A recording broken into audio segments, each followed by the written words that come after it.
Welcome to the world of darkness where nightmares inhabit your dreams. I've noticed YouTube's algorithm hides my stories. Your interaction is the only way to reach new listeners. If these stories frighten you, please like, subscribe, and activate notifications. Any comment, however brief, helps spread my stories to other horror fans. Now relax, close your eyes, and let the rain wash away your thoughts as I guide you through tonight's terrifying tale. The isolation was what I cherished most about my home in the Uwharrie Mountains of North Carolina.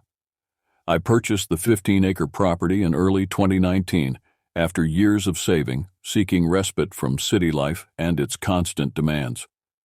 The modest two-bedroom cabin sat nestled against a backdrop of dense pine forest that stretched for miles into the wilderness, offering panoramic views of mist-shrouded peaks from my back porch. By July 2020, I had established a small homestead. My mornings began at sunrise, tending to my small flock of chickens and 4 goats, Daisy, Willow, Jasper, and Scout. They weren't just livestock. They were companions in my solitude. The nearest neighbor, an elderly man named Joseph, lived 3 miles down the mountain road, and we exchanged pleasantries only when collecting mail from our roadside boxes. My daily routine was simple but fulfilling.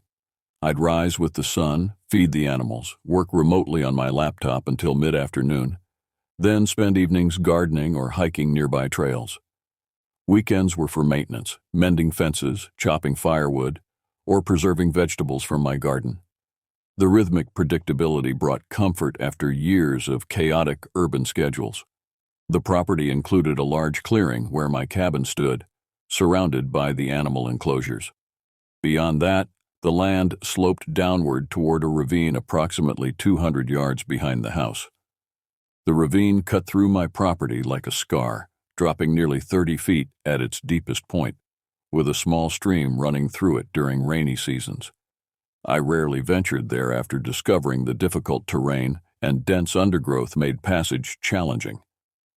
What I didn't know when purchasing the property, what the real estate agent conveniently omitted, was its proximity to an old Native American burial ground. I only discovered this through casual conversation with Joseph, who mentioned it existed somewhere within a mile or so of my cabin. I never gave it much thought. History is embedded in these mountains after all, and I respected the land's significance to those who came before me. My mother visited occasionally, concerned about my isolation. "It's not healthy," she'd say, arranging groceries in my refrigerator. "A person needs community." My father had offered similar warnings before his passing in 2018, cautioning me about the dangers of mountain living. I dismissed their concerns as parental overprotection. The mountains felt safer than any city I'd lived in. In those first 18 months, the only disturbances were occasional wildlife sightings, deer grazing at dawn, a black bear lumbering through my garden once, destroying a tomato plant before disappearing back into the forest.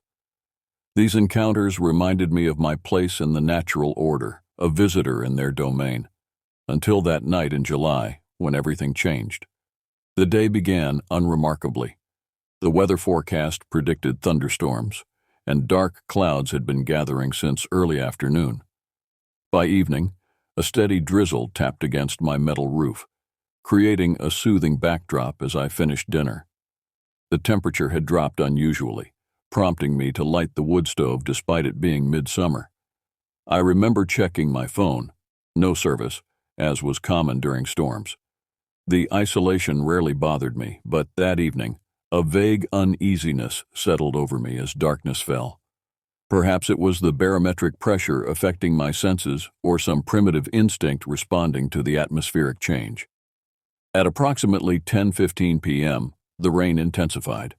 I was reading in my armchair when the first anomaly occurred. My internet connection dropped. Not unusual during storms, but this coincided with the electricity flickering 3 times before stabilizing. I marked my page and decided to ensure the generator was ready should the power fail completely. Grabbing my raincoat and flashlight, I stepped onto the covered porch. The rain created a curtain around the property, visibility limited to perhaps 15 feet beyond the porch light's reach. I descended the steps, aiming my flashlight toward the small shed where the generator was housed. That's when I noticed the goats' behavior. Despite having a covered shelter in their enclosure, they were standing in the rain, clustered together facing the forest edge. Their bodies were rigid, alert in a way I'd never observed. Even through the rainfall, I could see them trembling. I diverted my path toward their enclosure, speaking softly to avoid startling them. None responded to my voice, unusual for animals that typically approached the fence when I called. As I drew closer, I heard their distressed bleating, a sound easily distinguishable from their normal vocalizations. "Hey there," I called, shining my light into their enclosure. "What's got you all worked up?" The beam caught their wide eyes, reflecting an unnatural brightness that unsettled me. They remained fixated on something beyond the fence line toward the ravine area. I followed their gaze but saw only darkness and rain-blurred tree line. I counted them, 1, 2, 3, 4, all present but clearly disturbed. The chickens, too, were restless in their coop, clucking frantically instead of roosting quietly as they should have been at that hour. Something had frightened my animals. I approached the fence, peering into the darkness. The rational explanation was obvious. Predators often became bolder during storms when human activity decreased. Perhaps a coyote or even a mountain lion was prowling nearby. I needed to secure the livestock and check the perimeter. Returning to the house, I retrieved my rifle and a more powerful flashlight. The uneasy feeling had intensified, transforming from vague discomfort to focused alertness. I methodically checked the locks on the chicken coop before moving to the goat enclosure, securing the gate with an additional carabiner clip. The rain continued unabated as I began a perimeter check, starting at the northern edge of the property and working clockwise. The powerful beam cut through the darkness, revealing nothing unusual along the western and southern boundaries. But as I approached the eastern edge, where my property met the ravine, the hairs on my neck stood on end. A faint odor reached me, something organic yet unfamiliar. Not the musty scent of wet soil or vegetation, but something sharper, almost metallic. I slowed my pace, sweeping the flashlight beam methodically along the tree line. Nothing moved except rain-heavy branches swaying in the wind. The goats' bleating suddenly intensified, drawing my attention back to their enclosure. They had moved, now pressing against the fence closest to me, as though seeking protection. Their behavior contradicted everything I knew about goat psychology. They should have been in their shelter, not exposing themselves to the elements. I continued my inspection, reaching the point where my fence line approached the ravine's edge. The terrain dropped sharply here, creating a natural boundary that I'd reinforced with additional fencing to prevent the goats from attempting a dangerous descent. The smell was stronger now, accompanied by an odd sensation, the feeling of being watched. I swept my flashlight down into the ravine, the beam barely penetrating the dense vegetation and darkness. For a moment, I thought I glimpsed movement, a shadow shifting against the backdrop of wet foliage. I froze, focusing intently on that spot. Nothing moved. After several moments, I convinced myself it was a trick of light and rain, my imagination heightened by the animal's unusual behavior. Still, I stood vigilant, counting seconds that stretched into minutes. The rain began to ease slightly, and in that brief reduction of ambient noise, I heard it, a sound so subtle it almost blended with the rainfall. A slow, deliberate rustling, too rhythmic to be wind-blown vegetation, too heavy to be a small animal. Something was moving down in the ravine. The distinctive crack of a branch breaking echoed from the ravine, unmistakable even through the rainfall. I instinctively raised my rifle, pointing the barrel alongside my flashlight beam. Heart pounding in my ears, I took 3 careful steps closer to the edge, aware of the slick ground beneath my boots. "Hello?" I called out, immediately regretting breaking the silence. If this was a person, they were trespassing deep on private property in miserable conditions. If it was an animal, I'd just announced my presence unnecessarily. No response came except the continued sound of movement. More deliberate now, as though whatever was down there had paused at my voice, and then resumed with purpose. I swept the light methodically from left to right, trying to penetrate the thick undergrowth. The beam caught something approximately 20 yards down the slope. A brief reflection, like light bouncing off wet glass, except it blinked, twice. Eyes. I steadied the beam on that spot, but whatever had reflected my light had shifted position. The movement was swift, controlled, and disturbingly deliberate, not the panicked flight of startled wildlife. "Identify yourself," I called, attempting authority despite the tremor in my voice. "This is private property." What happened next remains burned in my memory with terrifying clarity. The rustling accelerated, moving not away from me but parallel to the ravine's edge, as though the intruder was positioning itself. I tracked the sound with my light, and approximately 30 yards to my right, something began to ascend the ravine wall. I caught only glimpses, fingers, or what appeared to be hands gripping exposed tree roots, pulling upward with unnatural strength.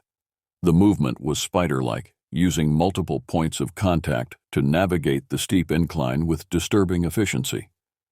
Training my light directly on the climbing figure, I finally saw it clearly, and my mind recoiled from what my eyes registered. The figure had humanoid proportions but moved with a fluidity no human could achieve. Its skin, if it could be called that, had a grayish-blue coloration that appeared almost wet in the flashlight beam, reminiscent of ash mixed with clay. Most disturbing was its face, nearly featureless from my distance, with deep-set eyes that reflected my light with an opalescent quality. It paused its ascent, clinging to the ravine wall approximately 15 feet below my position. We locked eyes, a moment of mutual assessment that lasted perhaps 3 seconds, but felt eternal. Its eyes were the same ashen blue as its skin, lacking discernible pupils or whites. Not animal eyes, not human eyes either. My training took over, and I disengaged the safety on my rifle, bringing it firmly against my shoulder. The metallic click seemed to trigger a response in the creature. It opened what I can only describe as a mouth, though it appeared to lack defined lips, and released a sound that still haunts my dreams. The scream started as something approximating a human woman's cry, but it distorted halfway through, modulating into frequencies that felt physically painful to hear. Not just loud, but somehow wrong in a way I couldn't articulate. The sound contained multitudes, pain, rage, and something that registered as mockery. As it screamed, it pulled itself higher on the ravine wall, now only about 10 feet below my position. In the direct beam of my flashlight, I could see what I had initially mistaken for hands were elongated digits ending in tapered points. Not quite claws, not quite fingers, but something horrifyingly between. I aimed the rifle at the center of its mass and fired a warning shot just above its head. The gunshot seemed to confuse rather than frighten it. The creature paused, tilting its head at an angle that exceeded normal human range of motion. Then it rose to its full height, bracing against the steep incline with impossible balance. 7, perhaps 8 feet tall, its proportions were wrong, limbs too long, torso too narrow, joints articulating in ways that human anatomy couldn't permit. It regarded me for another moment before turning away with unnatural quickness. Before disappearing back into the ravine, it looked over its shoulder, a final assessment that felt deliberate and intelligent. Then it moved with such sudden acceleration that my eye could barely track the motion. One moment it stood on the ravine wall, the next it had vanished into the darkness below. I remained frozen, rifle still aimed at the spot where it had been, for what must have been several minutes. The rain had lightened to a drizzle, and in the new quiet, I could hear my own ragged breathing. When I finally lowered the rifle, my arms were trembling uncontrollably. I backed away from the ravine edge, unwilling to turn my back to it, until I reached a safe distance. Then I ran, a full sprint back to my cabin, nearly falling twice on the slick ground. I burst through my door, locked it behind me, and collapsed against it. The rational part of my brain searched desperately for explanations. A bear with mange, a homeless person with deformities, a hallucination triggered by isolation and storm conditions. None fit what I had seen. I spent that night with every light in the cabin illuminated, rifle across my lap, watching the windows and doors. The animals remained agitated until dawn, their distress a confirmation that something real had invaded our sanctuary. Morning brought no clarity, only questions multiplying like bacteria in a petri dish. I hadn't slept, my body rigid with vigilance throughout the night. As dawn's gray light filtered through my windows, I performed a cautious patrol of my property, rifle slung over my shoulder. The physical evidence was minimal, but undeniable. Near the ravine's edge where I'd encountered the figure, I found disturbed soil and vegetation, clear indications that something had climbed the steep incline. More troubling were the partial impressions in the mud, not definitive footprints, but elongated depressions suggesting weight distribution unlike any animal I recognized. The goats remained clustered in the center of their enclosure, refusing to approach the eastern fence line nearest the ravine. Their food lay untouched, despite my attempts to coax them with fresh hay and apple slices. The chickens, similarly, stayed huddled in their coop, reluctant to venture into their run despite the door standing open. Animals know. They sense threats beyond human perception. Their continued distress confirmed I hadn't imagined the previous night's events. I needed to tell someone. My mother would assume mental deterioration from isolation. Local authorities would dismiss it as wildlife or file a perfunctory report that led nowhere. Joseph, my elderly neighbor, seemed the only reasonable option. I drove the 3 miles to his property, rehearsing explanations that wouldn't sound deranged. Joseph was working in his garden when I arrived, his weathered hands methodically weeding between rows of corn. He straightened when he saw me, concern immediately visible on his face. "You look like you've seen a ghost, neighbor," he said, wiping soil from his palms. "Something like that," I replied, accepting his invitation inside for coffee. His kitchen was warm, cluttered with decades of accumulated life, photographs of children and grandchildren, cookbooks with dog-eared pages. The normalcy was comforting after my night of terror.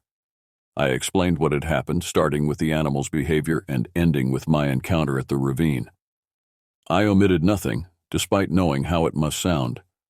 Joseph listened without interruption, his expression growing increasingly grave. When I finished, he remained silent for several moments, staring into his coffee cup, as though divining answers from its depths. "What do you know about the history of that land?" he finally asked. "Only what the real estate agent told me. It was logging property until the 1970s, then sat unused until I purchased it." Joseph nodded slowly. "That's the commercial history.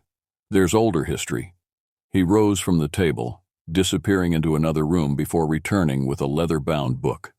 A county history, self-published by a local historical society in the 1980s. He opened to a page marked with a faded receipt and pushed it toward me. The chapter detailed local Native American territories before European settlement. The Uwharrie Mountains, named after a subgroup of the Cherokee who had inhabited the region, contained several sites considered sacred, including burial grounds. "The ravine on your property," Joseph said, tapping the page, "sits at the edge of what was once considered hallowed ground. The tribe buried their dead there for generations before being forcibly relocated." I frowned. "Are you suggesting I saw a ghost? A spirit?" "I'm not suggesting anything," he replied, closing the book. "Just providing context. These mountains have memories longer than any of us. But there's something else. Something not in that book." He told me about incidents over decades, livestock mutilations, unexplained disappearances of hikers, maintenance workers refusing to service properties near certain areas. All stories dismissed as mountain superstition or attributed to natural predators. "William Jenkins owned your property before it was subdivided for sale," Joseph continued. "Kept to himself mostly. One winter, maybe 1983, he came to town raving about something stalking his property. Nobody believed him. William had a reputation for drinking. 3 weeks later, a hunter found him dead in those woods. Official cause was exposure, but there were rumors about the condition of the body. What kind of rumors? I asked, stomach tightening.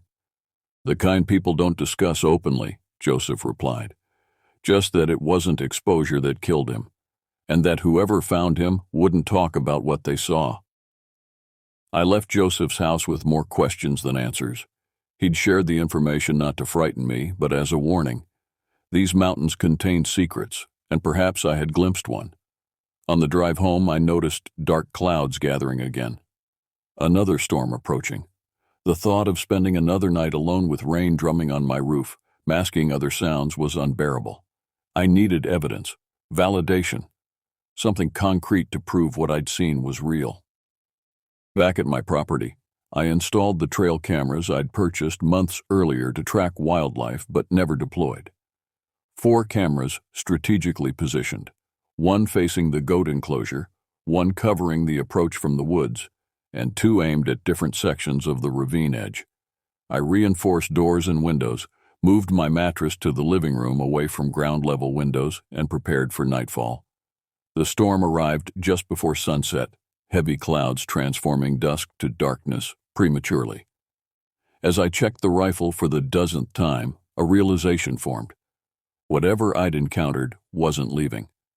This wasn't a chance meeting with a passing entity. Something about my property, about me, had attracted its attention. The waiting began. 3 nights passed without incident.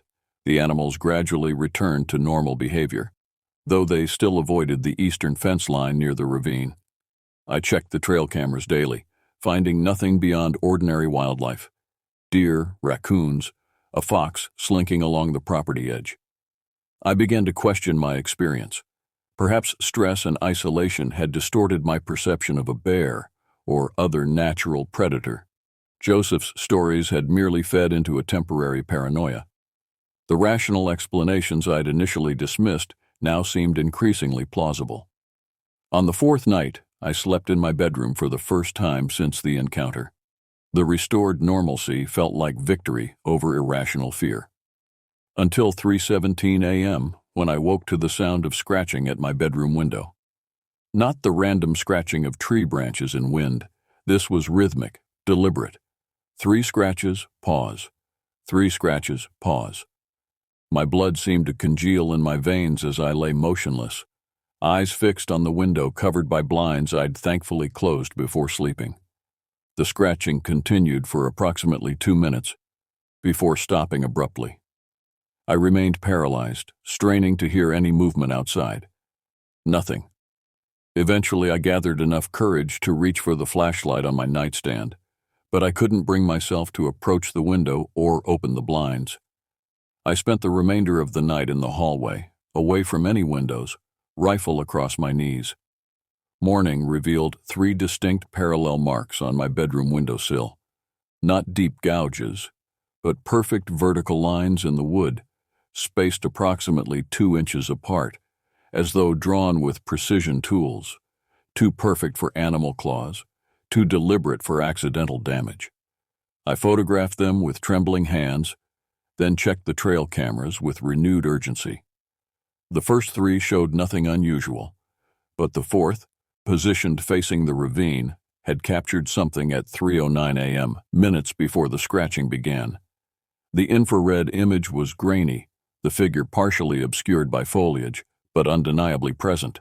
A tall, bipedal form at the ravine edge, its proportions distorted in that same wrongness I'd witnessed.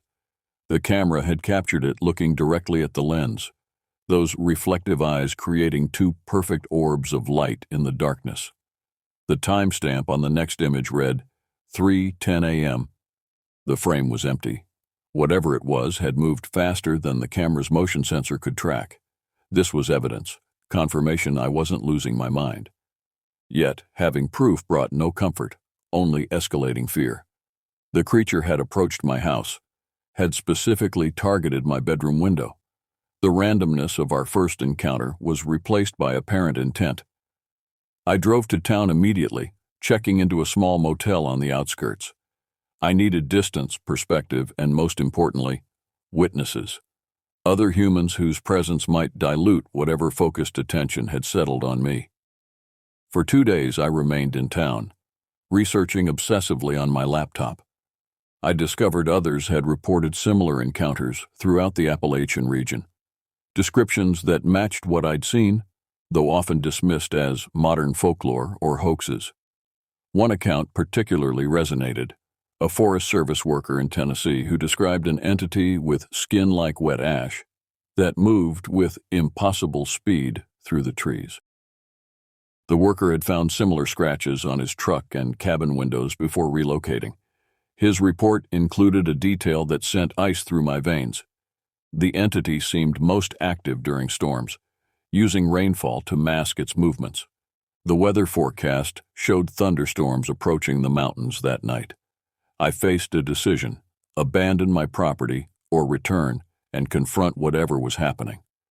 Financial reality made the choice for me.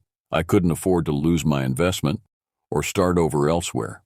My home was all I had.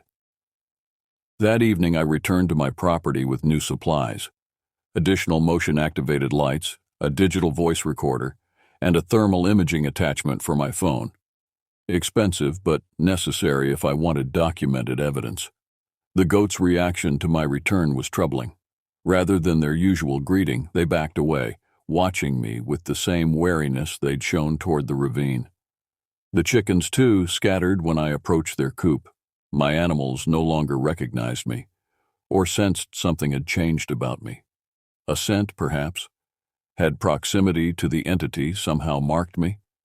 I installed the new lights, positioning them to eliminate shadows around the cabin's perimeter. As dusk approached, I checked and rechecked doors and windows.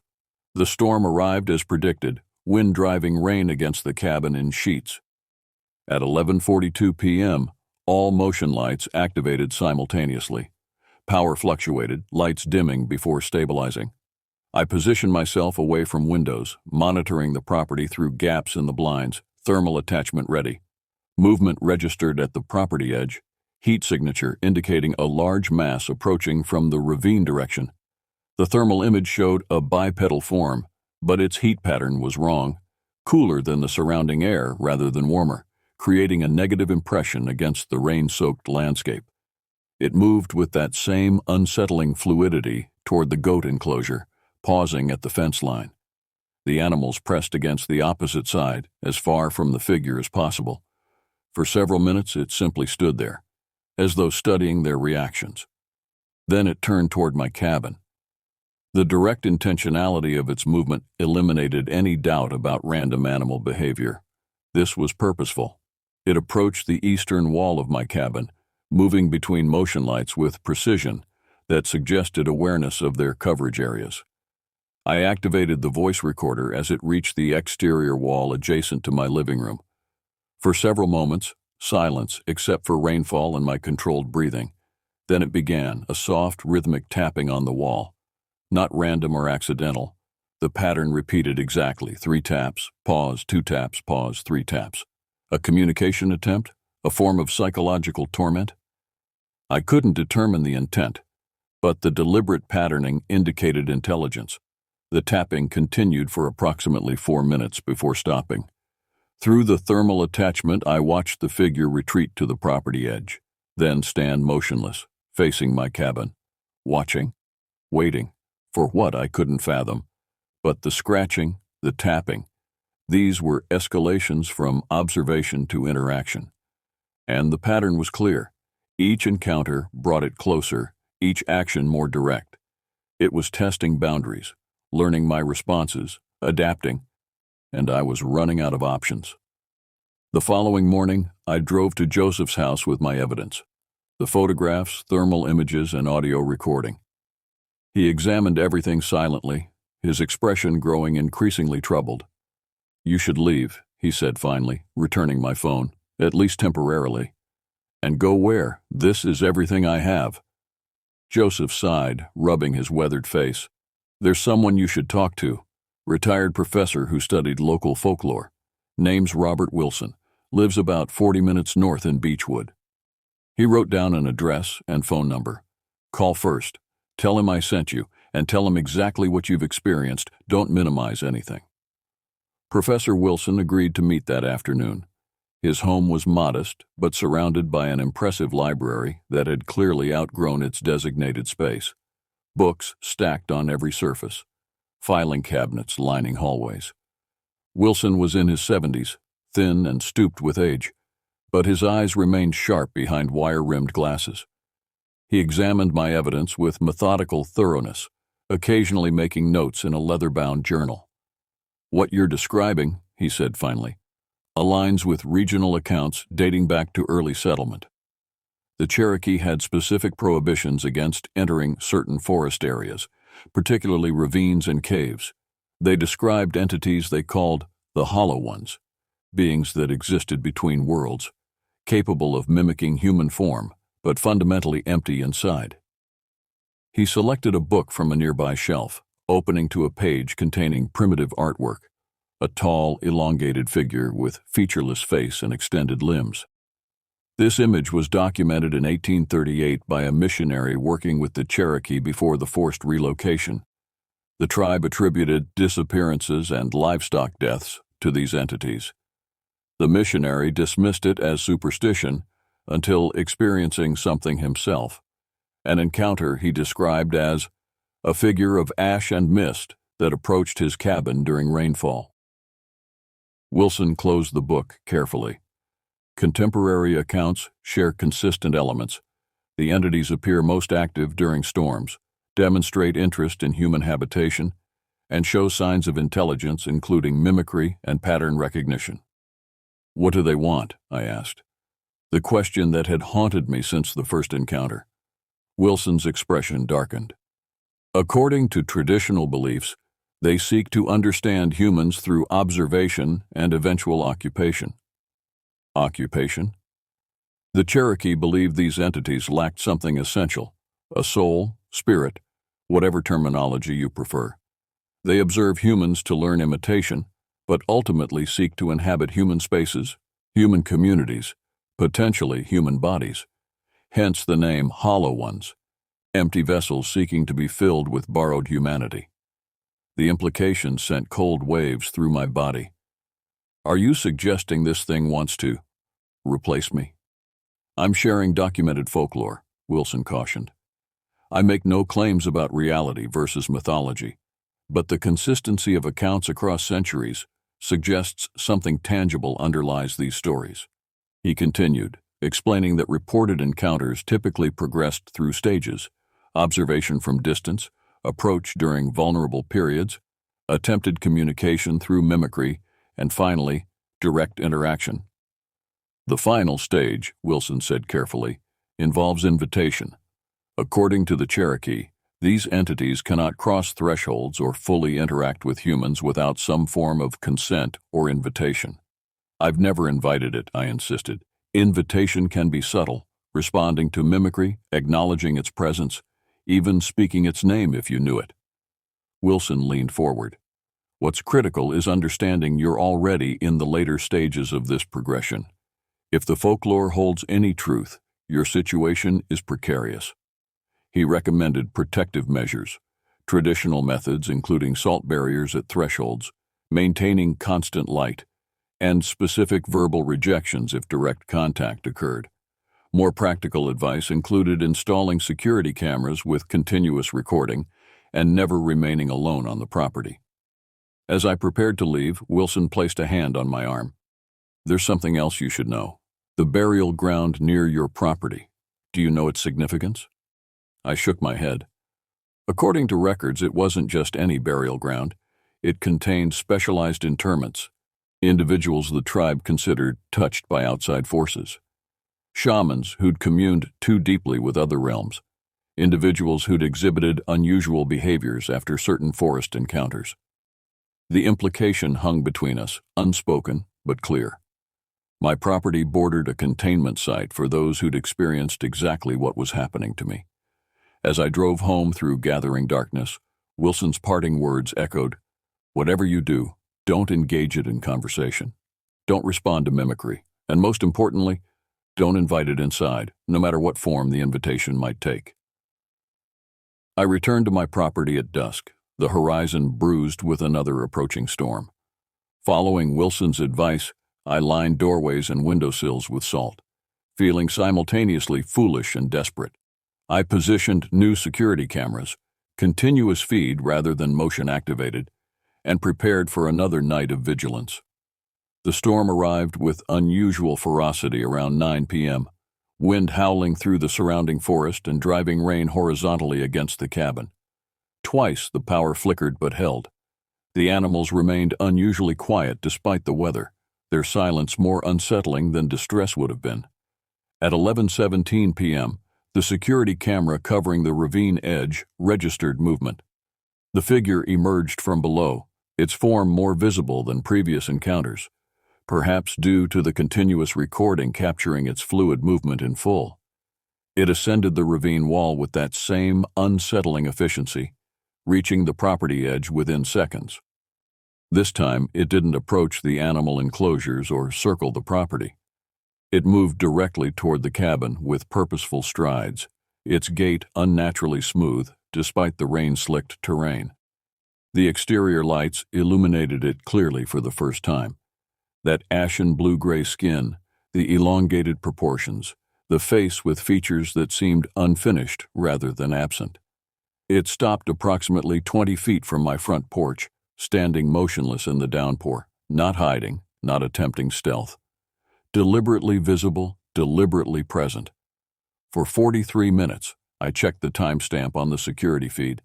It remained in that exact position, rain streaming over its form without apparent effect, watching, waiting. Then it spoke. The sound came through clearly on the security system's audio. My name, pronounced with perfect inflection but wrong resonance, as though spoken through water or dense fabric. I froze, Wilson's warning echoing. Don't engage it in conversation. Don't respond to mimicry. It repeated my name, then added words that stopped my breath. I know you're afraid. The voice was changing, modulating with each word, becoming more natural, more human, mimicking speech patterns it must have heard from me during previous observations. I'm not what you think, it continued, its articulation improving with each syllable. I've been watching you, learning from you. I mean no harm. The last sentence was delivered in a perfect replication of my own voice, a recording of words I'd spoken on the phone to my mother weeks earlier. It took another step toward the porch. Let me explain. Let me in, and I'll explain everything. The invitation was exactly as Wilson had warned. It needed me to permit entry. Despite my terror, I found perverse reassurance in this confirmation of Wilson's research. If the prohibition against uninvited entry was real, I retained some control over the situation. You don't belong here, I called through the door, immediately regretting breaking my silence. Leave my property. Its response was immediate, a smile that stretched too wide across its face, revealing teeth that appeared more numerous than human dentition should allow. Your property? It replied, my voice distorting as it spoke. This was never your property. You are the visitor here, the temporary occupant. It took another step forward, now at the bottom of my porch steps. I've existed here for centuries, watching your kind come and go, so fragile, so brief. Rain continued pouring over its form, but I noticed now that it left no impression. Water seemed to pass through rather than around it, as though its physical presence was somehow incomplete. What do you want? I asked, unable to contain the question, despite knowing engagement was dangerous. Understanding, it replied, completion. It raised a hand toward the door. We are not so different, you and I, both alone, both seeking connection. Its manipulation was transparent yet effective, targeting my known isolation, my vulnerability. I felt a dangerous curiosity beneath my fear, questions forming. What was it? Where had it come from? What could it tell me about this land, about history beyond human record? The rational part of my brain recognized the trap. This was precisely how folklore described these entities operating, creating false kinship, exploiting human curiosity and loneliness to gain invitation. I reject you, I stated firmly, using the specific phrasing Wilson had suggested. You are not welcome here. I revoke any invitation you believe you have. Something changed in its expression, a flicker of what might have been anger or frustration distorting its features momentarily before returning to that too wide smile. You invited me the moment you built your home at the edge of my domain, it said. The moment you looked into the ravine with curiosity rather than fear. The moment you fired your weapon. Acknowledgement is invitation enough. It placed one foot on the bottom porch step. The security camera showed the salt line I'd placed beginning to darken, as though absorbing moisture from the air despite being protected from direct rainfall. Last chance, it said, voice modulating between mimicry of mine and something older, deeper. Willing acceptance brings understanding. Resistance brings something less pleasant. I remained silent, watching through the security monitor as it took another step upward. The salt line blackened further but remained intact. Its expression shifted again, the approximation of humanity draining away, revealing something ancient and cold beneath the surface. With unnatural speed, it suddenly pressed against the door, face inches from the security camera. You will let me in eventually, it said, voice no longer attempting human inflection. Your kind always does. Curiosity, loneliness, desperation, all paths lead to invitation. It remained pressed against the door for several heartbeats before withdrawing suddenly. On the security feed, I watched it retreat to the property edge with that same fluid movement, pausing once to look back at the cabin. Then it descended into the ravine, disappearing from camera view. I didn't sleep that night, or the following day. The encounter had escalated beyond anything I'd anticipated. Direct communication, sophisticated psychological manipulation, explicit threat. The entity wasn't merely observing anymore. It was actively seeking entry, actively targeting me. And it was patient, far more patient than any human could be. 3 days passed without further incident. The continuous security monitoring showed nothing unusual, and gradually the animals returned to normal behavior. Even the goats ventured near the eastern fence line again, suggesting whatever presence they'd sensed had withdrawn. I maintained vigilance but began to hope the entity had abandoned its efforts, perhaps deterred by my explicit rejection. Sleep returned in brief increments, though never deeply enough to feel rested. On the 4th night, I woke suddenly at 2:14 a.m., not from noise, but from its absence. The usual forest sounds had stopped completely.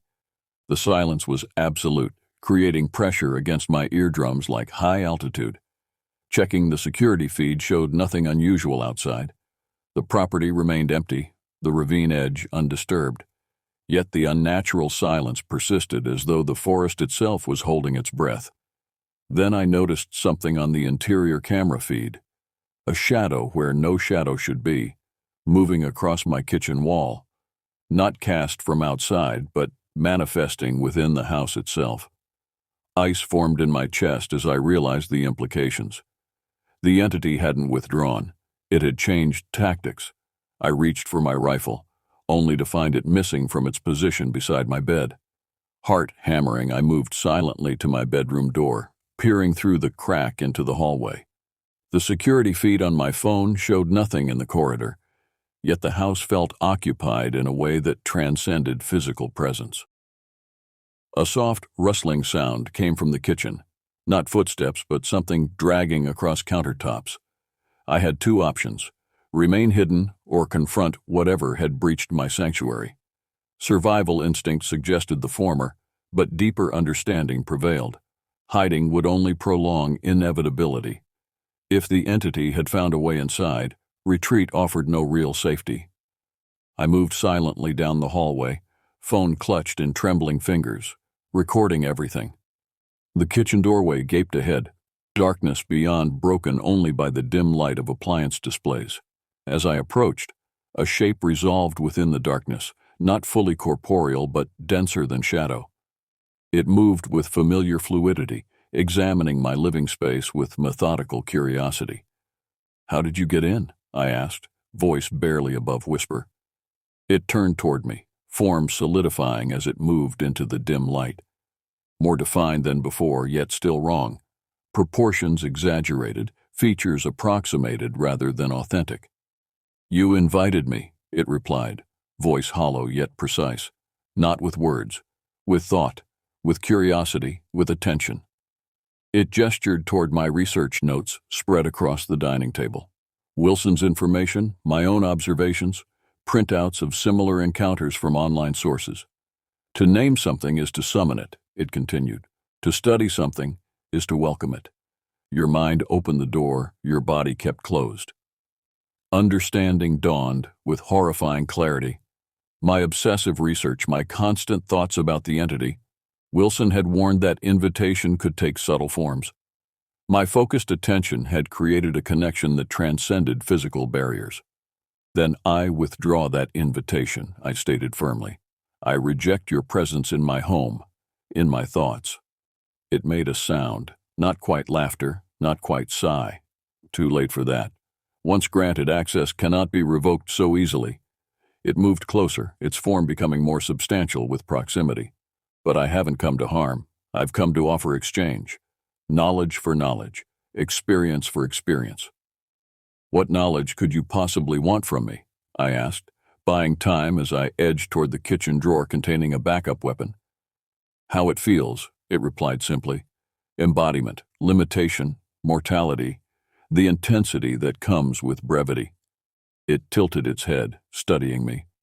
"Your kind experiences everything so vividly because your time is so constrained. I want to understand that." "And what do I get in exchange?" My fingers closed around the drawer handle. "Truth, age, memory beyond human record." It extended a hand, more defined now, fingers elongated but recognizably hand-shaped. "Touch, and know what existed before your kind named these mountains." The offer was seductive, precisely because it targeted my intellectual curiosity.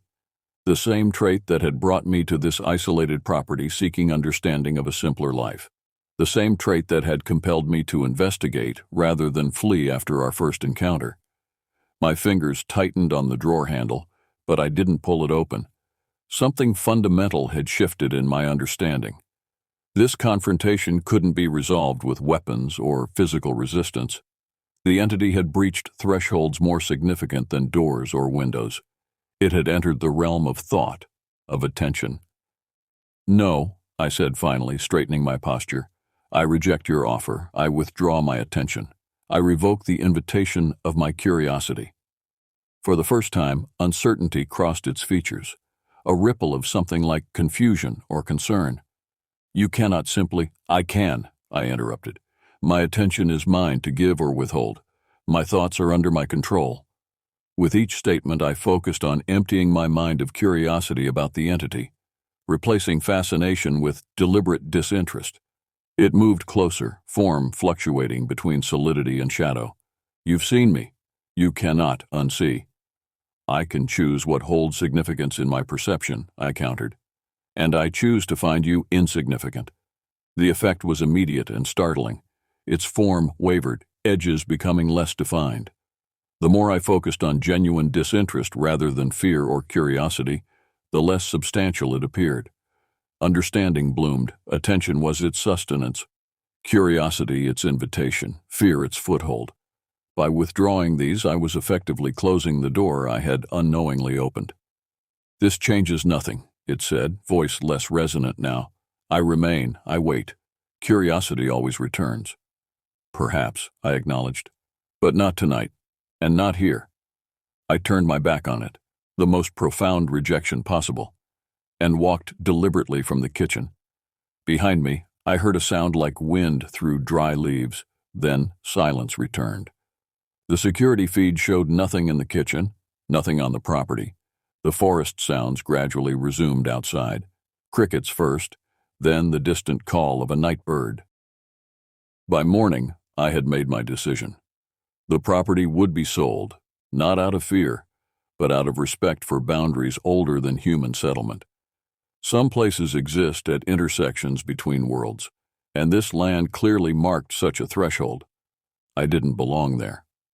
Not because something else claimed it, but because proper stewardship required acknowledgement of history beyond deed records and property lines.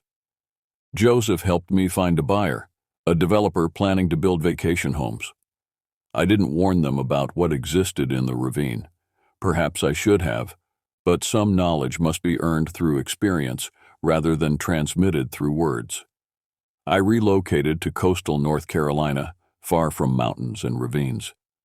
The encounters faded from immediate concern to occasional memory, though certain sounds still trigger vigilance: rainfall on metal roofing, branches scratching windows during storms.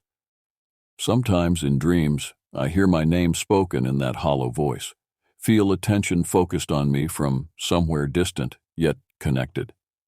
On those nights, I practiced the same disciplined disinterest that proved effective in our final confrontation. I don't know if the entity was supernatural, interdimensional, or simply an undocumented species with intelligence and abilities beyond current scientific understanding. Classification matters less than respect for boundaries, those we can see and those we can only sense. What remains certain is that some places in this world stand at intersections between known and unknown. Some boundaries exist for reasons lost to human memory but preserved in older awareness. And sometimes the most effective resolution isn't confrontation, but withdrawal, not from fear, but from recognition that not all mysteries require solving, not all knowledge benefits from human attention. The mountains keep their secrets, and I have learned to stop asking questions whose answers might come at too high a price.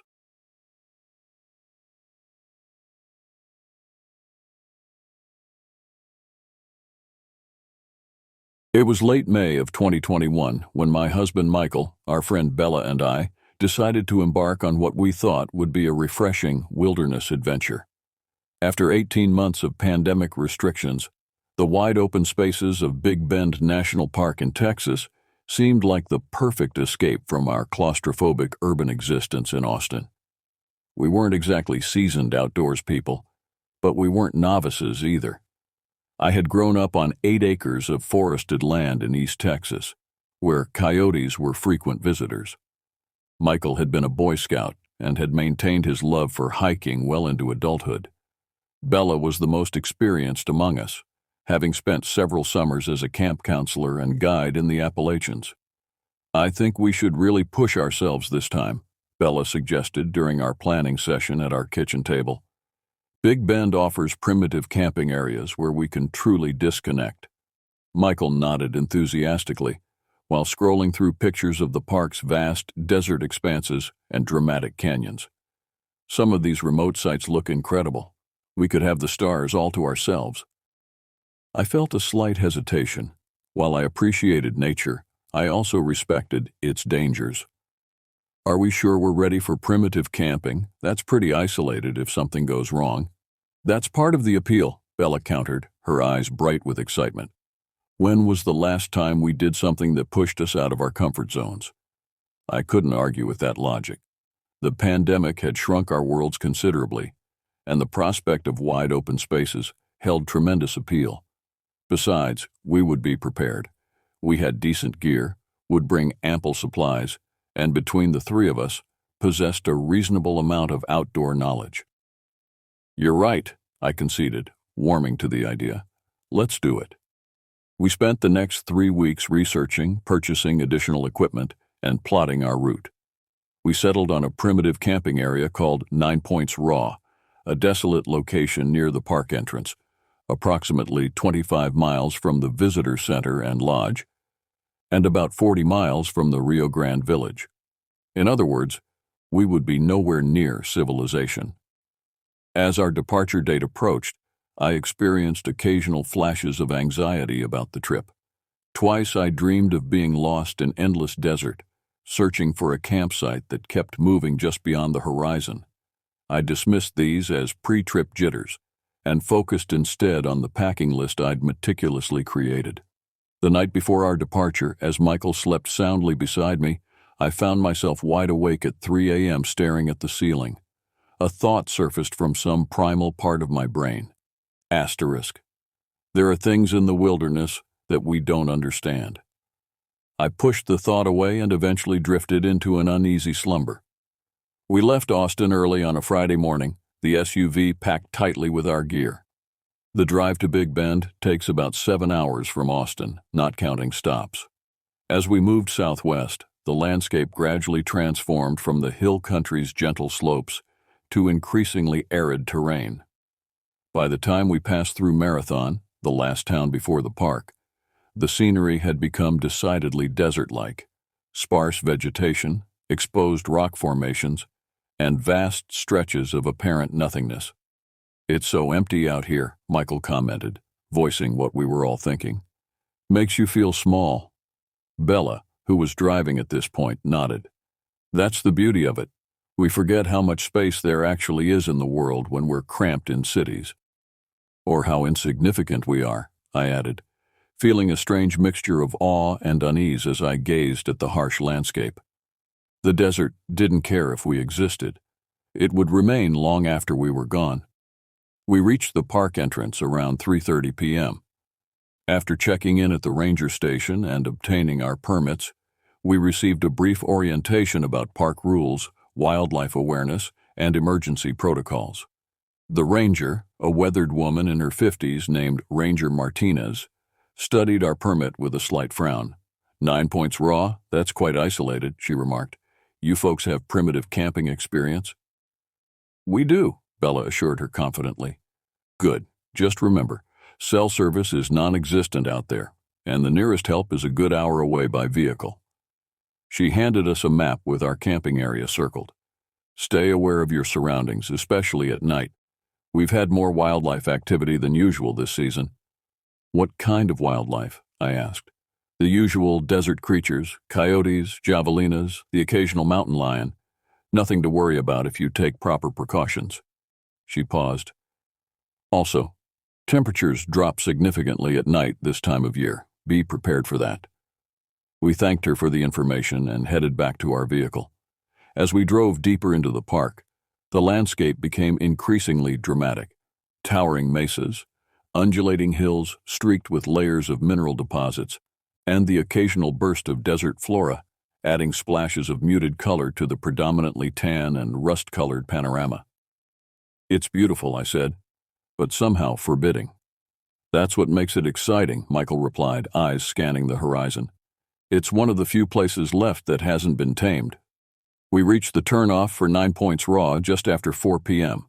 The final stretch to our designated camping area involved navigating a rough dirt road that tested our SUV's suspension.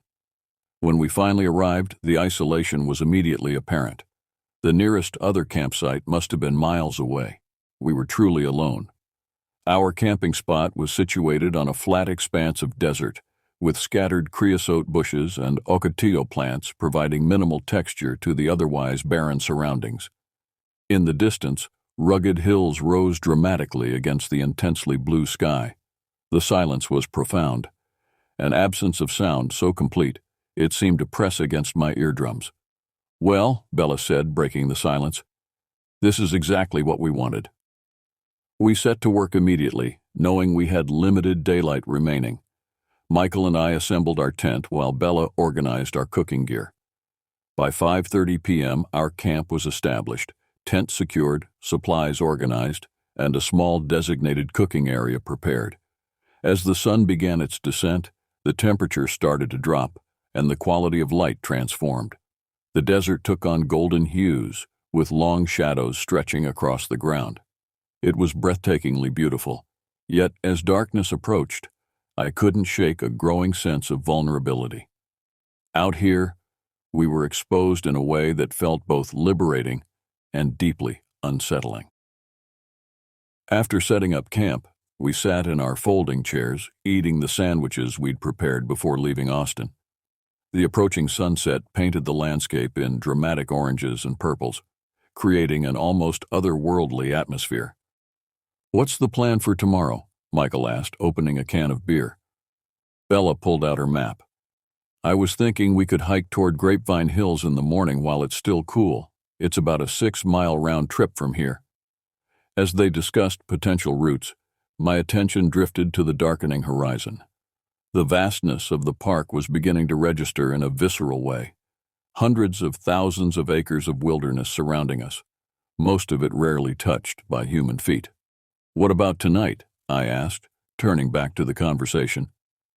"It seems a shame to just sit in the tent once it gets dark." Bella's eyes lit up. "I was hoping you'd say that. What about a night hike? The moon is nearly full, and the trail to Coyote Flat is supposedly amazing at night." "How far is that?" Michael asked. "About 2 miles each way. Nothing too strenuous, but far enough to feel like we're really experiencing the desert at night." I considered this. Night hiking wasn't something we'd done before, but the idea held a certain appeal. The desert would transform after dark, revealing aspects invisible during daylight. "I think we should do it," I said, surprising myself with my enthusiasm. "But let's be prepared. I want to scout the route while we still have light." We agreed that would be sensible. While Michael finished organizing our sleeping arrangements, Bella and I set out to explore the potential route for our night hike. The terrain was mostly flat desert with scattered ground vegetation, easy enough to navigate during the day, but potentially confusing after dark. "We should mark the path," I suggested as we walked. "Otherwise, we might get turned around out here. Everything looks the same." Bella nodded in agreement. "Good thinking." We spent the next hour creating small rock piles every 50 feet or so along our proposed route. These cairns would serve as our breadcrumb trail back to camp. The physical activity helped dispel some of my earlier unease, replacing it with a sense of preparation and control.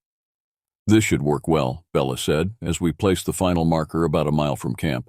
"We can easily follow these back." As we returned to camp, the sunset had progressed to its final stages, with just a sliver of fiery orange remaining on the horizon. The temperature was dropping rapidly, and I shivered despite my jacket. "Second thoughts?" Bella asked, noticing my reaction. "No, just getting used to the temperature swing," I replied. "I'm actually looking forward to seeing this place at night." Back at camp, we prepared a simple dinner of rehydrated camping meals heated on our portable stove. As we ate, stars began appearing overhead. First just a few bright points, then dozens, hundreds, thousands, until the sky was overflowing with light. The Milky Way emerged as a luminous band stretching across the heavens. "Worth the trip just for this view," Michael murmured, gazing upward. We planned to set out on our night hike around 10 p.m., giving our food time to settle and allowing the full majesty of the night sky to develop.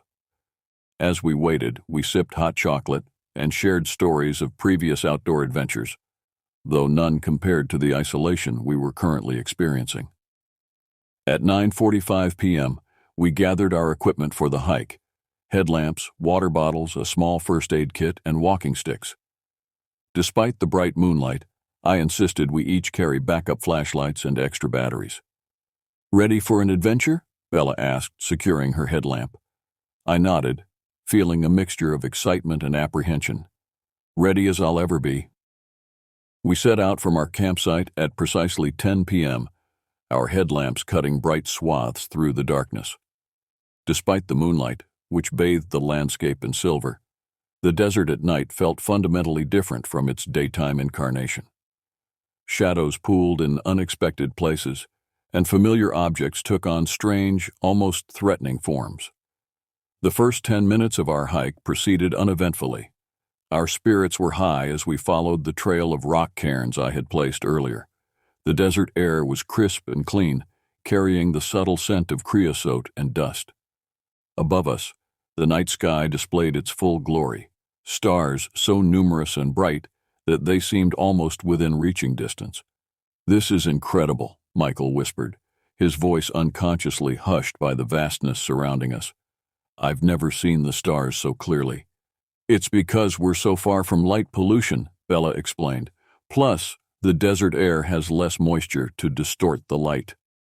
I was about to respond when a sound caught my attention, a faint scuttling noise approximately 50 feet behind us. I paused, turning my headlamp in that direction, but saw nothing. "Did you hear that?" I asked. "Probably just a lizard or maybe a kangaroo rat," Bella suggested. "The desert comes alive at night." We continued walking. but I found myself glancing backward more frequently. The strange sensation of being watched was beginning to creep up my spine. I tried to dismiss it as an overactive imagination triggered by the unfamiliar environment. A few minutes later, we heard the scuttling sound again, this time noticeably closer and louder, suggesting something larger than a small rodent. "That sounds bigger," Michael commented, also turning to scan the darkness behind us. "Could be a javelina," Bella suggested, though her voice had lost some of its confidence. "They're common in this area." We stood still, our headlamps sweeping the surrounding terrain. The landscape was wide open, with minimal vegetation to conceal anything larger than a rabbit. Yet our lights revealed nothing unusual. The sound had stopped as suddenly as it had begun. "Should we turn back?" I asked, not entirely sure I wanted to hear the answer. "Let's go a little further," Bella urged. "We've barely started, and whatever it was seems to have moved on." We resumed our hike, but the earlier carefree atmosphere had evaporated. We walked closer together, conversation diminished to occasional whispered observations. The rock piles continued to guide us reliably, their distinctive shapes visible in our headlamp beams. The moon had risen higher now, casting sharper shadows across the desert floor. The temperature had dropped further, and I could see my breath forming small clouds in front of my face. We had been hiking for about 20 minutes, and had covered perhaps a mile from our campsite. That's when it happened. Without warning or apparent cause, I was suddenly overcome by an overwhelming sense of terror. It wasn't the rational fear of a recognized threat. This was something primal and all-consuming, a certainty of imminent danger that bypassed conscious thought and struck directly at the most ancient part of my brain. I stopped abruptly, causing Michael to bump into me from behind. "What's wrong?" he asked. But when I turned to look at him, I saw the same expression of inexplicable horror reflected on his face. Bella had frozen a few steps ahead. "Do you feel that?" she whispered, her voice trembling. I nodded, unable to form words. The silence around us had deepened, as if the desert itself was holding its breath. There was no wind, no insect sounds, no distant calls of nocturnal birds, nothing but our increasingly rapid breathing. And then it came, a scream that defied classification. It wasn't human, nor was it recognizable as any animal I'd ever heard. It seemed to emanate from everywhere simultaneously, a sound of such primal wrongness that my mind struggled to process it. The scream lasted for perhaps 3 seconds, but in that brief time, it communicated an unmistakable message. We were not welcome here. Time seemed to suspend itself as the scream echoed across the desert. We stood frozen, our bodies locked in place by primitive fear. I could feel my heart hammering against my rib cage, its rhythm frantic and irregular. My mouth had gone completely dry, and a cold sweat broke out across my forehead despite the chill night air. "What the hell was that?" Michael finally managed, his voice barely audible. I scanned our surroundings desperately, but my headlamp revealed nothing unusual in the immediate vicinity. The desert stretched out around us, seemingly empty yet suddenly threatening in ways I couldn't articulate. "We need to go back," Bella whispered, the usual confidence drained from her voice. "Now." No one argued. By unspoken consensus, we turned and began moving rapidly in the direction of our campsite. I don't remember consciously deciding to run, but within moments we were all sprinting, our headlamps bobbing wildly and creating disorienting patterns of light and shadow. The return journey quickly became a nightmare of confusion and escalating panic. In our haste, we struggled to locate the rock cairns that had seemed so obvious on our outward journey. When we did spot them, they appeared altered somehow, not in their position, but in their arrangement. "The rocks," I gasped between labored breaths. "They look different." Michael paused briefly to examine the nearest pile. "They've been moved," he confirmed, his voice tight with fear. "Someone or something has touched them." This realization sent a fresh surge of adrenaline through my system. The markers hadn't been displaced by wind or animals inadvertently bumping into them. They had been deliberately altered. Someone or something had followed our trail, examining and changing the very markers we had created. We pushed on, moving as quickly as possible through the disorienting darkness. The moonlight, which had seemed so helpful earlier, now created deceptive shadows that played tricks on our senses. Several times I thought I saw movement at the periphery of my vision, only to find nothing when I turned to look directly.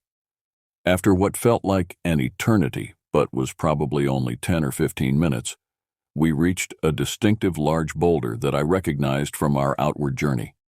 I knew we had placed a particularly large rock pile beside it as a major landmark. "The boulder," I panted, pointing ahead.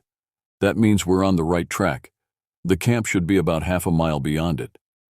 We approached the boulder cautiously.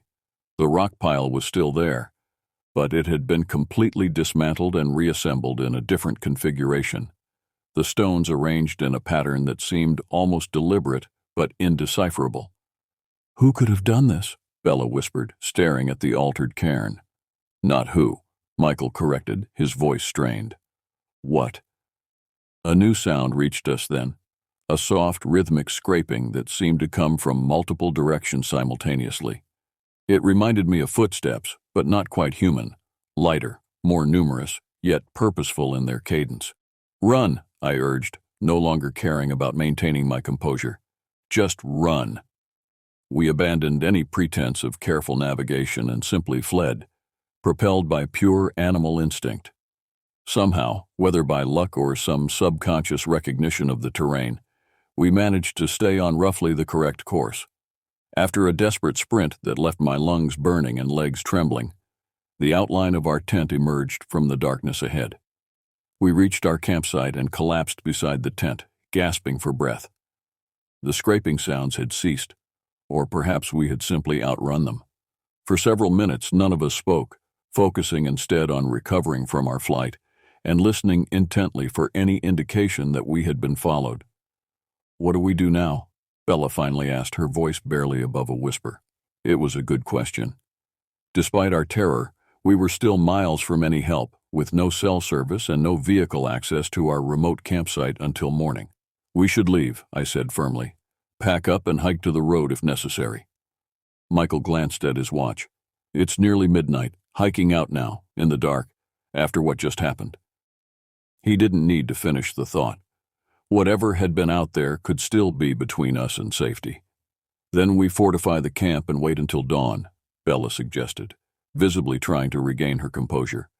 We quickly implemented what protective measures we could, gathering all our gear inside the tent, ensuring our headlamps and flashlights had fresh batteries, and positioning our walking sticks within easy reach to serve as impromptu weapons if needed. I found myself wishing we had brought something more substantial for self-defense, though I couldn't articulate exactly what we might need to defend against. By 12:30 a.m., we were huddled inside the tent, sitting back-to-back in a triangle formation that allowed us to monitor all sides. Outside, the desert had fallen into an unnatural stillness that was somehow more unnerving than any overt threat. "What do you think it was?" Michael asked, breaking the tense silence. "I don't know," Bella replied. "Maybe a mountain lion?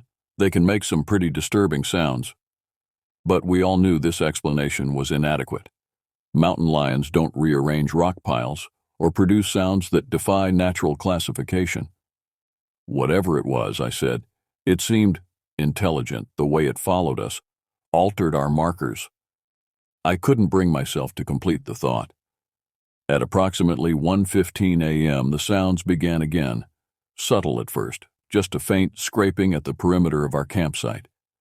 Gradually, the noises intensified and multiplied, seeming to circle our tent at a consistent distance. Occasionally, we would hear what sounded like something brushing against the ground vegetation or small rocks being displaced. "It's stalking us," Michael whispered, clutching his walking stick so tightly his knuckles had turned white. The hours crawled by with excruciating slowness. None of us slept. How could we? The sounds outside continued intermittently throughout the night, never close enough to suggest immediate danger, but never distant enough to allow relaxation. Twice I thought I saw shadows moving past the tent walls, distinctly darker shapes against the moonlit backdrop of the tent fabric. At one point, around 3:30 a.m., a new sound joined the others, a soft, rhythmic tapping on the ground near our tent. It continued for approximately 15 minutes before stopping as abruptly as it had begun. "It's trying to wear us down," Bella suggested, her voice hoarse from tension. "Psychological warfare." The notion that whatever was out there might be employing deliberate tactics was perhaps the most disturbing thought of all. As the first hint of dawn lightened the eastern horizon around 5:45 a.m., the sounds finally ceased. We waited another 30 minutes, listening intently before Michael cautiously unzipped the tent entrance and peered outside.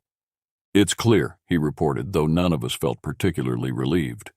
We emerged from the tent to find our campsite apparently undisturbed. There were no obvious footprints, no damaged equipment, no physical evidence of the night's terror, except for one detail that sent ice through my veins. Arranged in a perfect circle around our tent, at a radius of approximately 20 feet, were small piles of stones. They hadn't been there the previous evening. Each pile contained exactly 4 stones, balanced precariously one atop the other, all leaning slightly inward toward our tent. "We're leaving," I stated, and no one disagreed. We packed our gear with remarkable efficiency, spurred by the lingering fear and the mysterious stone arrangements surrounding our tent. Despite our exhaustion from the sleepless night, adrenaline kept us moving quickly. We spoke little during this process, each lost in private thoughts about what we had experienced. By 7:15 a.m., we were ready to depart. Before leaving, I felt compelled to inspect the area more thoroughly in daylight. While Michael and Bella finished securing the last items to our backpacks, I walked the perimeter of what had been our campsite. The circle of stone piles remained the only tangible evidence of our night visitors. I approached one of these structures cautiously, studying it from all angles before finally reaching out to touch it. The stones were cool and ordinary to the touch, unremarkable desert rocks like countless others scattered across the landscape. Yet their deliberate arrangement spoke of purpose and intelligence. As I completed my circuit of the campsite, I noticed something on the ground approximately 50 yards to the north, an area of disturbed earth that hadn't been there when we arrived. Moving closer, I discovered what appeared to be a shallow depression in the desert floor, roughly oval in shape and about 4 feet in length. It resembled nothing so much as a crude imprint of a human body, as if someone had lain there for hours watching our tent. I rejoined the others without mentioning this final discovery, fearing it might further delay our departure. We shouldered our packs and set off toward the park road where our vehicle was parked, moving at a brisk pace despite our fatigue. "I want to check something on the way back," I said as we approached the area where our night hike had begun. "The rock cairns we made yesterday. I want to see what happened to them." Bella looked reluctant but nodded in agreement. Quickly, though, we diverted slightly from our direct route to examine the first few markers we had placed. Just as we had discovered during our terrified flight the previous night, every single cairn had been altered. Some had been completely dismantled and rearranged into new configurations. Others had additional stones added to them. A few had been expanded into more complex structures that bore a vague but unsettling resemblance to miniature human figures. "This isn't random vandalism," Michael observed, his voice tight. "There's a pattern here, a deliberate message." "I don't want to know what it means," Bella replied, already turning back toward our exit route. We reached our vehicle shortly before 9 a.m., finding it undisturbed, small comfort given the circumstances. As we loaded our gear, Ranger Martinez drove past on her morning patrol and stopped to check on us. "Heading out early?" she inquired, noting our haggard appearances and obvious haste. "Yes," I replied simply, unwilling to elaborate. She studied our faces for a moment, her expression unreadable. "Everything okay at 9 Points Raw?" I hesitated, uncertain how to respond. How could I explain what had happened without sounding completely irrational? "We heard some unusual sounds last night," Michael offered cautiously, made us a bit uncomfortable. The ranger nodded slowly. Wildlife can be disconcerting if you're not used to it. What kind of sounds? Screaming, Bella said flatly, like nothing I've ever heard before. Something flickered across Ranger Martinez's face.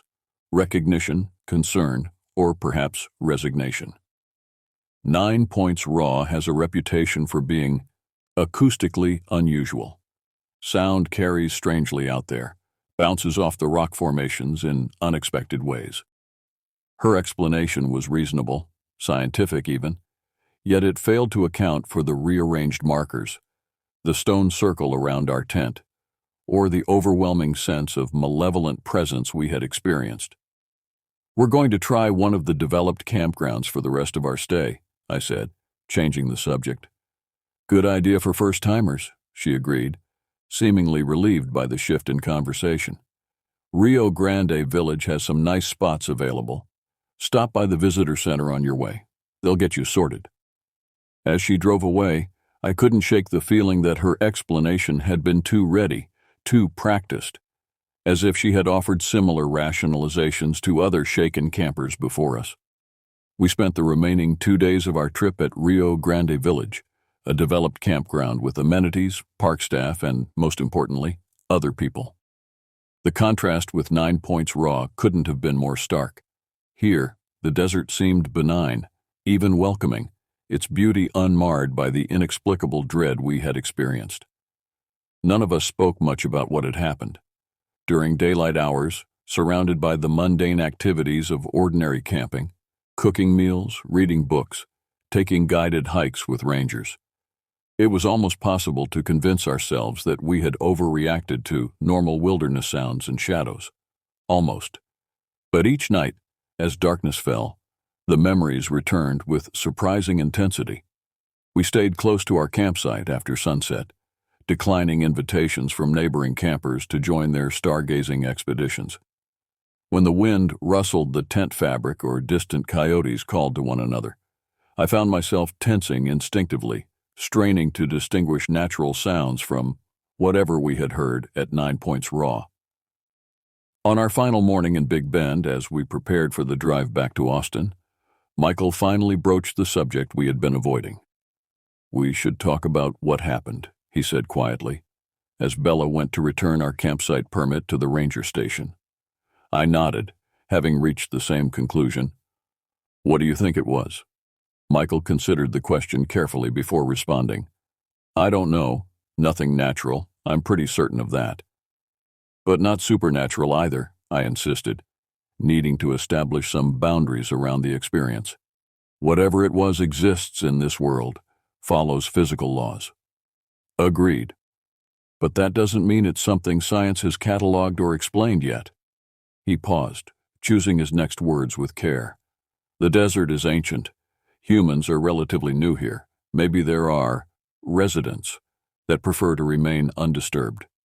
The conversation paused as Bella returned, catching the serious expressions on our faces. "Talking about it?" she asked, settling beside us. "Trying to," I admitted. "Have you come to any conclusions?" Bella was quiet for a moment, her usual confidence temporarily absent. "Only that I never want to experience anything like that again, and that there are aspects of this world we don't understand and maybe aren't meant to." The drive back to Austin was subdued, each of us processing the experience in our own way.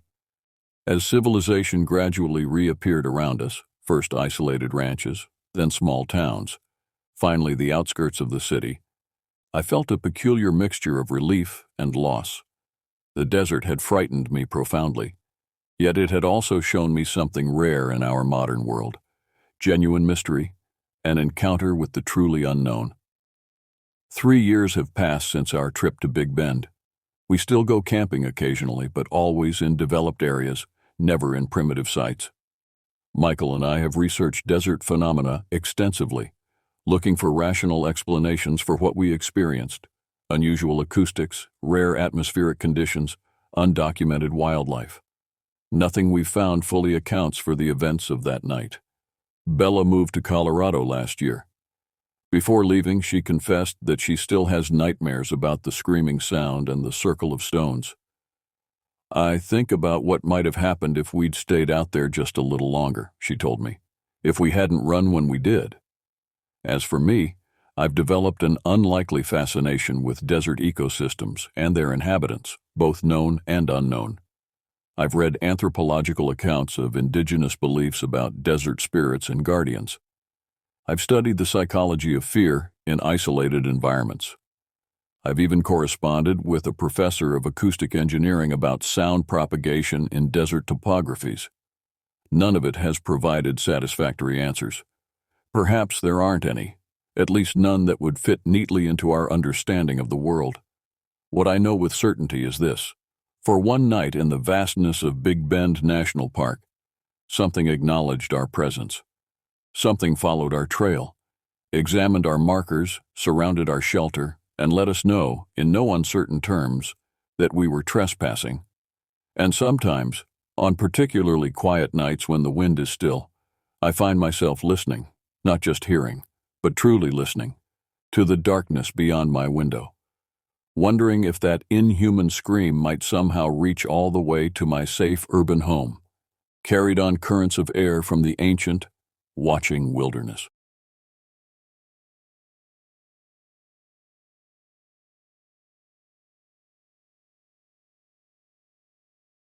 I never imagined I'd end up as a park ranger, let alone stationed out here in the remote wilderness of Oregon's Siuslaw National Forest. Growing up in the suburbs of Pittsburgh, I was more accustomed to concrete and crowded streets than towering Douglas firs and winding trails. But life has a funny way of leading you down unexpected paths. After barely scraping by for years working retail jobs to pay off my student loans, I desperately needed a change. When I stumbled across a job listing for seasonal park rangers, it seemed like a sign. I had always enjoyed the outdoors and figured a few months in nature could be refreshing. I had no idea what I was getting myself into. The pay was meager, but it came with rustic cabin lodging. So I packed my Subaru and made the cross-country drive from Pennsylvania to Oregon. Winding up the misty coastal highway, I felt like I was venturing into another world, an ancient, primordial place, untouched by time. Lush emerald forests extended as far as the eye could see, eventually giving way to white sand dunes and the crashing gray waves of the Pacific. It was hauntingly beautiful. When I arrived at the ranger station to get my assignment, the weathered park ranger behind the desk gave me a long, appraising look. "You'll be at Fern Creek Guard Station up near Cummins Ridge," he said, jabbing his finger at a spot on the rumpled map. "Quiet posting mostly. Keep an eye out for campfires and off-trail hikers, and mind the fog that rolls in off the ocean. It can swallow you whole." He handed me a ring of keys, a park radio, and a stack of informational brochures. I noted a flicker of what looked like concern in his eyes, but it vanished before I could be sure. "Welcome to the Siuslaw, Ranger. Hope you're ready for some solitude." As I navigated the winding Forest Service roads toward my post, humming to the staticky folk station from my radio, I had no way of knowing that solitude would soon be the least of my worries. Evil was waiting for me in the woods, an ancient, slumbering malevolence that would make me question everything I thought I knew about the world, and it was just beginning to stir. My first few weeks at Fern Creek passed uneventfully as I settled into the simple rhythms of ranger life. My daily patrols took me deep into the wildest stretches of the park, across babbling brooks and through hushed stands of towering Sitka spruce. Save for the occasional distant rumble of a logging truck, the only sounds were the whisper of the wind through hemlock boughs and the chatter of winter wrens. Though I appreciated the majestic beauty of the forest, the isolation began to wear on me. My only regular human contact was my static-filled evening check-in with dispatch over the park radio. I hadn't seen another soul in weeks. On one gray autumn day, as I hiked a fern-choked deer trail near an abandoned homestead, something caught my eye, a flash of white in the gloom. Pushing aside a curtain of hanging moss, I discovered an old pioneer cemetery, nestled on a hillock beneath a gnarled oak.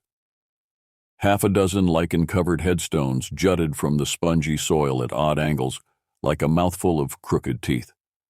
Though badly weathered, I could still make out some of the names. Jedediah Wallace, 1862. Cornelius Daggett, 1894. Eliza Daggett, 1899. As I knelt to brush a spider web from the stone of Lavinia Cummins, 1883, I felt the hair on the back of my neck prickle. I spun around, half expecting to see someone standing behind me, but I was alone. Even still, I couldn't shake the uncanny sensation of being watched.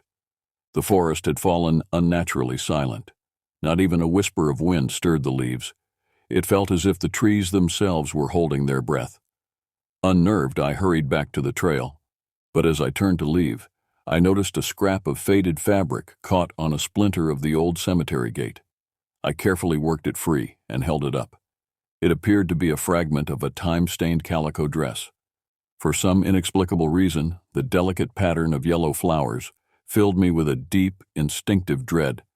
I dropped it as if I'd been burned. That night, as I prepared a meager dinner of beans and cornbread in my cabin, the park radio suddenly crackled to life. I expected to hear the usual dry, clipped tones of the evening dispatch check in, but instead, an eerie, unidentifiable sound poured from the speaker, something halfway between a rasping breath and a whimper, then a woman's voice, tremulous and faint, as if speaking from a great distance, or from beyond the grave. "Ranger, help me, the stench of copper, the beast in the blackberries, beneath the twisted cedar." A scream rent the air so piercing it made my heart seize in my chest. Then the transmission dissolved into static. It had to be a prank, some morbid teenagers getting their kicks, but deep in my bones I knew that wasn't the case. As I stared at the radio with mounting horror, an unshakable realization settled over me. Something was terribly wrong in the woods of Fern Creek. Something evil lurked in the shadows of the Siuslaw, and it knew I was here. I barely slept that night, jolting awake at every creak of the cabin timbers, every rattle of dry autumn leaves skittering across the roof. The woman's voice on the radio echoed through my dreams, her faint words taking on an urgent, honeyed quality. "Ranger, find me." First light found me groggy, but determined to investigate the transmission. I tried to raise the dispatch office, but was met only with static on every channel. The radio appeared to be dead. With no other leads, I resolved to search around the abandoned homestead and cemetery. I had never been a superstitious man, but some primal intuition told me that whatever was happening was rooted there, in that strange, sad pocket of history. I set off at first light, the October mist hanging thick and low in the forest, curling around the lichen-sheathed tree trunks. As I retraced my steps from the previous day, the sense of being observed returned, raising the fine hairs on my arms. I quickened my pace, unholstering my sidearm. Its weight on my hip provided scant comfort. As I approached the cemetery, a flickering movement in the corner of my eye made me turn. I saw nothing but shadow and fern. Then, damnably, a snatch of melody drifted from the trees, almost too faint to make out but hauntingly familiar. A folk tune, one I knew I had heard before but could not place. That's an old pioneer song. I spun so quickly I nearly stumbled. But it was just Hank Dawkins, the leathery old hunting guide from the other side of the ridge. He stood on the trail behind me, a rifle slung on his shoulder, his posture slightly stooped. How long had he been there? I hadn't heard his approach at all. "You picked a hell of a day for a hike, Ranger," Hank muttered, eyeing the ragged mist. "What brings you up this way?" I hesitated, unsure how much to divulge. Then, choosing my words carefully, I said, "I got a strange call on the radio last night. A woman's voice. It sounded like she was in trouble." Hank's bushy gray eyebrows knitted together. "No one lives out here for miles. You sure it wasn't just a prank? Kids these days and their damn fool games?" "I don't think so. She mentioned this area specifically. Said something about a stench of copper, a beast in the blackberries, beneath a twisted cedar." At my words, what little color existed in Hank's weathered face drained away. He took a step back, making a furtive sign of warding over his chest. When he spoke, his voice was a hoarse whisper. beneath the twisted cedar. God Almighty, I hoped I'd never hear those words again. He turned to leave, clearly shaken, but I caught his elbow. Hank, what is it? What do you know? The old hunter shook his head, not meeting my eyes. Some things are best left alone, son. If you're smart, you'll do the same. With that, he shouldered past me and disappeared into the fog-shrouded trees. I stood there for a long moment, my heart pounding.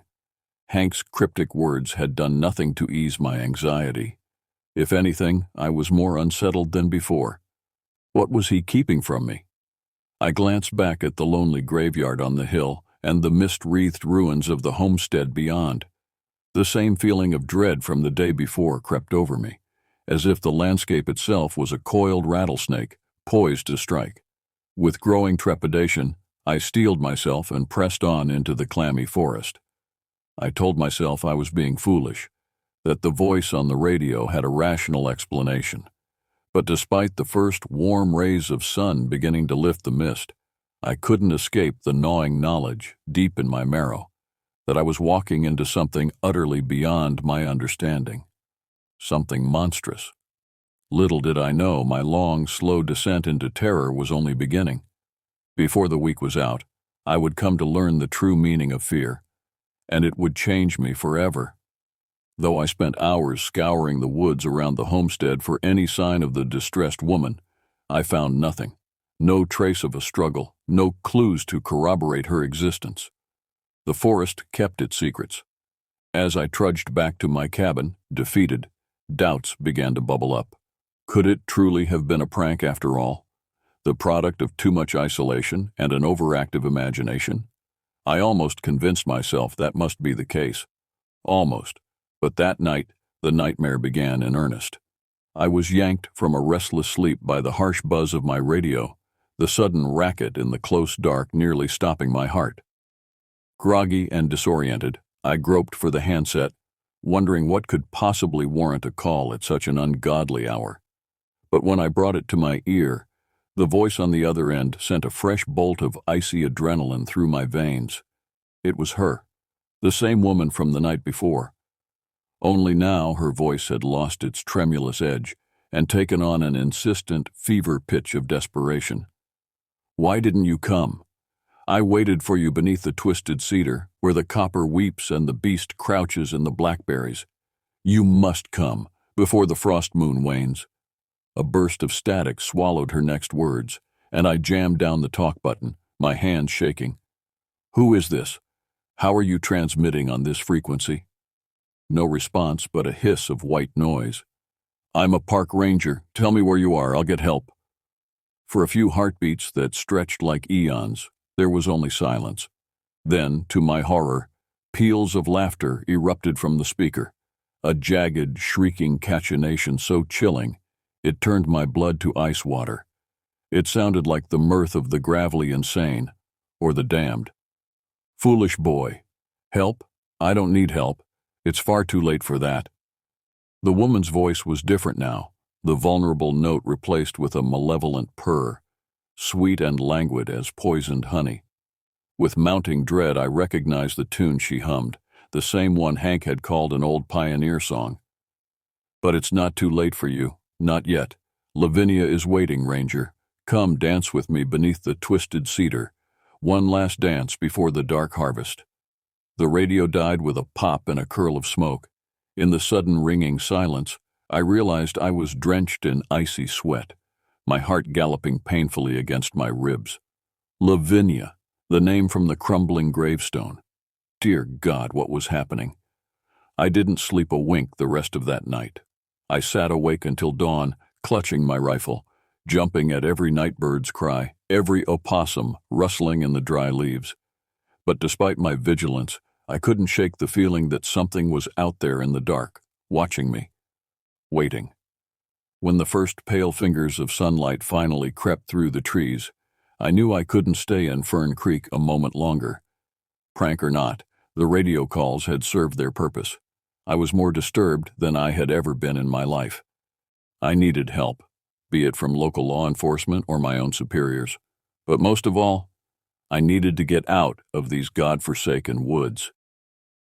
I hastily threw my meager possessions into my knapsack and, almost as an afterthought, retrieved a wooden cross from the cabin wall where it hung next to a topography map. Though I have never been devout, I slipped it into my pocket before stepping out into the fog-wreathed dawn. Evil had touched this place. I was certain of it now, and I wanted all the protection I could get. But as I hurried toward the trailhead that led back to civilization, an awful realization settled over me. After all that had occurred, would I ever truly be able to leave Fern Creek behind? Or would the twisted cedar haunt my steps for the rest of my days? Deep in my bones, I already knew the answer, and it filled me with a desolate despair I had never known. Damp clumps of half-frozen mud churned under my boots as I raced through the leaden pre-dawn, my labored breathing forming small, ghostly puffs in the chill air. A skin of frost rimed every fern and twig, cracking like spun glass beneath my soles. At first, my only thought was to reach the safety of the ranger station in Waldport before the sun cleared the horizon. Only there would I be able to contact my superiors and local law enforcement about my harrowing ordeal. And I desperately needed to tell someone, to force an investigation into whatever dark secrets lurked in the forests around Fern Creek. But as I ran, rationality began to creep in at the edges of my panic. What exactly would I tell them? That I'd received some creepy radio messages from a woman who may or may not exist, frightening me so badly that I fled my post? Not exactly the steadiest foundation for an inquiry, was it? I'd be laughed out of the station or worse, pegged as unstable and unfit for duty. I'd be fortunate to walk away with my job, let alone my dignity. By the time I approached the chain-link perimeter fence of the ranger station, my race had slowed to an uncertain trudge. The yellow sodium lights of the parking lot cast long shadows, distorting the shapes of the government SUVs into hulking, ominous beasts. A guard shack squatted under the lone oak, glaringly empty at that hour. My radio hissed static at my hip, startling me so badly I almost cried out. But when I yanked it from its holster, the tinny voice that poured from the speaker didn't belong to Lavinia. It was dispatch, announcing the shift change, a bored monotone, worlds away from the honey and poison of my nocturnal caller. In that moment, doubt overcame me once more. Had my loneliness in the wilderness played tricks on me after all? Some dark figment of my psyche bubbling up to torment me in the solitude? I had always considered myself a rational man, not prone to flights of fancy. It was that level-headedness that landed me this position in the first place. And yet, some deep animal instinct, older than logic, told me to trust what I had heard, to heed Lavinia's words, as insane as they sounded. There was something deeply wrong in the forest, and if I turned away now, I may be damning more than just myself.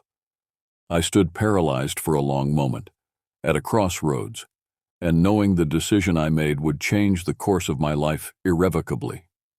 Then, with a slow, condemning finality, I turned on my heel and slogged back the way I came, my pulse a war drum in my ears. Whatever was happening in Fern Creek, I would face it alone. God help me, there was no other choice. Not anymore. As I passed under the gnarled oak that shaded the guard shack, too possessed by dread to notice more than another flicker of movement at the corner of my eye, I couldn't know how soon I would come to regret my decision, or how dearly it would cost. The beast was waiting for me in the blackberries, and it was hungry. As I approached the familiar hillock crowned with its forlorn cluster of headstones, my steps slowed, trepidation pooling in my gut. The mist hung thick as a burial shroud, the diffused morning light casting everything in an eerie pall. I fought the urge to turn and flee back down the trail. I knew in my marrow that this place held the answers I sought, however dreadful they might be. As I crested the rise, the old cemetery came into view, the lichen-crusted monuments jutting at odd angles like rotten teeth. And there at the far end, near the collapsing stone wall, stood the twisted cedar. Its trunk was gnarled and misshapen, cleaved into two writhing serpentine shapes that seemed to recoil from each other before twisting back together in an impossible tangle. The effect was so striking and unnatural that I wondered how I ever could have missed it before. As I drew closer, dread rising in my throat, I saw that the tree straddled a gap in the old stone wall, as if it had shouldered the rocks aside in its tortured growth. And huddled in that gap, nestled among the chaos of roots, was a dark mound I initially mistook for loamy earth or a fall of moss-covered boulders. But some instinct pulled me closer, even as the rational part of my mind screamed to turn away, to run as far and fast as my legs would carry me. It wasn't until I knelt at the base of the trunk, close enough to touch the mound, that I saw them, the bones, sun-bleached and partially obscured by creeping lichen, but unmistakably human. And piled among them, almost hidden beneath the years of forest detritus, the desiccated clumps of what looked like leathery, mummified flesh. The stench of decay that wafted up then was so thick and cloying I instantly vomited into the ferns. Gasping, on my hands and knees as spittle dripped from my chin, I tried to process the macabre scene through the hammer blow of shock. Could this be all that remained of Lavinia, the woman whose gravestone jutted so precariously from the cemetery hill not 30 yards away? Dear God, what had happened to her? That's when I noticed the scratches gouged into the twisted trunk. At first I took them for the casual marks of a bear or a cougar sharpening its claws, but as I looked closer my stomach clenched. They were words, carved by a human hand. Help me, O God, the copper, the blood beast in the blackberry's dark harvest. As I stared at those desperate, raving words, their edges smoothed by untold years and worming trails of termites, a low animal moan built in my throat. It couldn't be a coincidence, those phrases that echoed Lavinia's spectral message almost verbatim, but that would mean... As if in a dream, I slowly pivoted back to the boneyard beneath the cedar. Bile scorched the back of my tongue as the impossible truth crashed over me in a black wave of horror. This was her. This was Lavinia Cummins. And she had been here for a very, very long time. For a few stretched, brittle seconds, I simply knelt there as madness yawned beneath me like a bottomless crevasse. It couldn't be real, couldn't be Lavinia, not after all these decades moldering beneath the twisted tree. It defied all laws of nature and reason, and yet the evidence was right before my eyes, as stark and undeniable as the stench of copper that suddenly billowed on the breeze. So strong I could taste it on the back of my tongue. The same phrase Lavinia had uttered over the radio, her voice trembling with terror. The stench of copper, the beast, the dark harvest. That's when I felt it. The prickling sense of being watched, of some inscrutable presence behind me, immense and ravenous and incomprehensibly old. A presence that had haunted this blighted scrap of land for untold generations, lurking in the shadows of folklore and half-forgotten pioneers' tales. Watching, waiting, and now, after the long fallow years, hungry. Some deep, gibbering animal instinct screamed to bolt, to claw my way through the brush like a mad thing and never look back. But I was frozen, held fast by a skein of dread so primal and all-consuming it defied articulation. Slowly, as if in a dream, I turned. At first, my numb brain refused to process what I was seeing. Just another shadow spilling from the tree line, albeit strangely misshapen. But, as it resolved from the gloom beneath the firs, lumbering into the gray and shifting light, the breath died in my lungs. It was roughly the size and shape of a bear, but no bear's hide ever glistened like that, a wet and pulsing mass of livid scarlet that seemed to throb in time with the frantic drum of my heart. No bear had a maw like that, a dark and cavernous hole bristling with teeth like scythes, yawning wide enough to swallow a man whole. And no bear had eyes like that, milky, dead things that still managed to focus on me with a cold and pitiless hunger that liquefied my bowels where I crouched. As it shambled closer, a keening whine built in my throat, threatening to crescendo into a cracked scream. Every instinct howled to flee, but I was paralyzed, every muscle locked with the totalizing certainty that I beheld something that could not be, the beast in the blackberries, Lavinia's monstrous murderer. And now, as its stench of wet copper and loam enveloped me, I knew with a numb finality that I would be next, that my bones would join poor Lavinia's in their lonely boneyard beneath the twisted cedar, left to the patient gnawing of time and the elements. In that suspended moment, as the creature loomed and I teetered at the edge of oblivion, a single thought bubbled up through the blind animal terror, clear and pragmatic. At least it would be quick. There are far worse ways to die. Then the beast lunged, its bulk blotting out the sky, and I knew no more. Agony. It was the first sensation that pierced the thick, swaddling dark, bone-deep and fire-bright, radiating from my abdomen in sickening waves. With a monumental effort, I pried open my heavy lids. A mosaic of fir boughs shifted overhead, shot through with skeins of anemic sunlight. The breeze rattled through them like old bones, carrying with it the thick stench of copper, of blood. My blood, I realized dimly. It was everywhere, soaking my shredded uniform, pooling beneath my sprawled legs. For a moment I simply stared, not quite processing the ruin of torn flesh and glinting viscera. I'd always expected that amount of damage to look different somehow, less surreal. Then the memories came crashing back with a suddenness that made me gag.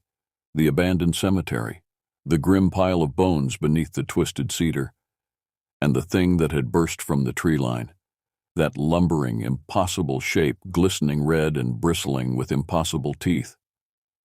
I squeezed my eyes shut, unwilling to look, to confirm that the day's horrors had been more than some fever dream dredged up by isolation and a suggestible mind. But I couldn't unsee it, just as I couldn't stop shaking, the beginnings of shock icing my veins. I had to move, had to get out of here before it came back to finish the job. If blood loss or exposure didn't claim me first. Already a sick torpor threaded my limbs, the edges of my vision pulsing black. Fighting down a sob, I rolled to hands and knees. Instantly, white-hot agony blazed through my core, and I cried out, the sound raw and desolate in the hushed wood. Hand clamped to my side, trying desperately to keep what should be inside from spilling out. I lifted my head and beheld the beast. It crouched not 10 yards away, still as a hellish statue, those milky eyes fixed on me with a cold, considering intelligence that turned my innards to water. In the stark light of day, its hide was a duller crimson, like old blood, and I could see the knotted ropes of scar tissue crisscrossing its hulking flanks. Souvenirs from the long years of evading detection and bullets. It could have finished me any time it wanted, I realized dimly. It was playing with me, savoring my terror, just as it had savored Lavinia's so long ago. At the thought of her, of the pile of neatly gnawed bones moldering beneath the blackberries, a strange calm washed over me. The pain, the fear, fell away like a shed husk, leaving only a cold, crystalline fury. This thing, this abomination, it didn't get to win. Didn't get to keep killing, decade after decade, unchecked. If I was to die here, to fertilize the forest floor, it would be on my terms. And I would make damn sure this monster came with me. My hand drifted to my holster. By some miracle, my sidearm was still there, the weight of it suddenly sacred. Keeping my eyes on the beast, I slowly unsnapped the guard, wrapped my finger around the trigger, and squeezed. The retort rang out like cannon fire, shattering the silence. The beast jerked as the round took it in center mass with a meaty thunk. Then, to my horror, it simply looked down at the whole gushing ichor and huffed a low, guttural sound that could only be laughter. It lunged, and this time I knew there would be no waking up, no second chance. Lavinia's song rang in my head, the same lilting notes she had hummed over the radio, merry and mocking. We'll go no more a-roving, so late into the night. I squeezed the trigger until it went click, screaming into the advancing red maw, screaming until the stink of copper was all I knew. Then the dark took me, deep and velvet and unending, and the beast fed.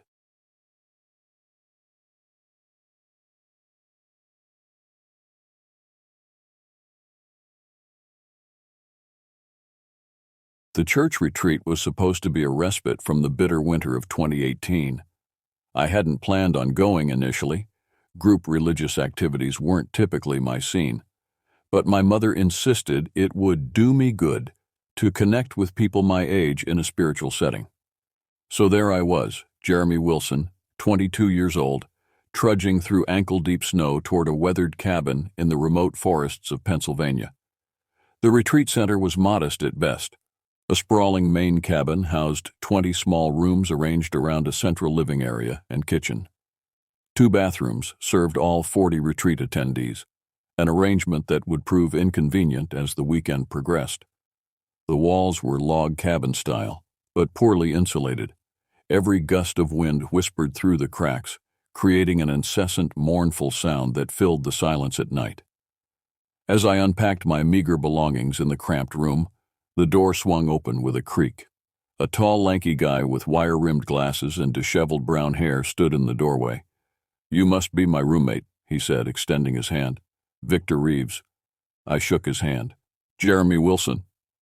Victor moved to the empty bed and dropped his duffel bag. "Been to one of these retreats before?" "First time," I admitted. "You?" "Third year." He unzipped his bag and began removing neatly folded clothing. They're usually pretty uneventful: Bible study, prayer circles, awkward social activities. Though I guess there's always the mafia house to liven things up. Something in his tone caught my attention. "The what?" Victor paused his unpacking and glanced toward the window. "You haven't heard the stories?" I shook my head. "Come here." He motioned me toward the small window at the far end of our room. I followed, curious. Victor pointed up toward a hill that overlooked the retreat center. There, partially obscured by skeletal winter trees, stood a massive structure that seemed to defy the surrounding wilderness. Even from this distance, I could make out its imposing Victorian architecture: 3 stories of weathered wood and broken windows, with a steep, angular roof and what appeared to be a widow's walk at the top. "That's the mafia house," Victor said, his voice dropping to a near whisper. "Been abandoned for decades. Story goes that during Prohibition it was used by organized crime as a base of operations. Rumor has it they'd bring people up there who crossed them, take them to the attic and—" He drew his finger across his throat. I studied the building more carefully. Despite the daylight, shadows seemed to cling to its exterior like a shroud. "And the bodies? What did they do with them?" Victor's eyes widened slightly. "That's the thing. According to local legend, they never removed them, just left them up there in the attic to rot." A gust of wind rattled our window, making both of us flinch. "Has anyone ever gone inside?" I asked, already sensing the answer. "Every year someone tries," Victor replied. "Most don't make it past the locked doors. Those who do—" He trailed off, organizing his toiletries with sudden interest. What happens to them?" He shrugged. "Nothing supernatural, if that's what you're asking. But people come back different, quiet, jumpy. One guy from last year's retreat claimed he heard whispering coming from inside the walls." I turned back to the window, studying the house more carefully.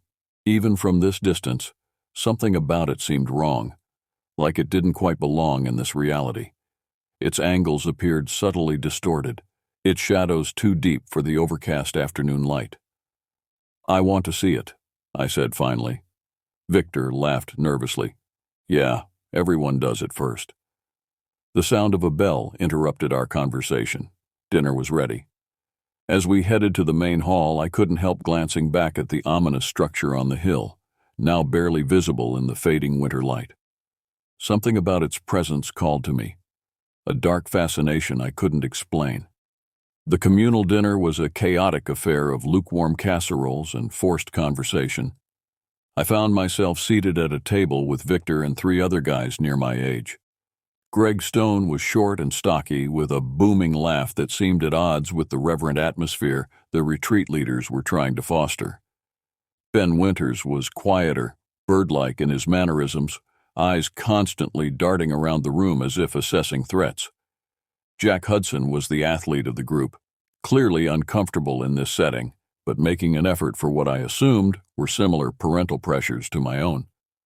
As we ate, I noticed their conversation kept circling back to the house on the hill.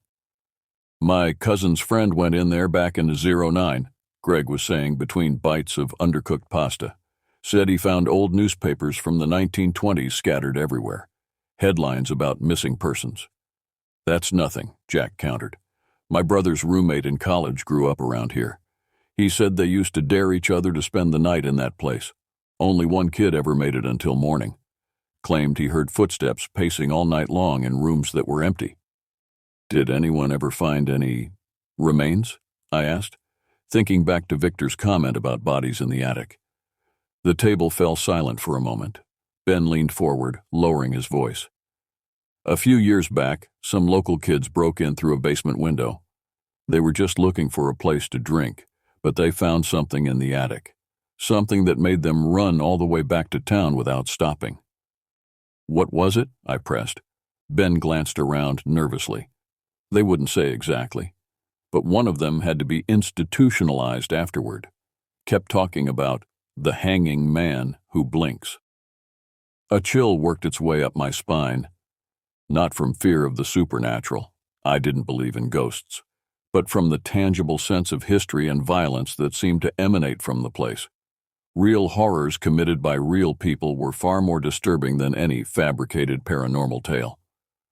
We should check it out, I suggested, surprising myself with my eagerness. The reaction was mixed. Greg's eyes lit up with excitement, while Ben looked as if I'd suggested we juggle venomous snakes. Jack and Victor exchanged glances, weighing their bravado against their better judgment. When? Greg asked.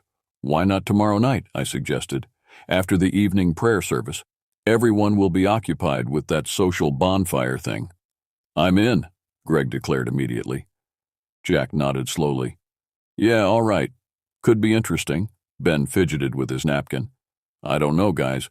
Pastor Williams specifically mentioned staying away from that place during orientation. All the more reason to go, Jack retorted.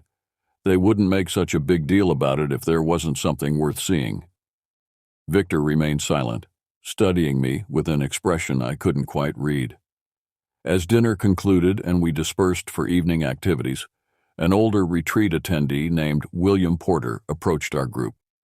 He was in his 60s, with deep lines etched around his eyes and a perpetual frown that suggested decades of disapproval. Couldn't help overhearing your conversation, boys, he said, his weathered hand gripping my shoulder with surprising strength. That house isn't for playing around in. We were just talking, sir, Ben assured him quickly. William's eyes narrowed. I've been coming to these retreats for 15 years. Every few years some young folks get it in their heads to explore that place. Never ends well. Did you ever go inside? I asked, unable to contain my curiosity. His expression darkened further. Once, 1985, I was younger than you all, thought I was invincible. He paused, his gaze drifting toward the windows. Found evidence of terrible things in that house, things that showed me the depths of human depravity. Like what? Greg pressed. William shook his head. Some knowledge isn't worth acquiring, son. Stay away from that place. It's not the building itself that's dangerous. It's what it does to your mind. Makes you see things differently. Makes you question what you thought you knew about good and evil. With that cryptic warning, he walked away, leaving us in uncomfortable silence. That night, as the retreat center settled into quiet, I lay awake listening to Victor's steady breathing from the opposite bed. Through our small window, I could see the silhouette of the Mafia house against the starlit sky. A single point of light, what seemed to be a reflection of the moon in one of the upper windows, winked at me like a knowing eye. I told myself it was just my imagination when that light appeared to move, drifting slowly from one window to another, before disappearing altogether. The next day passed in a tedious blur of scripture readings and team-building exercises. Throughout the mandatory activities, my mind kept wandering to the house on the hill. During a particularly dull discussion about the Book of Revelations, I sketched the imposing structure in my notebook, adding details I recalled from my window observations. The ornate trim around the roofline, the boarded-up first-floor windows, the strange cupola at the very top that seemed to watch over the property like a sentinel. You're obsessed, Victor whispered, glancing at my drawing. Maybe I was. Something about the house called to me in a way I couldn't articulate. It wasn't just adolescent rebellion or the thrill of breaking rules. The house represented something unfinished, a story interrupted, secrets preserved in silent rooms. I needed to see inside, to understand what had happened there. During lunch, our group reconvened to finalize plans. I did some asking around, Greg announced, sliding onto the bench beside me. That old guy from last night, William Porter. People say he hasn't been the same since he went into that house back in the 80s. Used to be some hotshot lawyer in Philadelphia. After visiting the house, he quit his practice, gave away most of his money, and now he just travels between church events warning people about sin and judgment. That's not exactly a ringing endorsement for exploration, Ben noted nervously. Jack shrugged. Could be coincidence. Maybe he just had a midlife crisis. There's a woman who works in the kitchen, Greg continued, lowering his voice. She's lived in the area her whole life.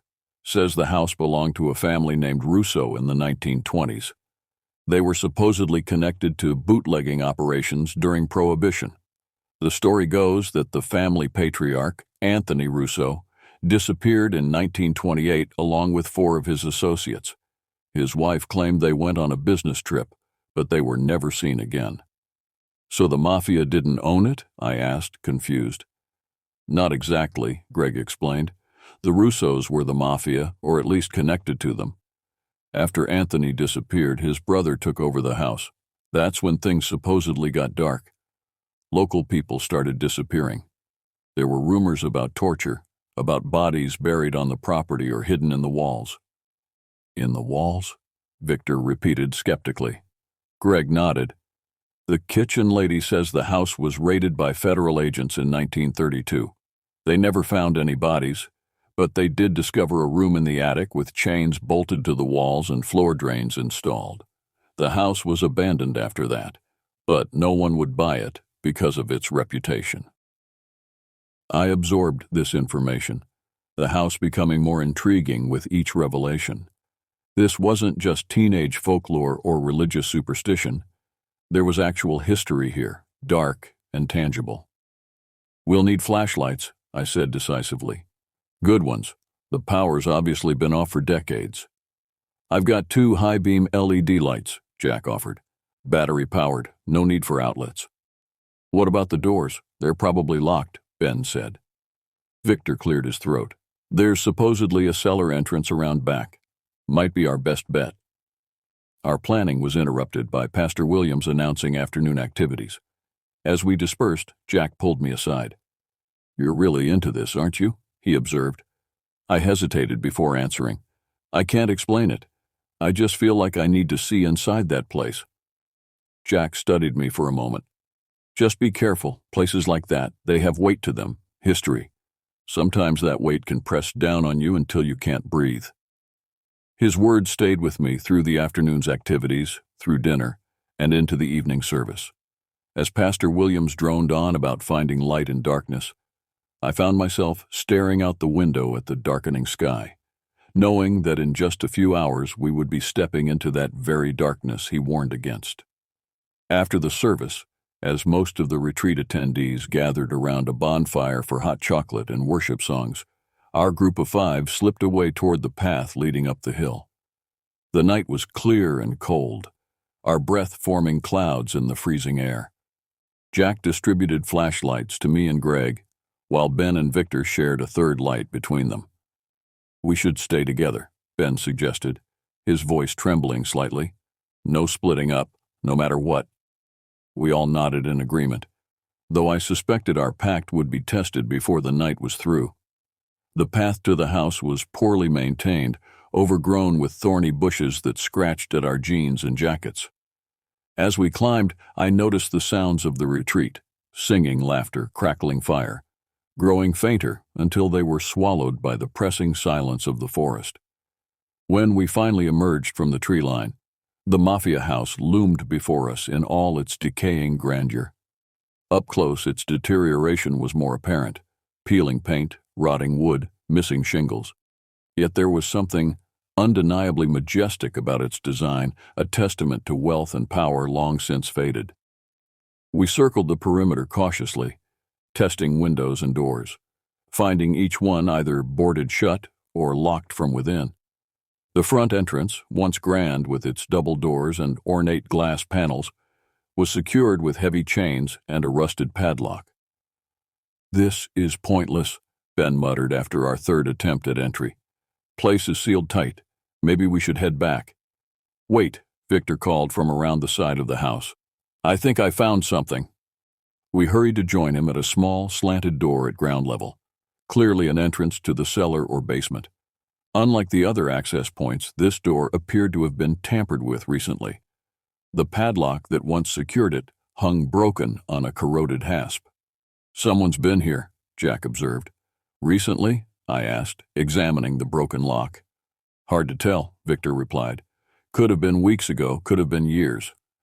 Greg reached for the handle. "Only one way to find out." The door resisted at first, then gave way with a groan that seemed inappropriately loud in the silent night.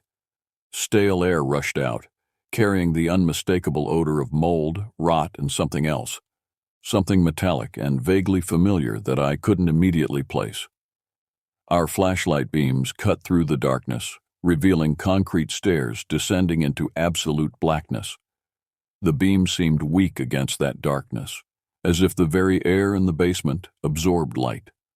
Ben took a step backward. "I don't like this." "We've come this far," Jack reasoned, though I detected hesitation in his voice as well. I moved forward, placing my foot on the first step. "I'm going in. Anyone who wants to back out can wait here." Greg joined me immediately.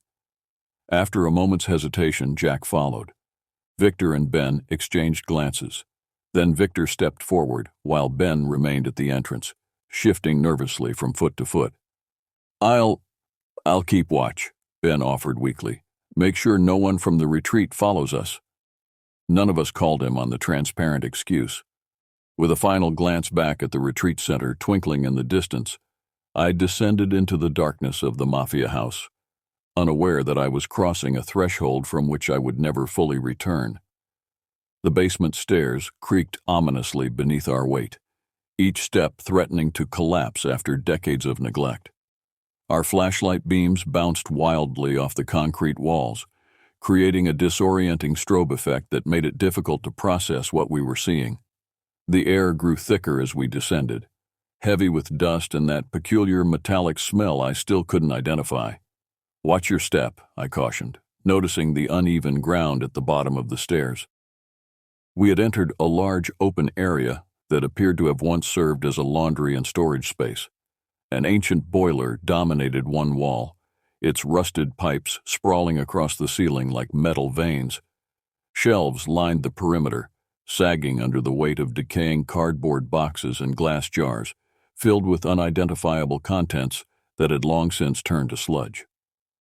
"This place is huge," Greg whispered, his voice echoing slightly despite his attempt at quiet. He was right. The basement extended far beyond what would be expected for a normal residence, suggesting the house above was even larger than it appeared from outside. Multiple doorways led off from the main area, hinting at a labyrinthine underground structure. We moved slowly through the space, our flashlights revealing decades of accumulated debris. In one corner, a pile of rotting fabric, once fine clothing, judging by the visible buttons and zippers, lay in a moldering heap. Nearby, empty bottles of various liquors, their labels long since disintegrated, suggested wild parties or serious drinking had once taken place here. "Look at this," Jack called, directing his beam toward a stack of wooden crates near the boiler. I approached cautiously, examining the faded text stenciled on the side. "Medical supplies, U.S. Army, 1943. "Army supplies?" Victor questioned. "What would those be doing here?" "Black market, maybe," I suggested. If the owners were connected to organized crime, they probably dealt in stolen goods. Greg pried open one of the crates, revealing dozens of empty glass vials packed in decomposing straw. "Whatever was in here is long gone." We continued our exploration, moving deeper into the basement. In another area, we discovered what appeared to be a makeshift chemistry lab. Glass beakers crusted with residue, Bunsen burners connected to a complex system of copper tubing, and more empty bottles. They were making their own alcohol during Prohibition, Jack realized. That's what all this equipment was for. Victor nodded slowly. Makes sense. Bootleggers needed production facilities away from prying eyes. As fascinating as these artifacts were, they weren't what I had come for. I wanted to see the attic, to verify the grim rumors about bodies and torture chambers. We needed to find a way upstairs. There must be an interior staircase, I said, directing my beam toward the various doorways. We began checking each one methodically. The first led to a small room filled with coal. The second opened into what appeared to be a root cellar, with empty shelves and hooks hanging from the ceiling that might once have held cured meats. The third door was locked, unusual for an interior basement door. Should we try to break it down? Greg suggested. Before anyone could answer, a loud crash echoed from the entrance to the basement, followed by the sound of rapid footsteps on the stairs. Ben? Jack called out, swinging his flashlight toward the stairwell. There was no response, only the fading sound of someone, presumably Ben, running away from the house. What happened? Victor asked, voice tight with sudden anxiety. Don't know, I replied. Maybe something spooked him. Or someone, Greg added ominously. We fell silent, listening intently. The basement had gone completely quiet except for the occasional drip of water from somewhere in the darkness and the subtle settling of the old house around us. Should we go after him? Victor suggested. I shook my head. He probably just got scared and ran back to the retreat. Let's keep looking for a way upstairs. The fourth doorway finally revealed what we were seeking, a narrow staircase leading up to the main floor of the house. Unlike the utilitarian concrete of the basement, these stairs were wooden, once finely crafted but now rotting and dangerous. We should test each step before putting our full weight on it, Jack cautioned. I went first, placing my foot gingerly on the first step. It creaked, but held. The second and third steps were similar. On the fourth step, my foot broke partially through the rotten wood, causing me to stumble. You okay? Greg asked, reaching out to steady me. Fine, I assured him, extracting my foot from the splintered wood. Just need to be more careful. We continued our ascent, testing each step meticulously. About halfway up, Victor stopped suddenly. Did you hear that? He whispered. We all froze, listening. At first, I heard nothing. Then faintly, a sound drifted down from above, the unmistakable cadence of footsteps pacing back and forth across the floor above us. That's not possible, Jack breathed. There's no one else here. Maybe Ben came back another way? Greg suggested, though his voice lacked conviction. No way, Victor replied. All the doors were locked or boarded up except the basement entrance. The footsteps continued, unhurried and deliberate, moving from one end of what I presumed was the main hall to the other. Should we go back? Victor asked, his earlier bravado evaporating. I considered our options. We could retreat now, never knowing what was waiting upstairs, or we could continue and face whatever, or whoever, was creating those footsteps. I'm going up, I decided. You guys can head back if you want. No one moved to leave. Despite their fear, a fear I shared but was determined not to show, curiosity had its grip on all of us now. The footsteps suddenly stopped, leaving an unnerving silence in their wake. After a moment's hesitation, I resumed climbing, moving as quietly as possible on the creaking stairs. At the top, a door stood closed but not latched. I placed my hand on the tarnished brass knob, feeling a strange resistance, as if someone were holding it from the other side. Then the sensation passed, and the knob turned easily in my grip. The door swung open to reveal the main floor of the Mafia house, and a darkness so complete that our flashlights seemed to dim upon encountering it. We emerged into what had once been a grand entrance hall. Despite the darkness, our flashlights revealed glimpses of faded opulence. Marble flooring cracked and stained with age, ornate wallpaper peeling in long strips like decomposing skin, a sweeping staircase that curved upward to the second floor. "This place must have been something in its prime," Jack whispered, his voice unnaturally loud in the stillness.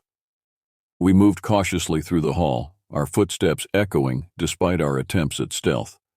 Dust motes swirled in our flashlight beams, disturbed for perhaps the first time in decades. The air was stagnant but strangely cold, far colder than it should have been given the relative warmth of the basement. Where did those footsteps come from? Greg wondered aloud, swinging his light across the empty space. Could have been the house settling, Victor suggested, though none of us believed it. We explored the ground floor methodically, moving from room to room. The formal dining room still contained a massive table, its surface thick with dust and rat droppings. The kitchen's cabinets hung open, revealing empty shelves and the occasional rusted can. A study contained bookshelves with volumes so water-damaged and mold-infested that their titles were illegible. Throughout our exploration, I felt a growing sense of unease. Not fear exactly, but a persistent feeling of being observed. I found myself constantly glancing over my shoulder, expecting to find someone standing just beyond the reach of my flashlight beam. "There's nothing here," Jack announced, after we'd checked the final room on the ground floor. "Just a bunch of old furniture and rat nests." "We still haven't seen the attic," I reminded him. "That's where the bodies were supposedly kept." Greg snorted, "If you believe that story." "I don't know what to believe anymore," Victor muttered, glancing nervously toward the ceiling. "But I'm starting to think Ben had the right idea. This place feels wrong." "We came for the attic," I insisted. "We should at least take a look before heading back." Jack nodded reluctantly. "Fine, quick look, then we leave." We approached the grand staircase, testing the first few steps to ensure they would hold our weight. Unlike the basement stairs, these seemed relatively solid, though they creaked alarmingly as we ascended. The second floor was arranged in a circular pattern around a central hallway, with bedrooms and bathrooms branching off like spokes on a wheel. Most of the doors stood open, revealing spaces long since stripped of anything valuable. Broken furniture, shredded mattresses, and graffiti from previous trespassers were the only decorations remaining. "People have definitely been here before," Greg observed, pointing to a spray-painted obscenity that couldn't have been more than a few years old. "But not recently," Victor added, noting the undisturbed dust covering everything. At the end of the hall, a narrower staircase led to the third floor. As we approached it, Jack suddenly stopped. "I think I heard something downstairs," he said, turning his flashlight back the way we had come. We all paused, listening intently. After a moment, a distinct sound reached us, a door closing somewhere on the ground floor. "Ben?" Greg called out, his voice echoing through the empty house. No response came. "Could be other kids from the retreat," Victor suggested. "Maybe they saw us leave and decided to follow." "Or someone else entirely," Jack muttered. The implications of that possibility hung in the air between us. We were trespassing in an abandoned house miles from help, with potentially hostile strangers now between us and the exit. "We should check it out," I said, starting back toward the main staircase. "Wait," Victor grabbed my arm. "If it's someone dangerous, we'd be better off staying quiet and hidden. Or finding another way out," Greg added. "There must be more exits on the upper floors, windows we could climb through." I hesitated, torn between curiosity about the noise and the growing desire to reach the attic before our nerve failed completely. "I'll go take a quick look," Jack decided. "The rest of you head up to the attic. I'll join you in 5 minutes." "We shouldn't split up," Victor protested. "It's just a quick check," Jack insisted.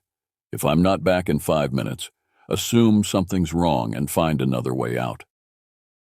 Before anyone could object further, he started back down the hallway, his flashlight beam growing dimmer as he moved away from us.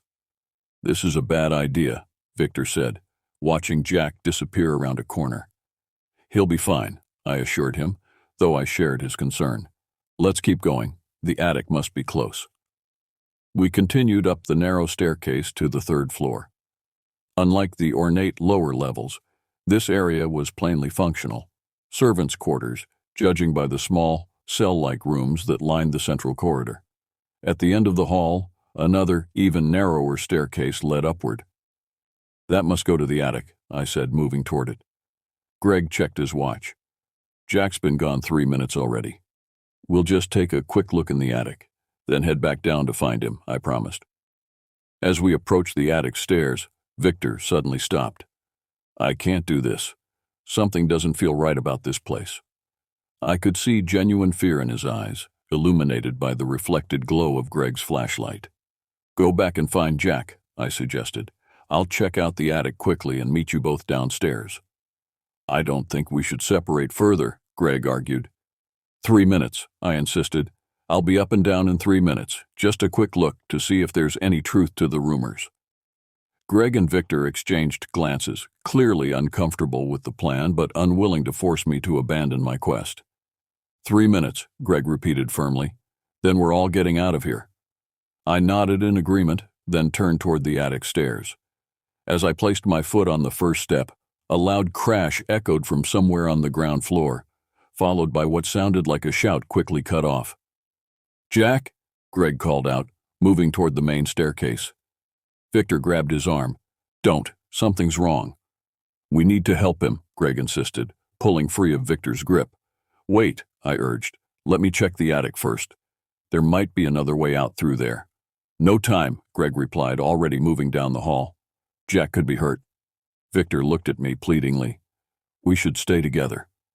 I hesitated, torn between my obsession with the attic and concern for Jack.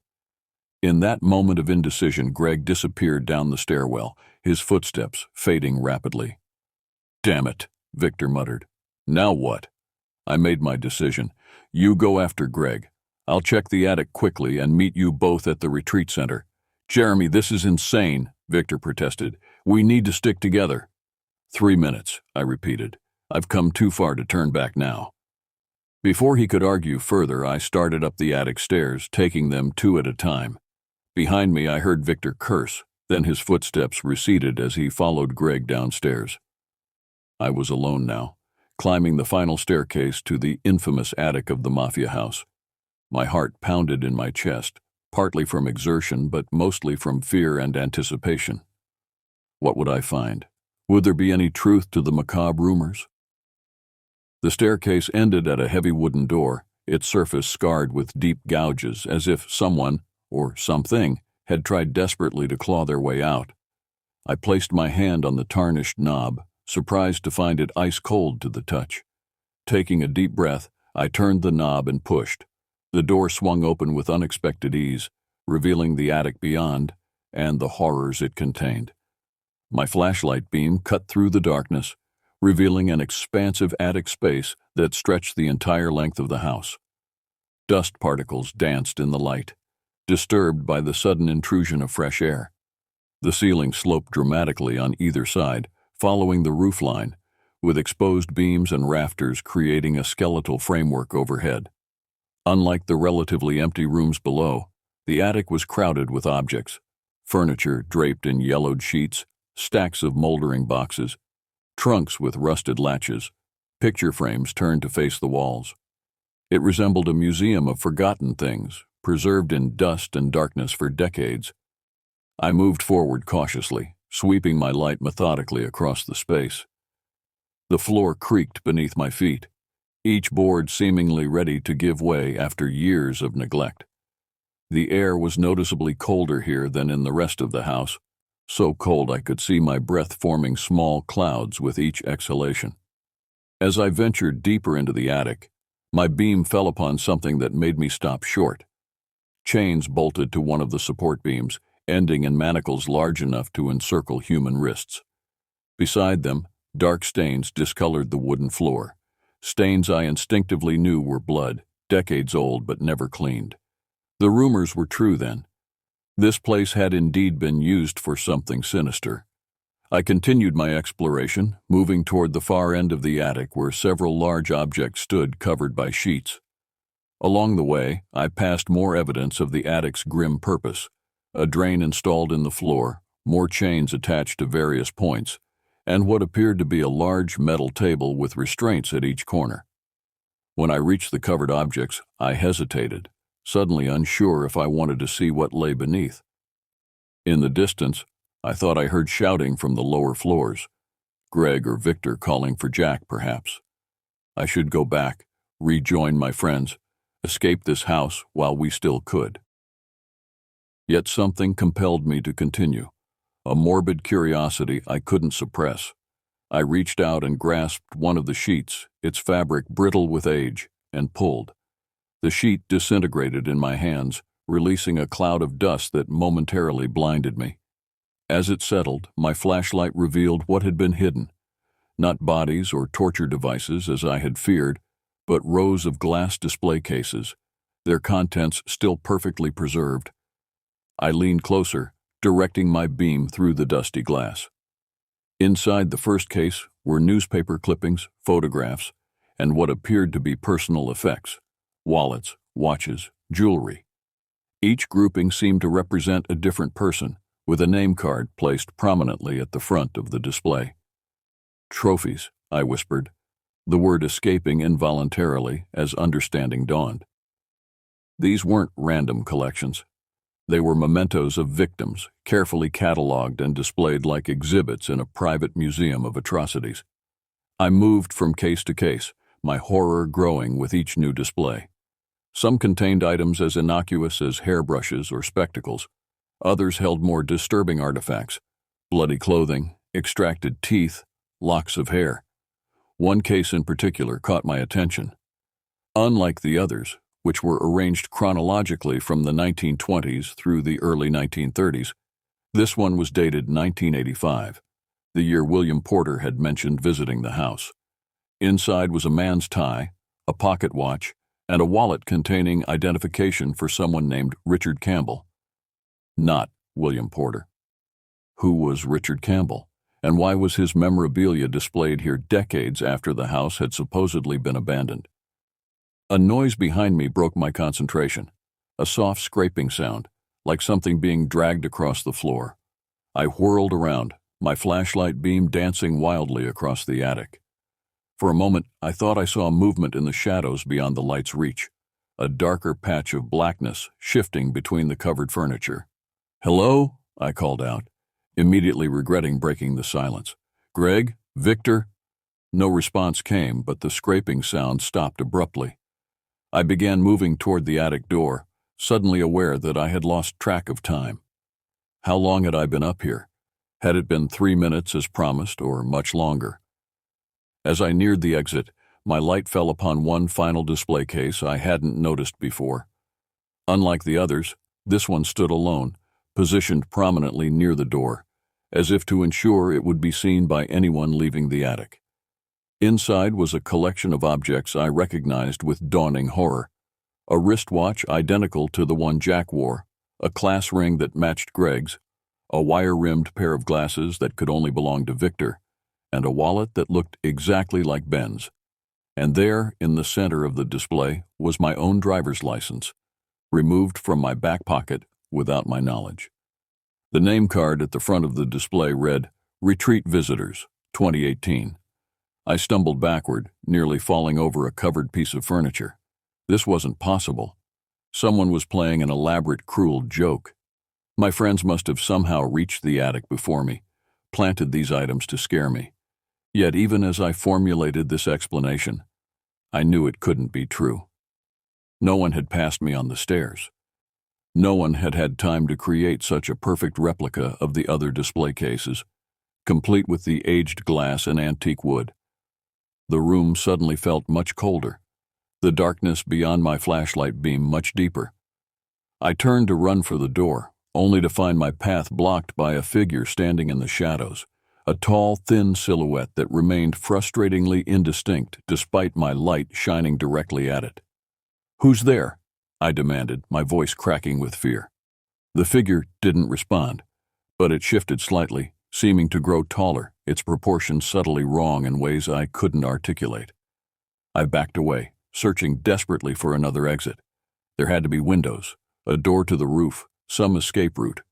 As I retreated, my back collided with one of the display cases, sending it crashing to the floor. Glass shattered, scattering the preserved mementos across the wooden planks. The figure moved then, advancing with unnatural speed. My flashlight beam caught it fully for just an instant, long enough for me to see that what approached wasn't human, at least not entirely. Its limbs were too long, its movements too fluid, its face a blank expanse interrupted only by a wide, lipless mouth stretched in a rictus grin.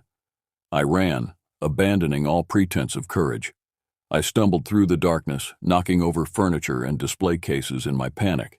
Behind me I heard glass breaking, wood splintering, and a sound that might have been laughter or screaming or both intermingled. My flashlight beam bounced wildly, creating a strobe effect that made navigation nearly impossible. I lost all sense of direction, knowing only that I needed to get away from the thing pursuing me. When my light finally found the door, I nearly sobbed with relief. I lunged toward it, grasping the knob with sweaty fingers, turning it desperately. It wouldn't budge. I rattled the knob frantically, then threw my shoulder against the wood. The door remained firmly shut, as if it had been sealed or barricaded from the other side. The scraping sound resumed behind me, closer now. I spun around, pressing my back against the door, holding my flashlight out like a weapon. The beam caught movement to my right. A sheet covering a large object was slowly sliding to the floor, apparently of its own accord. As the fabric fell away, it revealed a full-length mirror in an ornate frame, its surface covered in a film of dust except for a single clear handprint at its center. My light reflected in the glass, momentarily blinding me with its glare. When my vision cleared, I saw something impossible in the mirror's reflection. Myself, standing with my back against the door, flashlight raised defensively. And behind me, clearly visible despite being impossible to feel, a hand resting on my shoulder, its fingers elongated and jointed in too many places, its skin a mottled gray. I screamed then, a sound of pure terror that seemed to come from somewhere outside myself.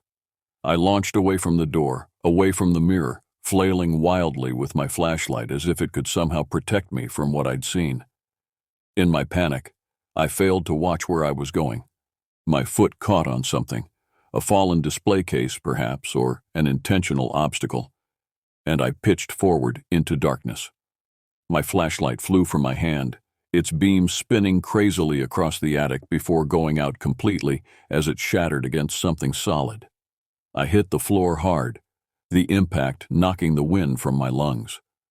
For several terrible seconds, I lay gasping in absolute darkness, certain that at any moment I would feel those impossible fingers closing around my throat.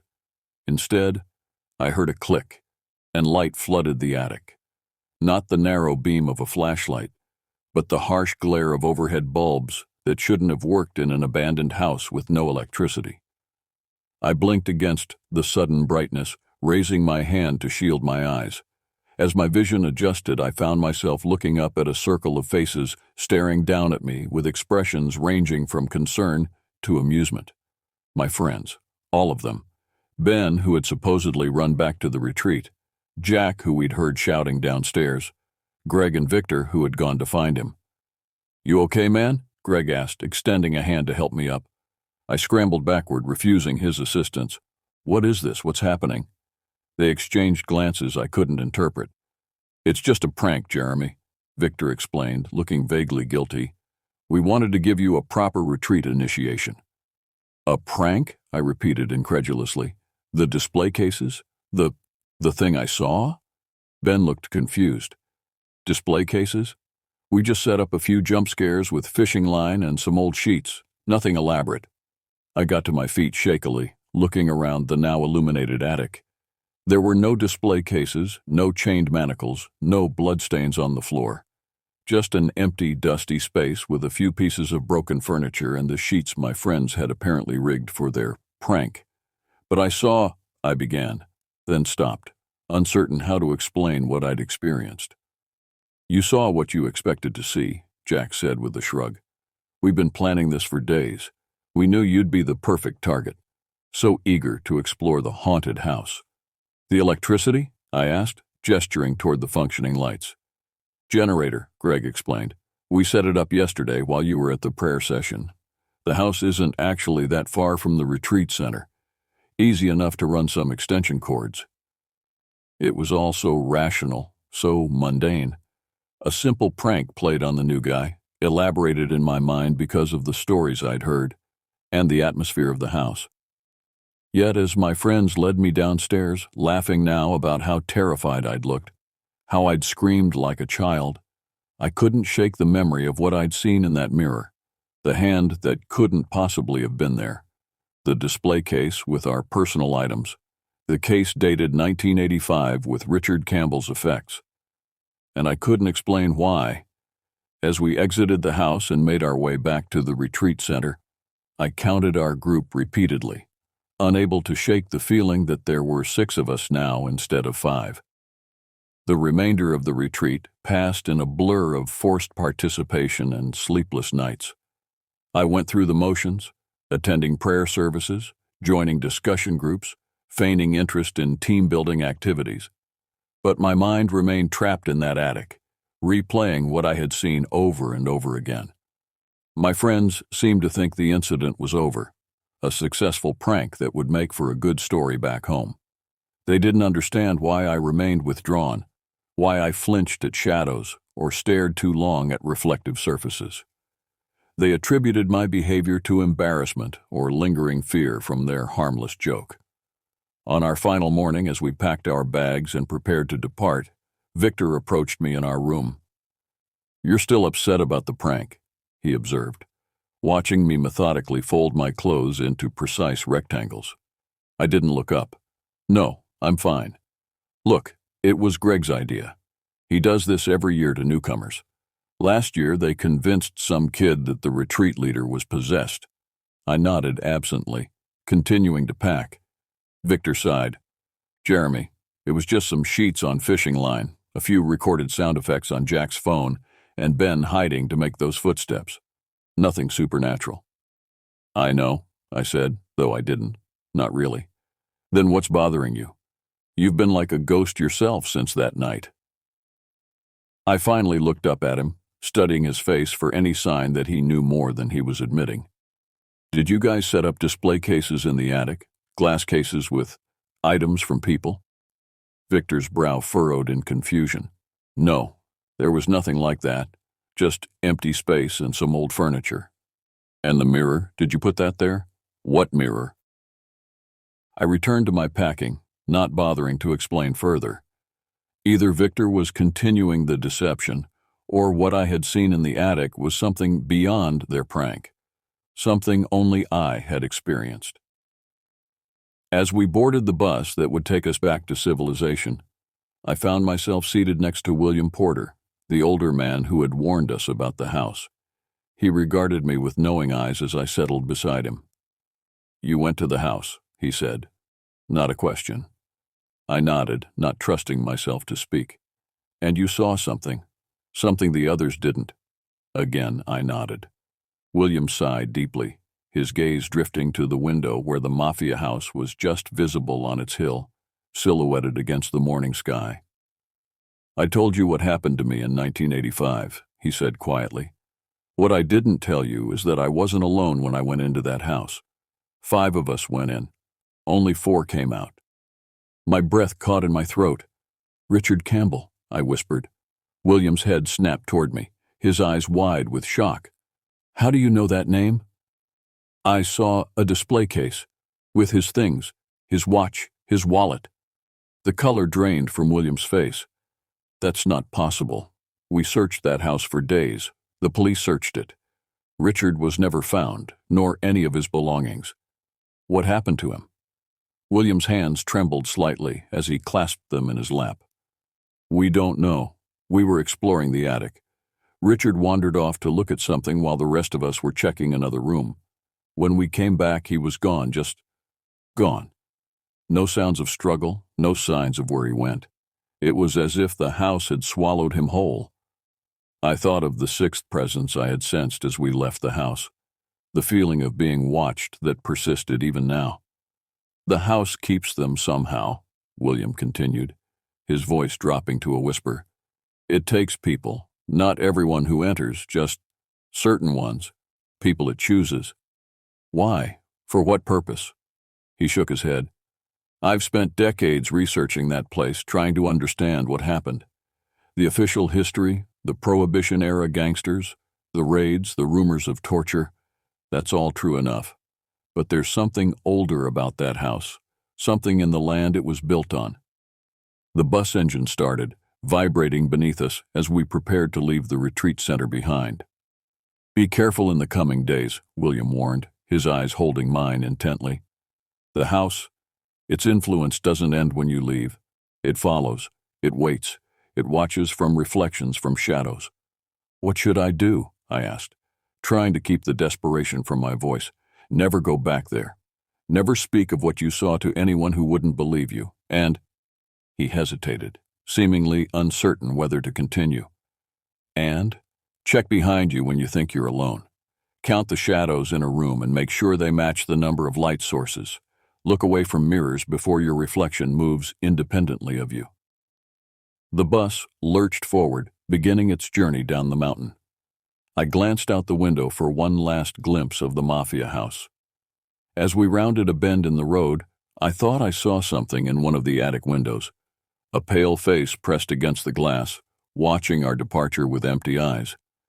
When I turned back to continue my conversation with William, the seat beside me was empty. "Where did Mr. Porter go?" I asked a nearby retreat leader. She looked at me strangely. "William Porter, he left yesterday evening, had some family emergency." I spent the rest of the journey in silence, watching my own reflection in the bus window, noting how it sometimes seemed to move a fraction of a second after I did. That was 3 years ago. I've tried to forget what happened in the Mafia house, to dismiss it as an overactive imagination combined with a mean-spirited prank. Sometimes I almost succeed. I finished college, got a job in accounting, moved into a small apartment in a city far from Pennsylvania. I speak to my parents weekly, but haven't maintained contact with anyone from the retreat. Normal life resumed, outwardly at least, but things are different now. Small things that others might not notice but that consume my daily existence. I no longer keep mirrors in my home. The bathroom mirror was the first to go after I saw someone standing behind my reflection one night, someone who wasn't there when I spun around in terror. I've replaced glass picture frames with wooden ones, avoided polished surfaces that might show reflections. I sleep with lights on. Darkness brings sounds I can't explain.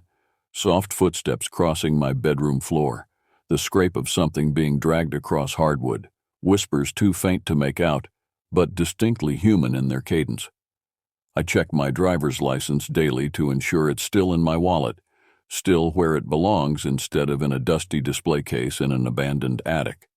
Most disturbingly, I've developed a habit of photographing myself several times a day, comparing the images to ensure my appearance isn't subtly changing, that my limbs aren't gradually elongating, that my smile isn't widening beyond natural limits, that my eyes aren't slowly emptying of humanity. My therapist calls it post-traumatic stress disorder, exacerbated by an underlying anxiety condition. She's prescribed medications that dull the fear but don't eliminate it. She encourages me to confront my delusions, to recognize them as manifestations of stress rather than reality. I pretend to agree, to accept her rational explanations. It's easier than trying to convince her of truths she isn't prepared to accept. I haven't told her about the visitor who comes at night. It started 6 months after the retreat. I woke at 3:17 a.m., always precisely that time, to find someone sitting at the foot of my bed. A figure silhouetted against the dim light from my bedside lamp, motionless except for the steady rise and fall of breathing. The first few times, I screamed, threw things, tried to attack it. The figure never reacted, never moved except to turn its head slowly toward me, its features always hidden in shadow regardless of lighting. Eventually, I stopped fighting. The visitor never did anything threatening, never approached closer, never spoke. It simply sat and watched, disappearing if I closed my eyes for longer than a few seconds. Some nights it doesn't come at all. Those nights are somehow worse. The anticipation, the certainty that it's somewhere nearby, watching and waiting, keeps me awake until dawn. I've tried recording it with my phone.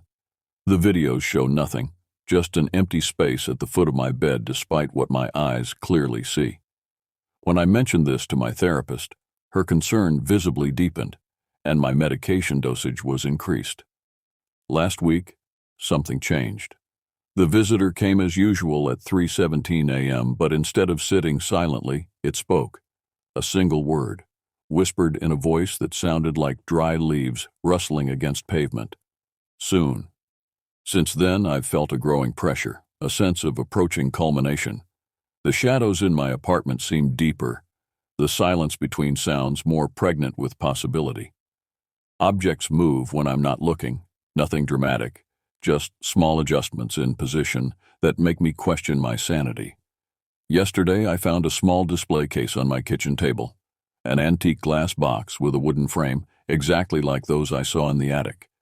Inside was a driver's license, mine, despite the fact that the original remained in my wallet. The name card at the front read, Jeremy Wilson, 2021. I destroyed it immediately, smashing the glass and burning the contents. I told myself it was another hallucination, another manifestation of PTSD that only existed in my mind. But this morning, a new case had taken its place, identical to the first but filled with different items. A watch I lost last month, the keys to my first car, which I haven't seen in years, a photograph of me as a child that should be in my parents' album 3 states away. The growing collection in my apartment tells me that what began in that attic is nearing completion. The house has been patient, allowing me the illusion of escape while slowly extending its influence across time and distance. Tonight I know the visitor will speak again. Tonight it may do more than watch. Tonight the true purpose of what happened in the Mafia house may finally be revealed. I've written this account as a warning. If you ever find yourself near an abandoned house with a history of violence, with rumors of disappearances and secrets hidden in its attic, turn away. No curiosity is worth the price of discovery. And if someone you know changes subtly after such an exploration, if their reactions seem delayed by fractions of seconds, if their movements occasionally appear too fluid or their expression slightly wrong, consider the possibility that what returned might not be entirely the person who entered. The visitor is here now, watching as I type these final words. Its head is tilted at an impossible angle, its shadow stretching across my wall in a shape that doesn't match its form. It's speaking again, a single word repeated over and over in that rustling, inhuman voice. Home. I think I finally understand. The Mafia house wasn't haunted by those who died there.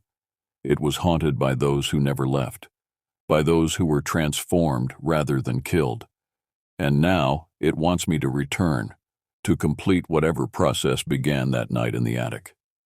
I've booked a flight to Pennsylvania for tomorrow. I've arranged for this document to be delivered to the local newspaper if I don't return within a week. I don't expect to return. The shadows are moving independently now, gathering in corners, deepening and squirming with half-glimpsed forms. My reflection in the computer screen shows someone standing behind me, hands outstretched toward my shoulders. When I turn, nothing is there, but the pressure remains, the sensation of cold fingers resting lightly on my skin. The visitor is smiling. I can't see its face, but I know it's smiling. And somehow I'm smiling too, a wide, unnatural expression I can feel stretching my lips, but can't control. Home, it whispers again. And despite my terror, I find myself whispering back, home.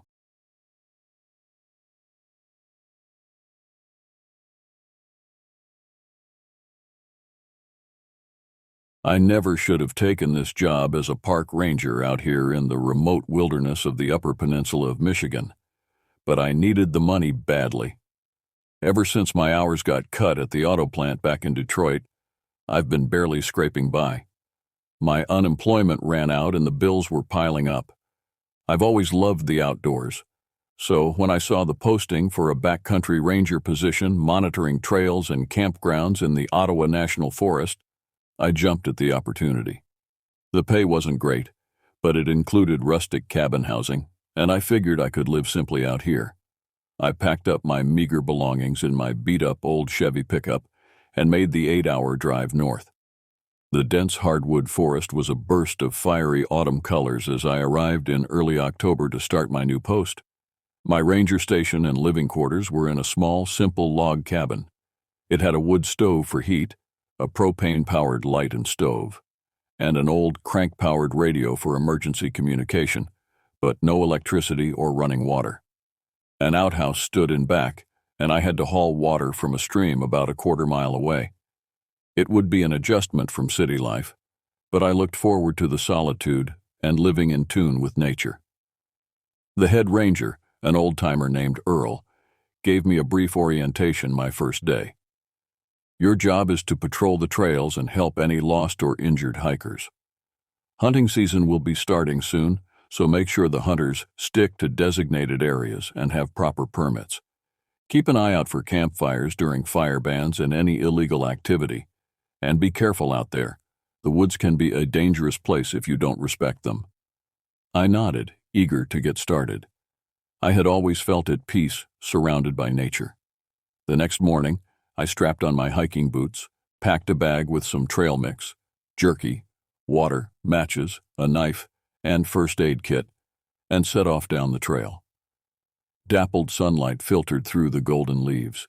The earthy scent of moss and rich soil filled my nose. A sense of freedom washed over me as my feet carried me deeper into the ancient forest.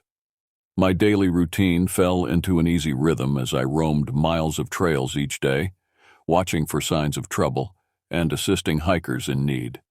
I felt my body growing leaner and stronger from long days of trekking through the wilderness. More than just my body, though, I could feel something changing within my spirit, too, a sort of primal reawakening, as if I was tapping into some ancestral connection to the land. There was one trail in particular that I was drawn to, an old path that was mostly overgrown and seldom used anymore. It meandered along the top of a jagged cliff ridge, through gnarled, twisted pines, and over lichen-spotted boulders. Whenever I hiked it, I was oddly unsettled, as if I could feel an intangible presence watching me from the shadows. One crisp evening, I was walking back to my cabin on that eerie clifftop trail. The sun had already sunk below the horizon, leaving a band of bloody orange fading to star-flecked indigo. I walked in silence, except for the crunch of my boots on the dry leaves. Suddenly, a chilling wail ripped through the twilight, sending icy tendrils of fear skittering down my spine. It sounded like the forlorn howl of a wolf, but distorted, unnatural. I swung my flashlight beam across the trees, body tensed. The light caught a pair of glowing green eyes for just a second before they blinked out of existence. Pulse pounding, I hurried my pace, cursing myself for not bringing my rifle. More shrieks and howls tore through the night from all around me, a cacophony of anguish that seemed to stab into my very soul. I broke into a jog, then a panicked run. I could hear crashing in the underbrush behind me, as if something very large was keeping pace, toying with me. I fled headlong down the path, heedless of the rocks and roots that grabbed at my feet. The woods spun by in a blur, and the horrible baying sounds grew closer, more frenzied. My lungs and legs burned as I pushed myself harder than I ever had before. After what felt like miles, I burst into the clearing by my cabin and slammed the door shut behind me, gasping for breath. The night was deathly silent again. No howls, no footsteps, nothing. It was as if I had imagined it all, but I knew better. Something dark and unnatural lurked in these ancient woods, and it knew I was here. I was deeply shaken after my experience on the cliffside trail. In the light of day, I tried to convince myself it had just been my overactive imagination playing tricks on me in the dark. Maybe the sounds were just coyotes yipping and I had spooked myself. But I couldn't shake the deep sense of foreboding that enveloped me like a burial shroud. And I kept thinking back to something Earl had said in passing during my first week. Strange things happen in these woods. Indians say they're cursed, haunted by vengeful spirits. I don't put much stock in that myself, but I've seen and heard some things I can't rightly explain. I threw myself into my work, hiking farther and faster each day, as if I could outpace my growing unease. When I returned to my cabin one evening, I found an old, weathered journal wedged behind a loose hearthstone in the fireplace. Curious, I thumbed through the brittle, yellowed pages. It appeared to be a ranger's log from the 1920s. Most of the entries documented mundane daily activities, trail conditions, animal sightings, logging operations. But near the end, the entries grew feverish, disjointed.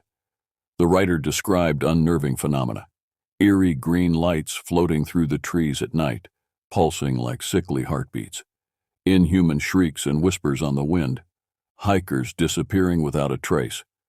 The final entry, dated October 13th, 1928, sent chills scurrying through me. I know how this must sound, but I swear on my immortal soul that it's true. I saw it.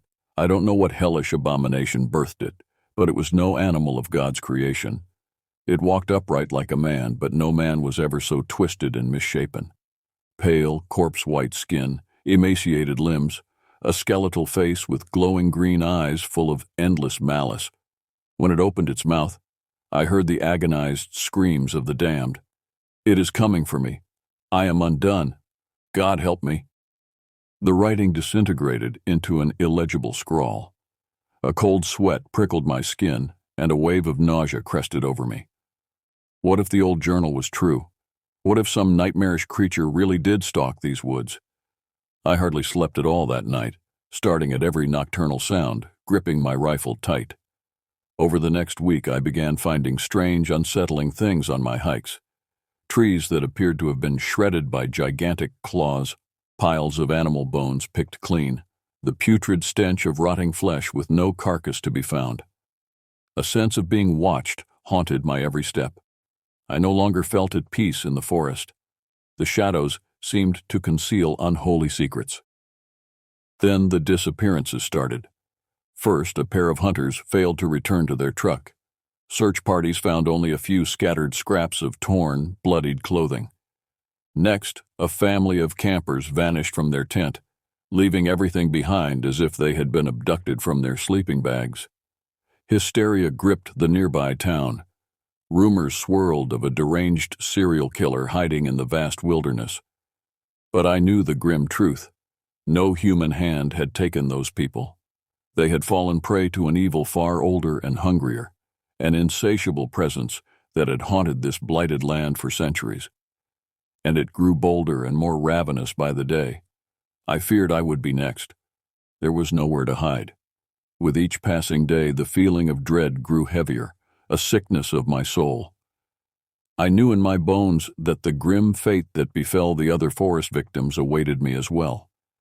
It was only a matter of time before the thing in the woods came for me. I thought about fleeing, abandoning my post, leaving this accursed forest behind me. But somehow, I knew there was no escape. The abomination would never stop hunting me now that I had become a part of its territory. No, one way or another, I would have to confront this madness head on.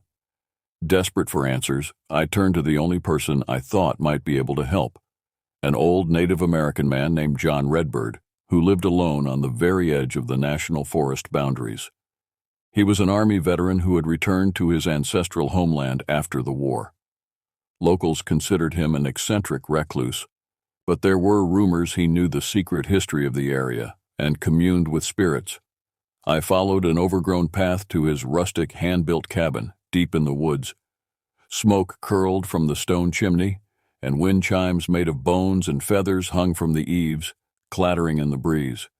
Dream catchers swayed in the windows. As I stepped into the small clearing, a mangy res dog chained to a post began barking furiously. The door creaked open, and John Redbird emerged, tall and leathery, with a long, graying braid and deep creases lining his stoic face. He wore faded army fatigues and regarded me with sharp, knowing black eyes. "I've been expecting you," he said in a raspy voice. "Seen you in my visions, wandering lost in the trees." He ushered me inside his dimly lit home, the walls cluttered with native artwork, artifacts, and old black and white military photos. He poured me a cup of strong, earthy herbal tea as I explained the disturbing things I had witnessed in the woods. the gut-wrenching fear I couldn't shake. John listened solemnly, never once looking surprised. When I finished, he sighed heavily. "You have stirred an ancient evil that has existed in this land since before the white man set foot here. My people called it the Wendigo, an immortal, malevolent spirit that possesses men, driving them to unspeakable acts of violence and cannibalism." A shudder racked through me at his words. John continued, "There are legends of a trapper a century ago who made a pact with the Wendigo to save his own life when starving in the woods. He fed it the flesh of his companions, and it imbued him with its infernal power. But it cost him his soul. He still lurks in the forest to this day, more beast than man, endlessly ravenous for human prey to sate the hunger of the Wendigo." "But it can be stopped," I blurted desperately. "There must be a way." John shook his head sadly. "The Wendigo cannot be killed by mortal means. It is a hunger that can never be satisfied.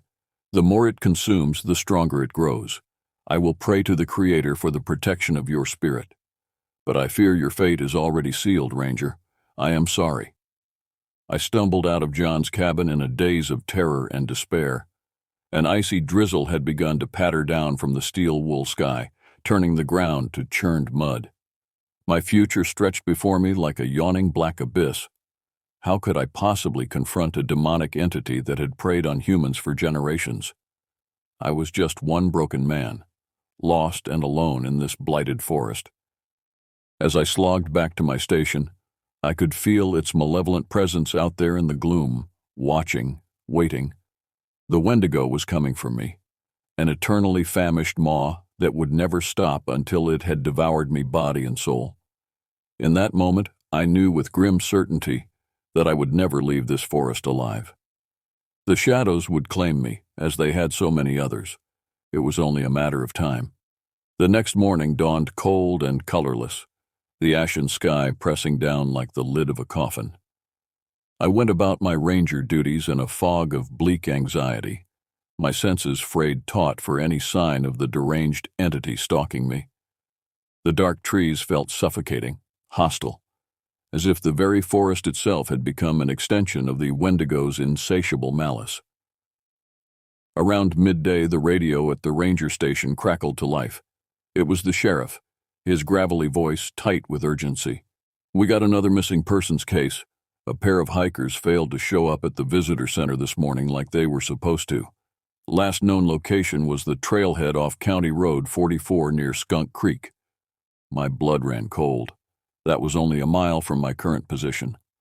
I knew I should wait for backup, that I was in no condition to confront this alone. But I also knew with sickening certainty that every minute could mean the difference between life and death for those hikers.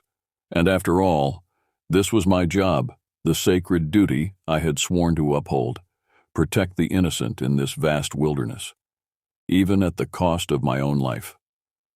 I grabbed my emergency pack and rifle with shaking hands. Fear soured in the back of my throat, but I choked it down. I struck off in the direction of Skunk Creek at a hurried clip, my eyes scanning the dense underbrush for any signs of the missing hikers, or the thing that took them. The woods felt too still, too quiet, like the breathless calm before a storm breaks. Not even birdsong broke the leaden silence. The spongy earth absorbed my footfalls, leaving an eerie absence of sound. Every fiber of my being screamed to turn back, that I was walking into the putrid maw of an insatiable darkness.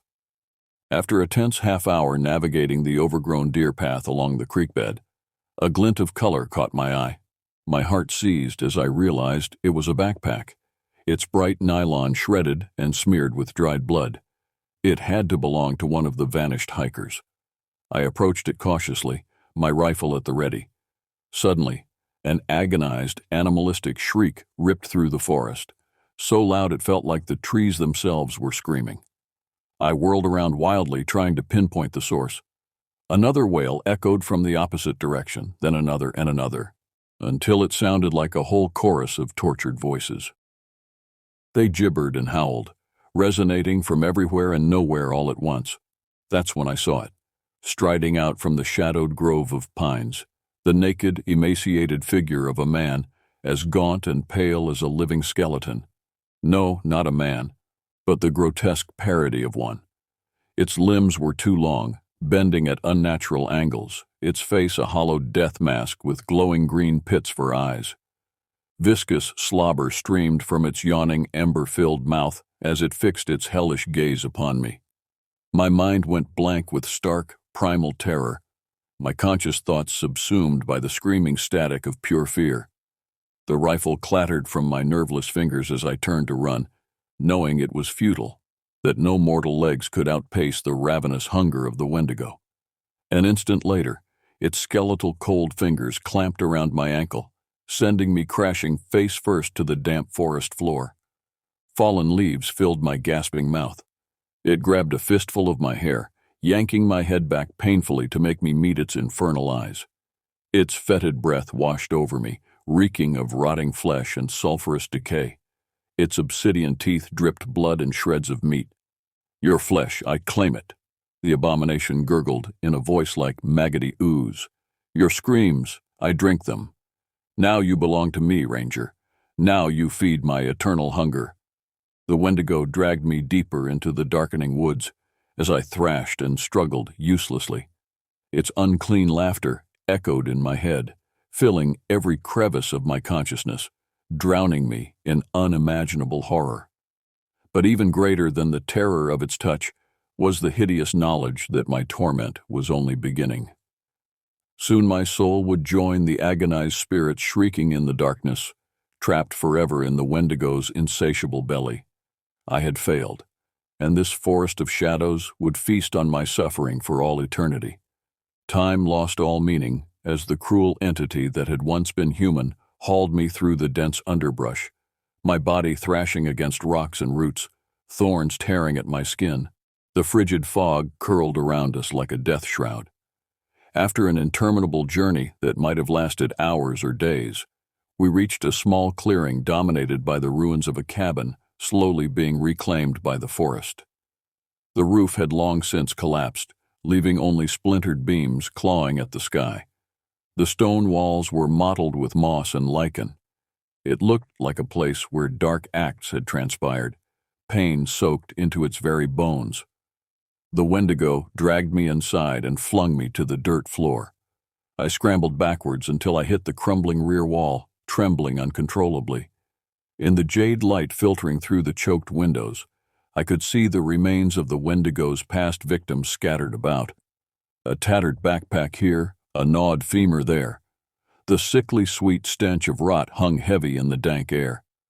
Please," I stammered through my terror. "Why are you doing this? What do you want from me?" The emaciated figure loomed over me, its head cocked at an obscene angle. When it spoke, the voice slithered into my skull like grave worms. "You are my offering. The more I consume, the more I become. Your suffering shall be legendary."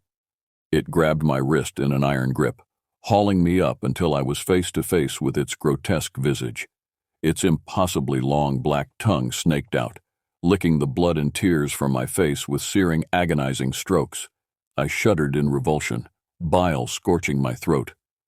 "The spirits of those I've devoured reside in me still, trapped in eternal anguish. Soon you will join them, Ranger. But first, I will savor your screams like a fine wine." The Wendigo threw me back to the ground and fell upon me in a flurry of snapping teeth and razor claws. White-hot pain exploded through my body as it ripped and tore, shredding through clothing, skin, and muscle with savage fury. I howled until my vocal cords frayed and gave out, choking on the copper flow of my own blood. But even as my vision tunneled to black and the ragged tatters of my flesh grew cold, I did not have the mercy of death, for I could feel the Wendigo's corruption burrowing into my very marrow like a parasite, fusing with my essence, trapping me in a prison of endless torment. I would not be allowed the peace of oblivion. I was now a part of the Wendigo, my agonized spirit bound to it for all eternity. As it crouched over my twitching, broken form, ravaging the last of my life force, I finally understood the true depth of its evil. It was so much more than a ravenous beast. It was a hole in the world, an avatar of pure suffering, and I had fed it, made it stronger. In my last moment of consciousness, I saw legions of tortured souls writhing in the abyss of its eyes, the doomed spirits of the Wendigo's victims past. They grasped for me with fleshless hands, wailing in despair. I was one of them now, my identity dissolved, subsumed into the void of collective anguish. The dying spark of who I once was screamed silently into the pitiless void as the Wendigo's darkness engulfed me. There was no escape, no end, only the eternal shadow of its hunger. The forest had claimed me forever. Eternal suffering, perpetual torment, an immortal waking nightmare that defies human comprehension.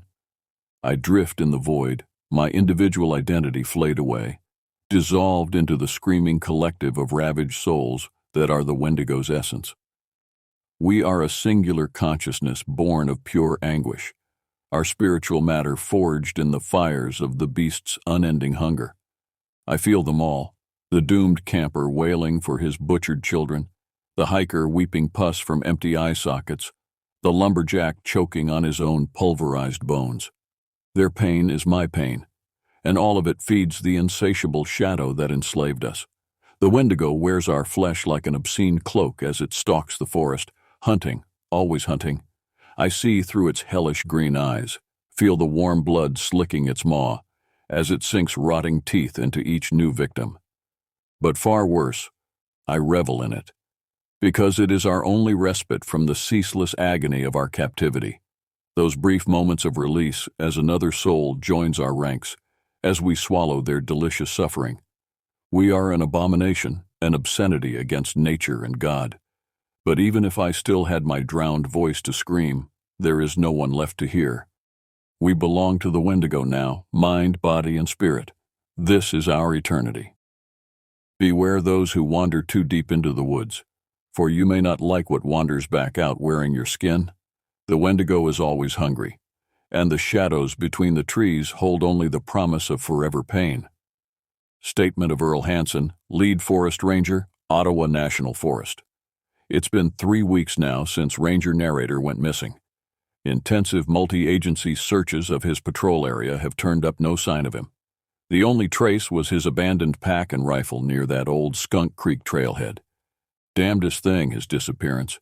Always was a reliable, level-headed sort. Could navigate these woods blindfolded. Wasn't prone to taking stupid risks. Sure, we'd had some other folks go missing in the weeks prior. Those 2 hunters, that family of campers. But that's not uncommon in a forest this size. Folks wander off trail, get lost, fall in a ravine, stumble across the wrong end of a bear. The wilderness is unforgiving to the unprepared. Usually nothing nefarious about it, despite what you see in the movies. But something about this sits wrong with me. There's been an atmosphere of unease hanging over this forest, a feeling of, I don't know, wrongness that I can't quite explain.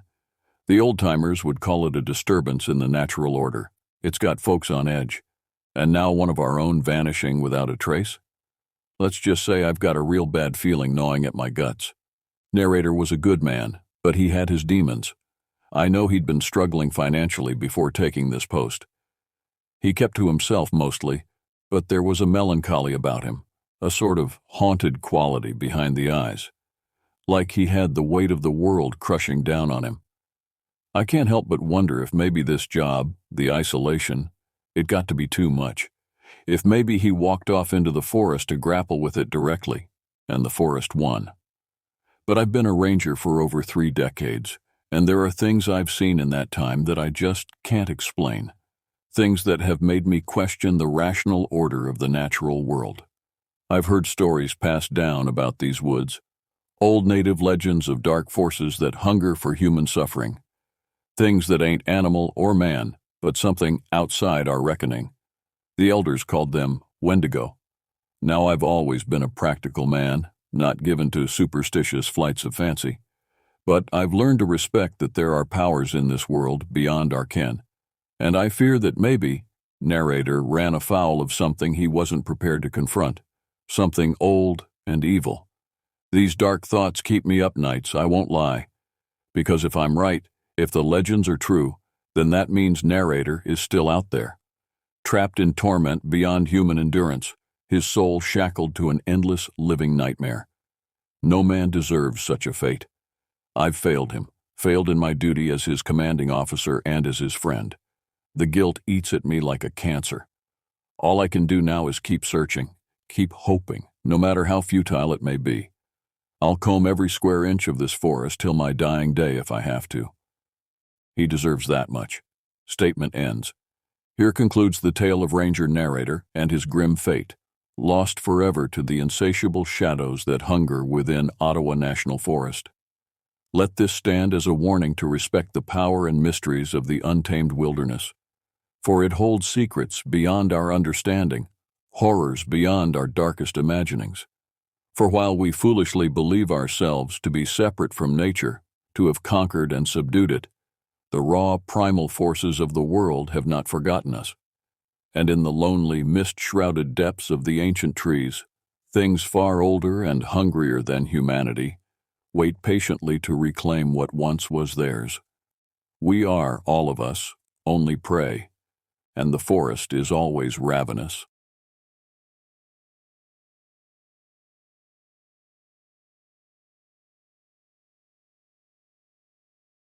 The summer of 2019 was supposed to be like any other.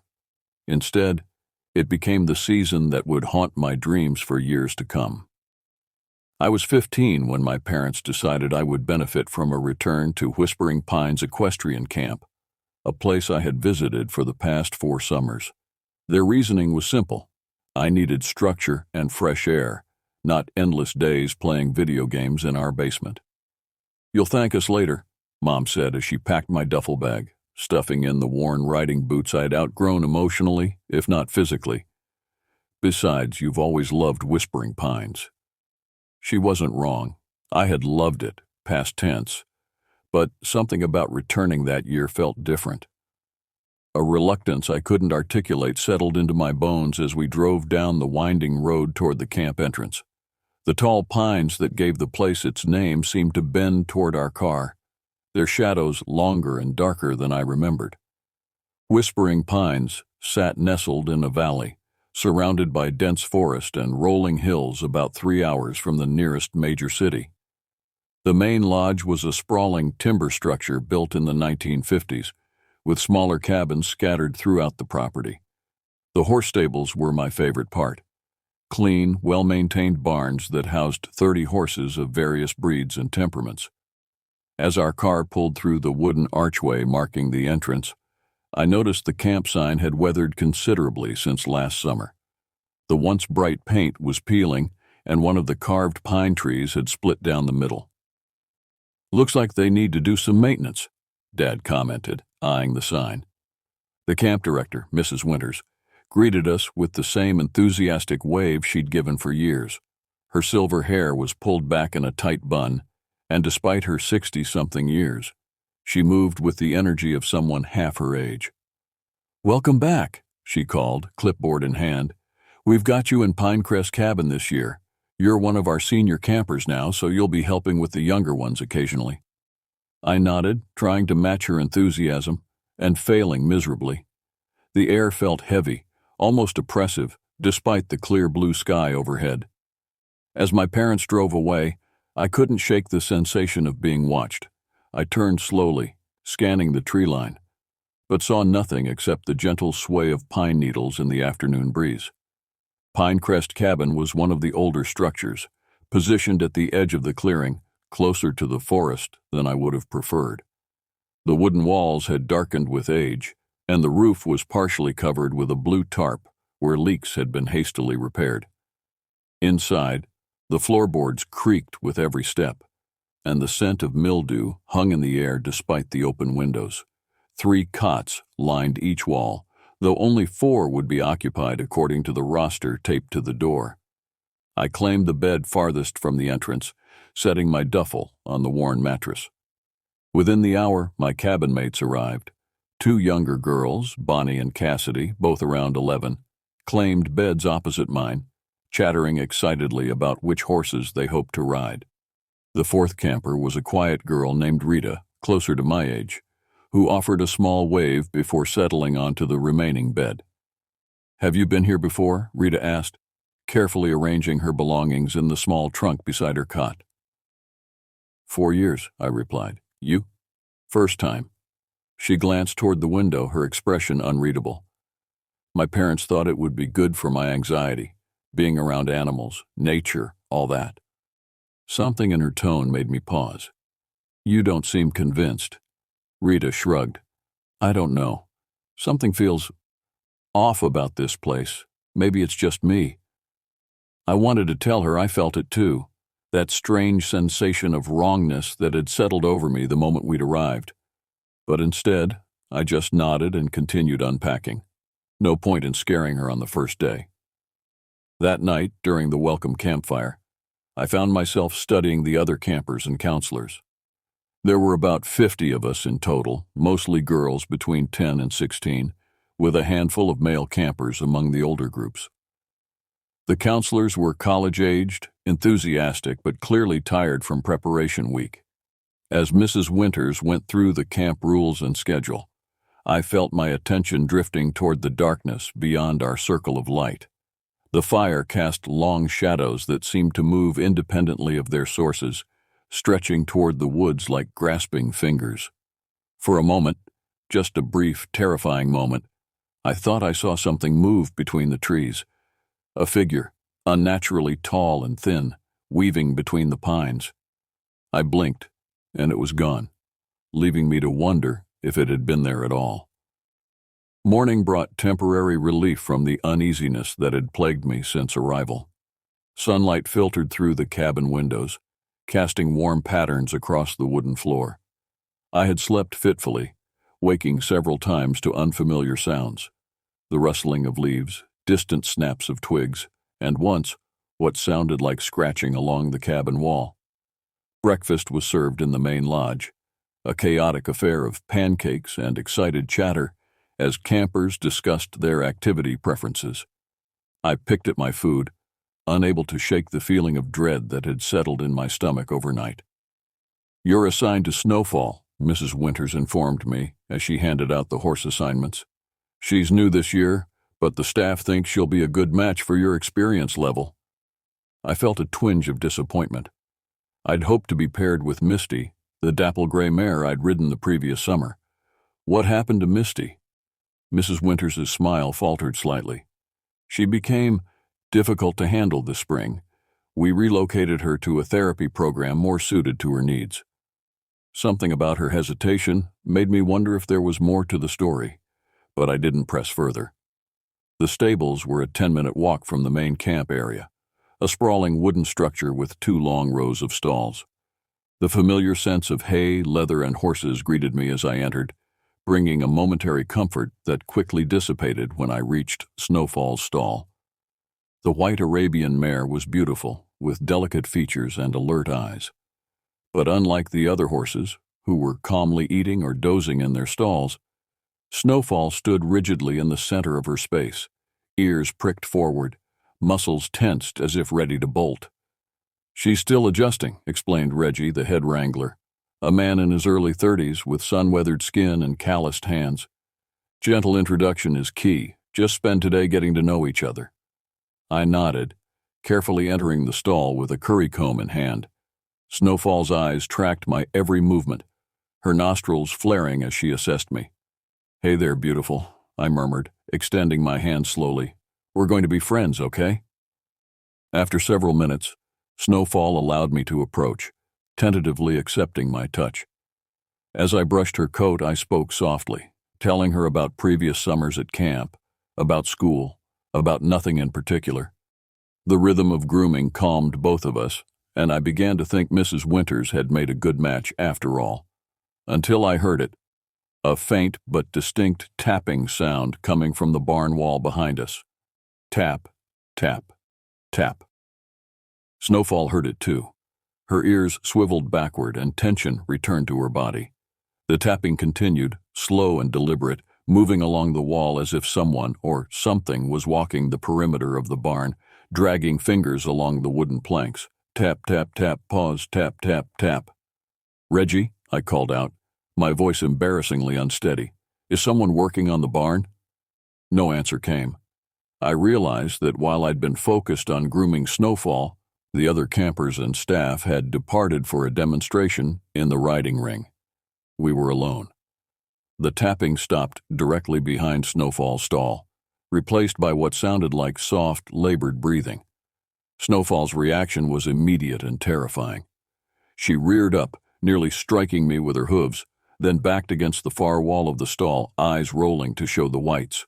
I scrambled out of the stall, heart pounding as I secured the latch.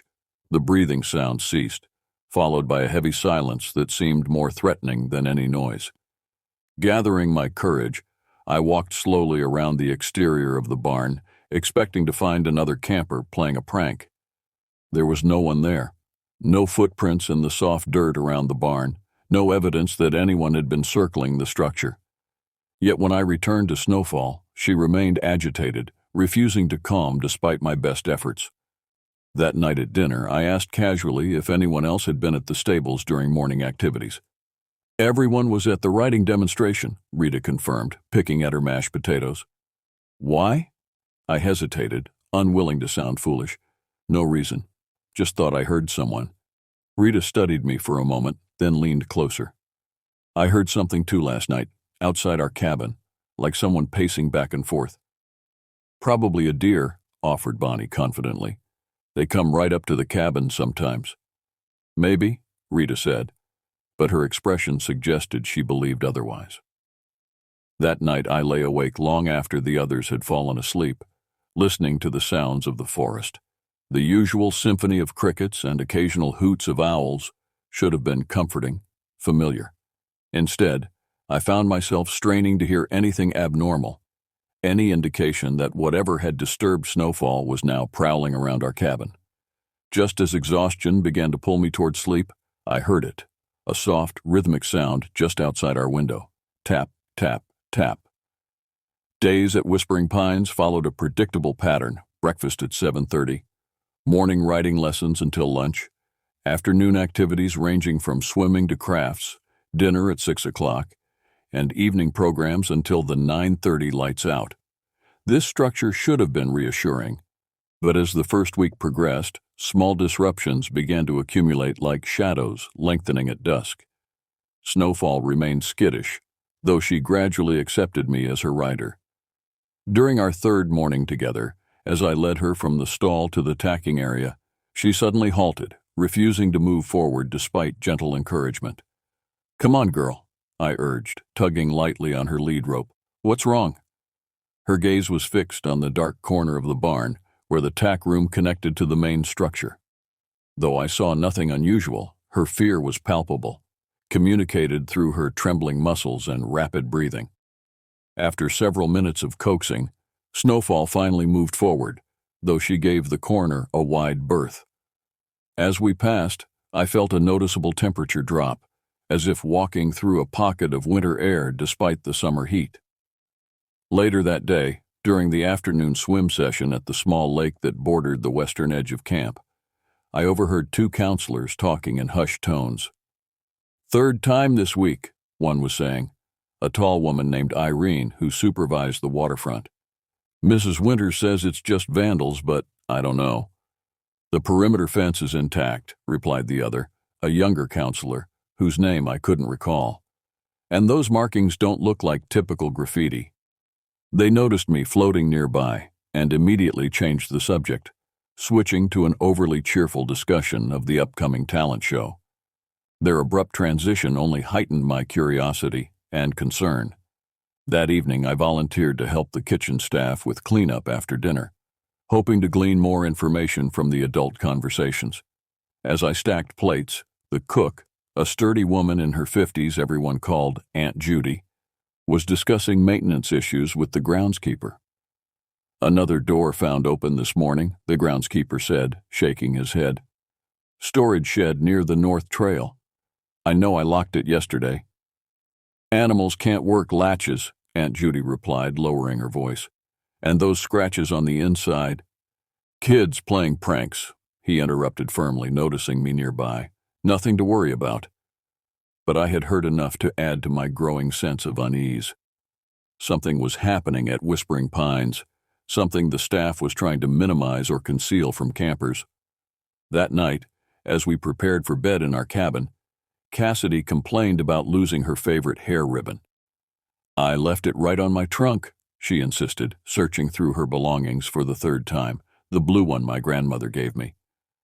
"Maybe it fell behind your bed?" I suggested, helping her look. "No, I've checked everywhere." Frustration colored her voice as she flopped onto her mattress. "It's just gone." Small items had been disappearing throughout the camp. Hair accessories, a watch, a counselor's whistle, a pocket knife belonging to one of the male campers. Each instance was dismissed as carelessness or forgetfulness, but the pattern was becoming difficult to ignore.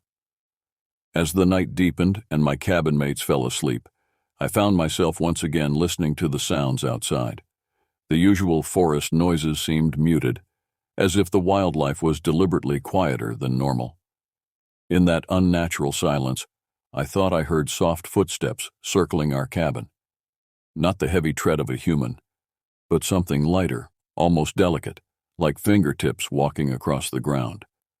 I pulled my sleeping bag tighter around my shoulders, trying to convince myself it was just my imagination fueled by camp ghost stories and coincidences. But deep down, I knew something was watching our cabin, waiting for reasons I couldn't comprehend. The next morning, I woke before the others and stepped onto the cabin's small porch to watch the sunrise. The early light revealed something that sent ice through my veins, a neat arrangement of small objects placed on the bottom step: a blue hair ribbon, a silver whistle, a wristwatch with a cracked face, and other items I recognized as those reported missing. They were arranged in a perfect circle, like offerings at a shrine. I quickly gathered them up before the others could see, stuffing them into my pocket. Later, I discreetly returned each item to its owner, claiming I'd found them scattered near the main lodge. The relief on their faces was evident, but no one questioned how the items had ended up there, or why they'd been returned so mysteriously. No one except Rita, who cornered me after breakfast. "You didn't find those things by the lodge, did you?" Her voice was quiet but insistent. I hesitated, then shook my head. "They were on our cabin steps this morning, arranged in a circle." Rita's face paled. "I saw something last night through the window. I thought I was dreaming, but—" She swallowed hard. "There was someone, or something, outside our cabin. It was tall, so tall and thin. It moved wrong, like its joints bent in places they shouldn't." The description matched the fleeting glimpse I'd caught at the campfire. "Did you tell anyone?" "Who would believe me?" Rita looked around to ensure no one was listening. "But that's not all. When it was at our window, I heard it speaking, not words exactly, more like whispers, like it was calling to us." A counselor called for us to join our activity groups, cutting our conversation short. As I headed toward the stables, Rita grabbed my arm. "Be careful," she warned. "I think it's getting bolder." A week into camp, the incidents had increased in both frequency and intensity. The atmosphere at Whispering Pines had shifted. Even the most oblivious campers seemed aware that something wasn't right. Counselors traveled in pairs, walkie-talkies constantly in hand. 2 additional security lights had been installed near the barn, their harsh glow cutting through the darkness, but somehow making the shadows beyond seem even darker.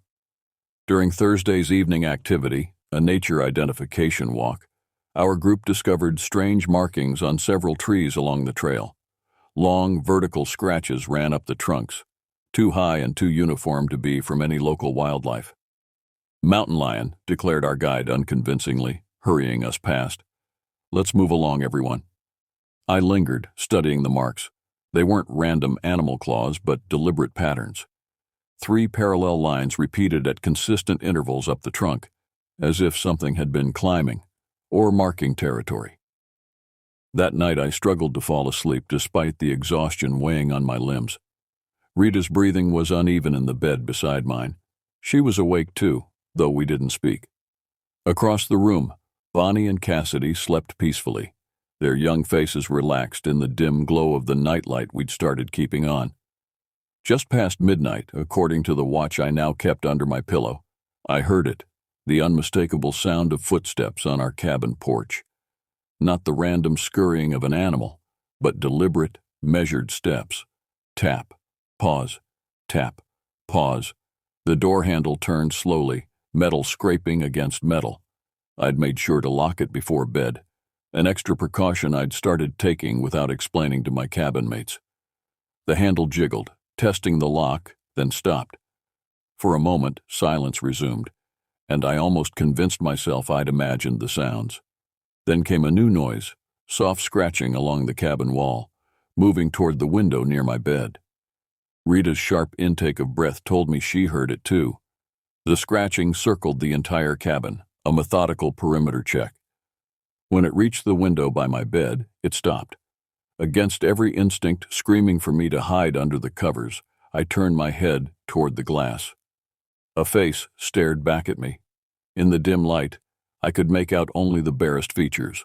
A gaunt, elongated face with hollow cheeks and deep-set eyes that reflected the nightlight with an unnatural gleam. It wasn't a mask or an animal, but something horrifyingly between, human enough to recognize as a face, but wrong in proportions and expression. I froze, unable to scream or move as those eyes locked with mine. The face remained motionless for several long seconds, then tilted in an unsettlingly fluid motion, as if studying me. A hand pressed against the glass. Long, thin fingers with too many joints, nails that looked more like curved talons. "Do you see it?" Rita whispered, her voice barely audible. I couldn't respond, couldn't break the gaze of this creature. Its mouth opened slightly, revealing teeth that seemed too numerous and too sharp. The window began to rattle as the creature applied pressure, testing the strength of the glass. The old wooden frame creaked ominously, and I knew with terrible certainty that it wouldn't hold if the entity decided to force its way in. Just as the pressure increased to the point where I expected to hear breaking glass, a distant sound broke the standoff. The night security guard's ATV making its rounds. The creature's head snapped toward the noise, then back to me. Its mouth stretched into what might have been a smile but contained no warmth or humor, just a predatory promise of return. In a movement too quick to follow, it vanished from the window. No retreating footsteps, no rustling of underbrush, just sudden absence. Rita and I remained frozen for several minutes, neither of us willing to approach the window to confirm the creature was truly gone. Finally, I found my voice. "We need to tell someone." Rita nodded, her face pale in the dim light. "Who would believe us?" "Mrs. Winters, the security guard, anyone." My voice shook with the remnants of terror. "That thing was trying to get in." "What was it?" Rita whispered. "It looked... God, I don't even know how to describe it." "It's been watching us," I said, pieces falling into place. "The missing items, the sounds at the barn, the scratches on the trees. It's been here the whole time, watching and waiting. For what?" I had no answer, only the chilling certainty that we'd been marked in some way, selected for reasons beyond our understanding. We spent the remainder of the night huddled on Rita's bed, backs against the wall, taking turns keeping watch until dawn lightened the sky. Bonnie and Cassidy slept through it all, blissfully unaware of our night visitor. At breakfast, Rita and I must have looked as terrible as we felt. Dark circles shadowed our eyes, and we jumped at every unexpected noise. We debated how to approach Mrs. Winters with our experience, knowing how it would sound, two teenage girls claiming to have seen a monster at their window. Our opportunity came when Mrs. Winters stopped by our table to check on the day's activities. "Mrs. Winters," I began, my voice lower than normal to avoid being overheard, "something happened at our cabin last night. Something not normal." Her expression remained neutral, but I noticed her posture stiffen slightly. "What do you mean?" Rita jumped in, clearly deciding that directness was our best approach. "There was something at our window last night. Not a person, not exactly. It tried to get in." I expected dismissal, maybe even gentle mockery, but Mrs. Winters' reaction surprised me. She glanced quickly around the dining hall, then sat down at our table. "Tell me exactly what you saw," she said, her voice unnaturally even. Every detail. We described the night visitor as accurately as we could: its height, the wrong proportions of its face and hands, the way it moved. As we spoke, Mrs. Winter's complexion gradually paled, and I realized with growing horror that she believed us because she'd seen it too. "Has anyone else reported similar experiences?" I asked when we finished. She hesitated, clearly weighing her response. "There have been incidents over the years, nothing confirmed." "This was real," Rita insisted. "It was at our window trying to get in." Mrs. Winters nodded slowly. "I believe you, and I want you to know that we're taking additional security measures starting today. The camp perimeter will be checked hourly after dark, and we're bringing in extra staff for night patrols." Her words should have been reassuring, but the careful way she avoided directly acknowledging what we'd seen only deepened my unease. This wasn't a new development. This was something Whispering Pines had been dealing with for some time. "Is the camp in danger?" I asked bluntly. "No one has ever been harmed at Whispering Pines," she replied, which I noticed wasn't exactly an answer to my question. "Your safety is our primary concern. If you see or hear anything unusual again, use this." She handed us each a small whistle on a lanyard. "Security can hear these anywhere on camp property." As she walked away, Rita turned to me, her expression grim. "She knows something. This has happened before." I nodded, fingering the whistle. "And I don't think those extra security measures are going to help much. Whatever that thing is, it's not afraid of us." The following days passed in a blur of heightened vigilance. True to Mrs. Winter's word, security presence increased around camp. Additional floodlights were installed near the cabins, and counselors conducted more frequent bed checks. These measures provided little comfort, however. They seemed like flimsy defenses against what we had witnessed. Rumors spread through camp like wildfire, fueled by snippets of staff conversations and the visible increase in security. The younger campers created increasingly elaborate stories to explain the changes, ranging from escaped convicts to rabid bears. The older campers, more perceptive, recognized that something genuinely concerning was happening.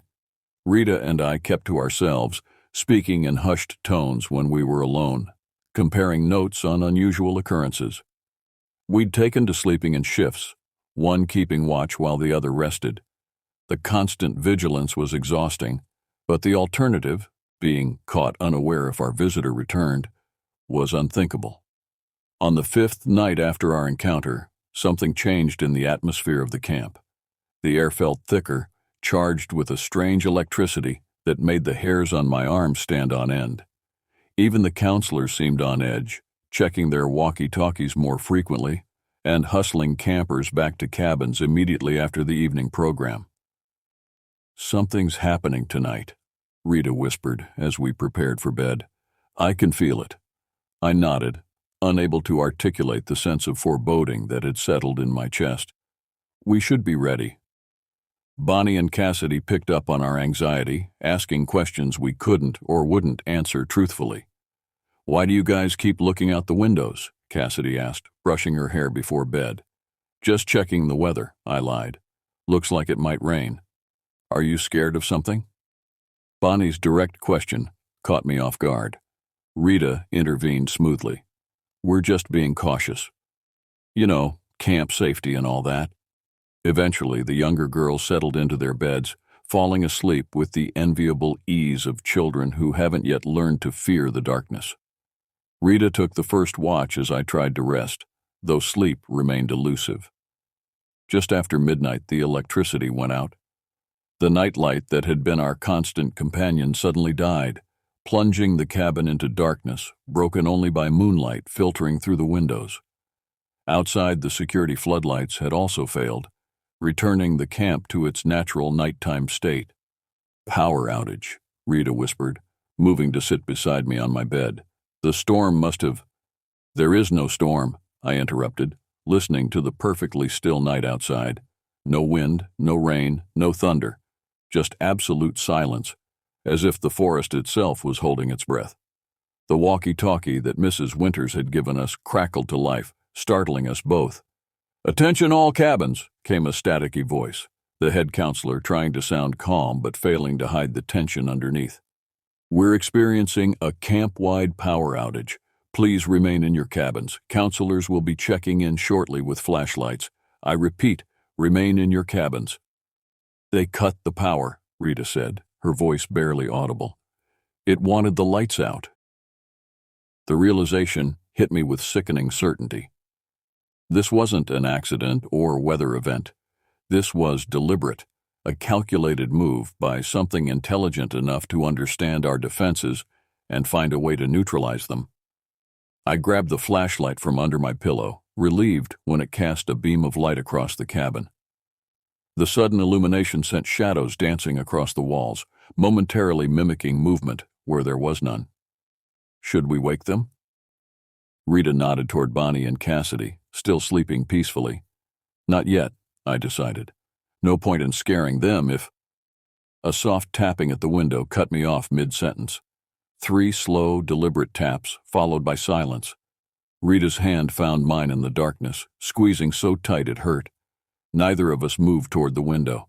The tapping came again, this time at the door. Tap, tap, tap. "Hello?" called a voice from outside, unmistakably human, female, and frightened. "Is anyone awake? It's Irene, your counselor." We exchanged glances, momentarily relieved but still wary. "We're awake," I called back, moving cautiously toward the door. "Is everything okay?" "Power's out across camp," Irene replied. "I'm checking all the cabins in this area. Can you let me in?" Something in her tone didn't sound right. A slight strain, an unnatural cadence to the words. I hesitated, my hand on the door lock. "Mrs. Winters said we should stay inside with the doors locked," I replied, improvising. "She'll be making rounds with the master keys." A pause followed, too long to be natural. "There's been a change of plans." Irene's voice came again, flatter now. "I need you to open the door, right now." Rita shook her head violently, mouthing the word no. "We'll wait for Mrs. Winters," I insisted, backing away from the door. "Sorry, Irene." Another pause, then a sound that turned my blood to ice, a low, guttural growl that no human throat could produce. "Open the door." The voice was still recognizable as Irene's, but distorted now, as if something was forcing her vocal cords to form words they weren't designed to create. "Let me in." Bonnie stirred in her sleep, mumbling incoherently before settling again. Rita and I remained frozen, staring at the door as if expecting it to burst open at any moment. "Let me in." The pretense of humanity was slipping from the voice with each repetition. "Let me in." The door handle began to turn, slowly testing the lock as it had nights before. When it found resistance, the pressure increased, metal groaning under strain. "The whistle," Rita hissed, fumbling for the lanyard Mrs. Winters had given us. Before she could raise it to her lips, a new sound filled the cabin, a static-laced transmission from the walkie-talkie. "Emergency protocol initiated," came Mrs. Winters' voice, tight with controlled fear. "All cabins, code red, repeat code red, remain locked down until further notice. Security teams are—" The transmission cut off abruptly. Outside our door, the thing using Irene's voice went silent. The handle stopped turning. For a moment I dared to hope it had given up. Then came a new sound, fingernails dragging down the wooden door, slow and deliberate, leaving what I imagined were deep gouges in their wake. The sound continued around the perimeter of the cabin, a methodical circuit that ended at the window nearest my bed. I raised the flashlight, aiming the beam at the glass. For an instant, the light illuminated a face, not Irene's, but the elongated, hollow-eyed visage we'd seen before. Its eyes reflected the flashlight beam like an animal's, glowing with an unnatural yellow sheen. Then the window exploded inward. Glass shattered across the floor as a long, thin arm snaked through the opening. Too long for human proportions, joints bending in impossible ways. Taloned fingers grasped at the air, searching for something to grab. Bonnie and Cassidy woke with terrified screams. Rita blew her whistle with desperate force, the shrill sound piercing through the night.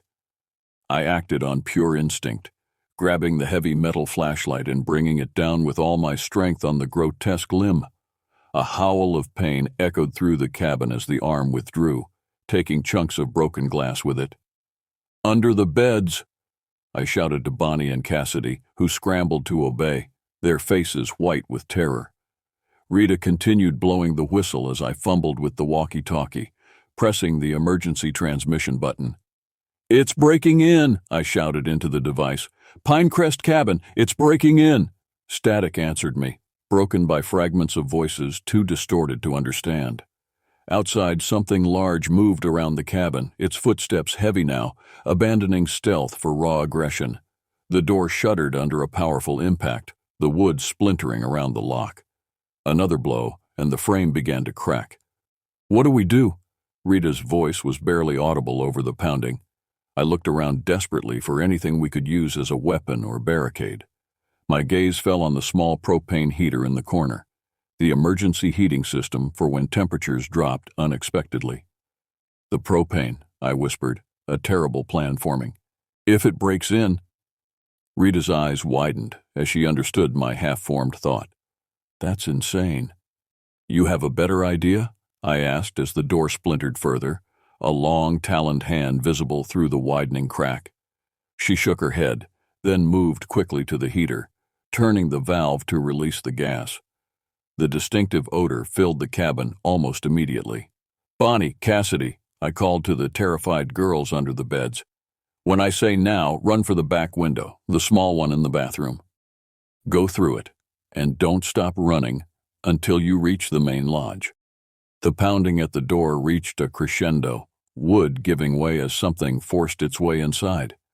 Through the growing opening, I caught glimpses of a nightmare made flesh, a towering, emaciated figure with limbs too long and joints too numerous, its skin a sickly, grayish white that had never seen sunlight. "Now!" I screamed, grabbing the flashlight and smashing it against the propane heater's exposed elements. Sparks flew as Bonnie and Cassidy scrambled toward the bathroom, Rita right behind them.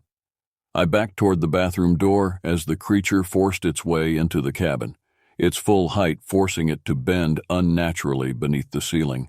Its face, if it could be called that, was a hollow-cheeked approximation of human features, with eyes like black pits and a mouth stretched too wide across its lower face. For one terrible moment, our gazes locked. Intelligence burned in those inhuman eyes, not animal cunning but something older, colder, infinitely patient. It recognized me from our previous encounters, and I knew with sickening certainty that it had chosen me specifically, though I couldn't comprehend why. Its mouth opened to reveal rows of needle-like teeth as it reached for me with those grotesquely elongated arms. The propane ignited.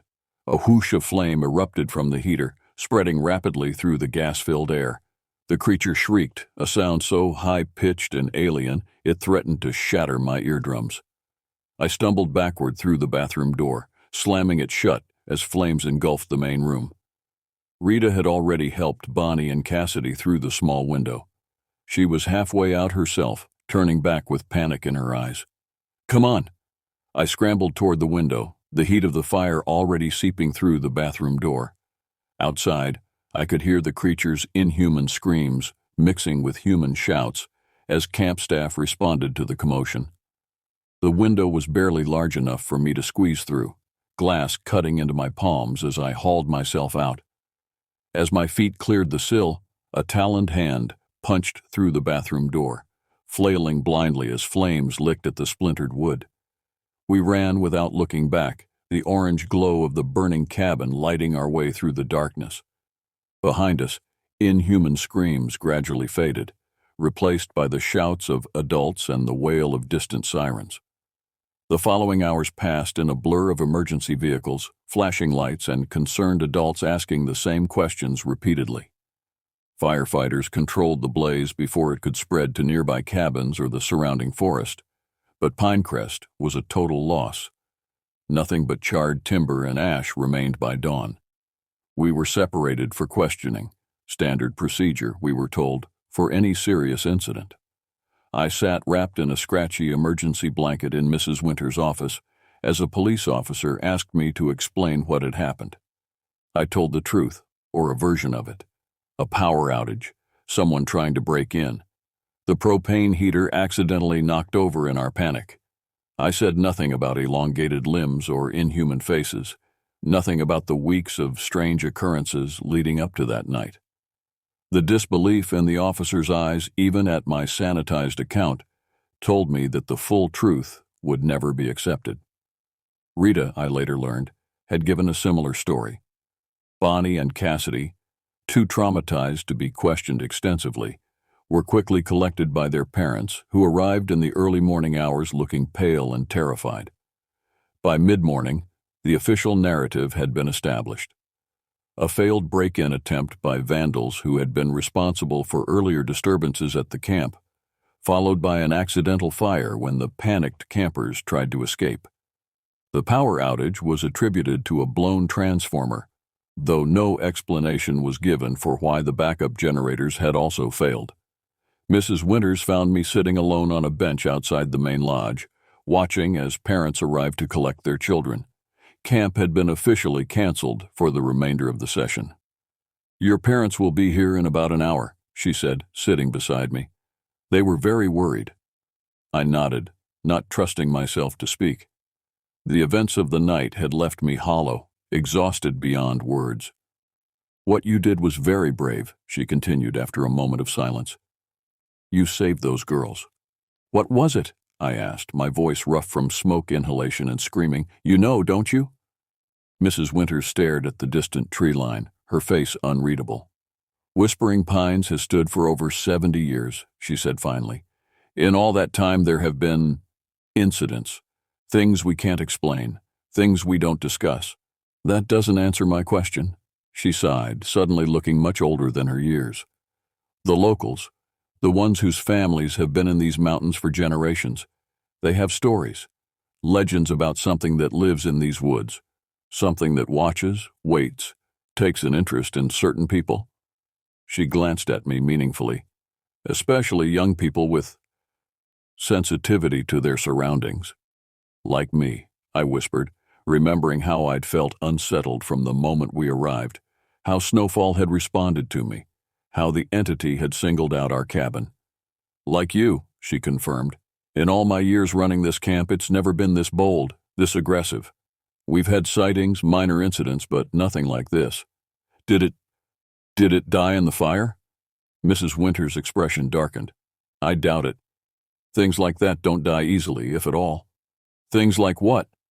She stood, adjusting her camp director badge. "Some questions are better left unanswered. You're safe now. That's what matters." As she walked away, I called after her, "Will you reopen the camp?" She paused, looking back over her shoulder. "Not this summer. Beyond that, we'll see." My parents arrived exactly when Mrs. Winters had predicted, their faces tight with worry as they embraced me. They asked the same questions the police had, and I gave them the same sanitized version of events. They didn't need to know about the thing in the woods. No one did, except those who had already encountered it. As we drove away from Whispering Pines, I watched the camp recede in the rearview mirror. The pine trees seemed to bend inward, creating a shadowy tunnel that swallowed the road behind us. For an instant, I thought I saw movement among the trunks, something tall and thin, moving with unnatural grace between the shadows. Then we rounded a bend, and the camp disappeared from view. 3 days after returning home, the nightmares began. They always started the same way. I was back at Whispering Pines, alone in Pinecrest cabin. Outside, a gentle tapping would begin, first at the windows, then the walls, then the door. Tap, tap, tap. No matter how I tried to ignore it, the sound would continue, growing more insistent until I was forced to acknowledge it. In the dream, I would approach the door, knowing what waited on the other side, but unable to stop myself from reaching for the handle. As the door swung open, those hollow eyes would meet mine, that too-wide mouth stretching into a grotesque parody of a smile. Long, taloned fingers would reach for me. I would wake gasping, sheets soaked with sweat, the phantom sensation of cold fingers brushing my face, lingering in the darkness of my bedroom. My parents attributed my disturbed sleep to trauma from the fire, suggesting therapy to help process the experience. I agreed, not because I believed it would help, but because I needed someone to talk to who was bound by confidentiality. Dr. Mercer was in her 50s, with kind eyes and a no-nonsense attitude that I appreciated. During our first session, I told her the official version of events, testing her reactions, gauging whether she might be receptive to the truth. "You seem to be holding something back," she observed after I finished my sanitized account. "Something you're afraid to share." The perceptiveness of her comment caught me off guard. "Would you believe me if I told you what really happened?" "Try me," she replied simply. So I did. I told her everything, the weeks of strange occurrences, the entity at the window, its unnatural appearance and behavior, the deliberate power outage, the final confrontation. I described its elongated limbs and hollow face, the intelligence in its eyes, the way it had systematically targeted our cabin. Throughout my account, Dr. Mercer remained silent, her expression neutral. When I finished, she didn't immediately speak, instead writing something in her notepad. "You think I'm making this up," I said, disappointment creeping into my voice. "No," she replied, surprising me. "I think you genuinely believe what you're telling me. But you don't believe it's real." Dr. Mercer set her notepad aside. "What I believe isn't important. What matters is understanding why you experienced things this way." It was the response I should have expected, yet it still stung. Even in this safe space, the truth was too bizarre to be accepted at face value. "Have you spoken with any of the other girls since returning home?" she asked, changing the subject slightly. I shook my head. Their parents probably wouldn't want them talking to me. I'm the one who set the cabin on fire, remember? "You saved their lives," Dr. Mercer corrected gently. "Perhaps connecting with them would help all of you process what happened." The suggestion lingered in my mind after the session ended. That evening, I gathered my courage and called Rita's home number, which I'd gotten from the camp directory before leaving. Her mother answered, her tone immediately cooling when I introduced myself. "Rita's been through quite enough," she said tersely. "I don't think speaking with you would be helpful right now."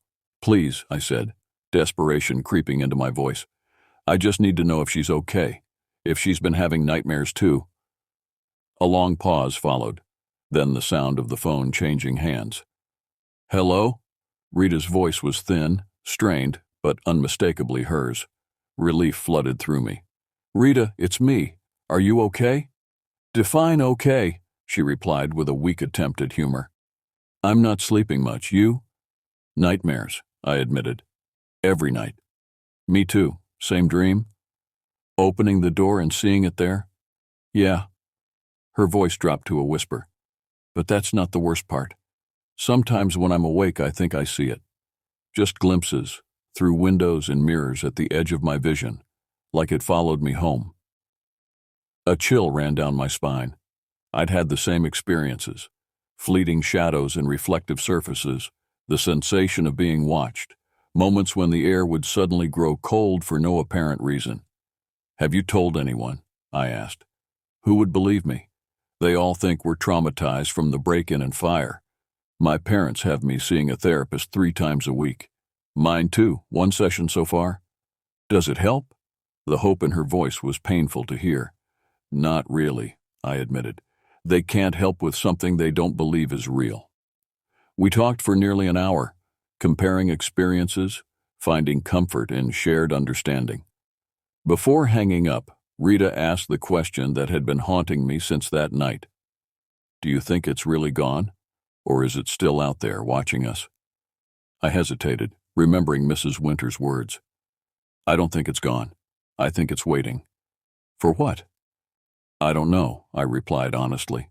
"But we survived once. We can do it again if we have to." After hanging up, I sat at my desk, staring at my reflection in the darkened computer screen. For an instant, I thought I saw something move behind me, a tall, thin shadow with too many joints. I spun around, heart racing, but found only my empty bedroom. That night, I left the lights on while I slept, a childish defense against the darkness, but one that brought small comfort. The nightmares came anyway, but this time, something was different. As the entity reached for me with those impossibly long fingers, I found myself standing my ground instead of cowering in fear. "What do you want?" I demanded in the dream. Its mouth opened wider than any human mouth could stretch, but no sound emerged.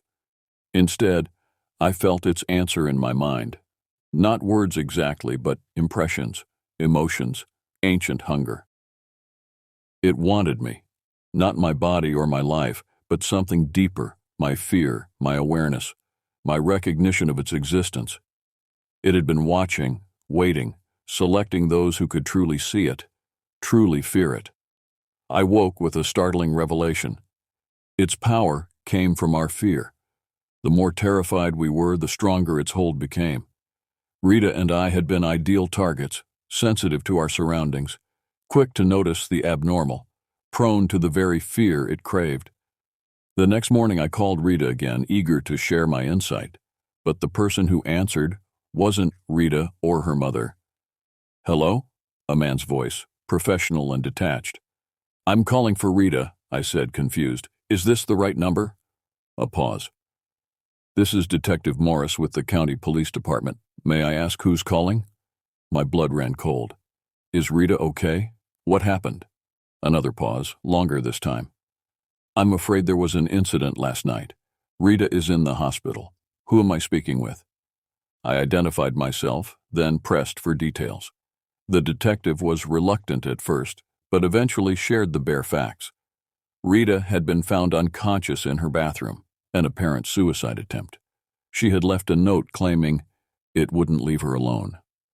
"Did she describe what it was?" I asked, my voice shaking. "That's not something I can discuss," the detective replied. "But I'd like to speak with you in person. Rita mentioned your name in her note." We arranged to meet that afternoon at the local police station. My parents were concerned but supportive, assuming Rita's hospitalization was related to trauma from the fire. Detective Morris was in his 40s with tired eyes and the demeanor of someone who had seen too much. He led me to a small interview room, assuring my waiting parents that this was just a routine conversation. "Rita's going to be okay physically," he began once we were seated, "but she's been placed on a 72-hour psychiatric hold for evaluation." "She's not crazy," I said immediately. "Whatever she told you, whatever was in that note, it's real." The detective studied me carefully. "She described a creature stalking her, something inhuman that followed her home from camp. She said you would confirm her story." I hesitated, weighing my options. If I told the truth, I risked being dismissed as another traumatized teenager. If I lied, I betrayed Rita and denied what I knew to be real. "I saw it too," I said finally, "at camp and since coming home." Detective Morris didn't react with the skepticism I expected. Instead, he opened a folder on the table between us, removing several photographs. "These were taken at Whispering Pines after the fire," he explained, sliding them toward me. "Standard procedure for documenting the scene." The photos showed the charred remains of Pinecrest Cabin, the blackened timber and melted metal of what had once been our temporary home. Nothing unusual, until I noticed what the detective was pointing to in one image. In the ash and debris near what had been the cabin door, clearly visible despite the destruction, was a set of footprints. Not human footprints. They were too long, too narrow, with distinct impressions that looked like elongated toes ending in points. "The forensics team can't identify these," Detective Morris said quietly. "They don't match any known animal or human pattern." I stared at the photo, a mixture of vindication and renewed terror washing over me. It was there, just like we said. The detective collected the photos, returning them to his folder. "There's something else. This isn't the first incident connected to that camp. There have been others over the years. Campers reporting strange sightings, unexplained occurrences. Most were dismissed as pranks or overactive imaginations. But now, you believe us," I said, hardly daring to hope. "Let's say I'm keeping an open mind. He handed me his card. "If you experience anything unusual, anything at all, call me directly, day or night." As I stood to leave, a thought occurred to me. "Detective, what's going to happen to Rita?" His expression softened slightly. "That depends on the psychiatric evaluation. But given the physical evidence we found, I'll be advocating for her release. In the meantime, be careful. If whatever you both saw is real—" "It's real," I assured him, "and it's not finished with us." 2 weeks passed. Rita was released from psychiatric hold after 4 days, largely thanks to Detective Morris's intervention. We spoke daily, comparing notes on our experiences, supporting each other through nightmares and moments of panic. The sightings continued, glimpses of something tall and thin at the edges of our vision, reflections that moved independently, the sensation of being watched when we were alone. But as we shared these experiences, cataloging them, analyzing them, something began to change. The fear that had once paralyzed us gradually transformed into something else: determination, even anger. "It feeds on fear," I explained to Rita during one of our calls. "The more afraid we are, the stronger its connection to us becomes." "So what do we do? Just stop being afraid?" Easier said than done. "Not stop being afraid," I clarified. "Accept the fear, but don't let it control us, like exposure therapy." We developed strategies for confronting our fears, sleeping with lights on initially, then gradually reducing the illumination. Deliberately looking at reflective surfaces rather than avoiding them. Speaking aloud when we sensed a presence, acknowledging it without cowering from it. Detective Morris became an unexpected ally, checking in regularly and sharing information from his ongoing investigation into Whispering Pines. The camp remained closed for renovations, though rumors suggested it might never reopen. Exactly 1 month after our escape from Pinecrest Cabin, the nightmares reached their peak. In my dream, I found myself back at camp, standing alone in the burned shell of our cabin. The entity emerged from the charred remains, its elongated form unfolding like some grotesque origami creation, those hollow eyes fixed on mine. But this time, instead of running, I stood my ground. "I'm not afraid of you anymore," I declared, the words feeling true even as I spoke them. The creature tilted its head, studying me with those empty eyes. Its mouth opened in that too wide grimace, but instead of lunging for me, it began to fade. Like a photograph left in sunlight, its edges blurred, its form becoming transparent. I woke with a gasp, but not from terror, from a profound sense of release. The oppressive presence that had haunted my room for weeks was gone, leaving only ordinary darkness. I called Rita immediately, despite the early hour. She answered on the first ring. "It's gone," she said without preamble. "I can feel it. It's not watching anymore." "I know," I replied, relief washing over me. "I think we did it. We broke its hold." The change was gradual, but unmistakable. The sightings stopped, the nightmares faded, the constant sensation of being observed disappeared. By the time school started in September, we had begun to heal, though neither of us would ever be quite the same. Detective Morris called occasionally, updating us on his investigation. Whispering Pines remained closed indefinitely. Mrs. Winters had retired suddenly, moving to Arizona without leaving a forwarding address. Most significantly, Morris had uncovered records of similar incidents dating back to the camp's founding in the 1950s. Periodic cycles of strange occurrences, always centered around certain campers who seemed to attract the entity's attention. "Whatever it was," he told me during our final conversation, "it's been there a long time, and you two are the first to drive it away as far as I can tell." "We didn't drive it away," I corrected him. "We just stopped giving it what it wanted." I've never returned to Whispering Pines. According to local news reports, the property was sold to developers the following year, the buildings demolished to make way for luxury vacation homes. I wonder sometimes if the new residents experience anything unusual. Unexplained sounds in the night, the sensation of being watched, glimpses of something tall and thin moving between the trees. Rita and I still talk occasionally, though less frequently as the years pass and life pulls us in different directions. We never speak of that summer to anyone else. Who would believe us? Even with Detective Morris's evidence, our experience remains firmly in the realm of the unexplainable.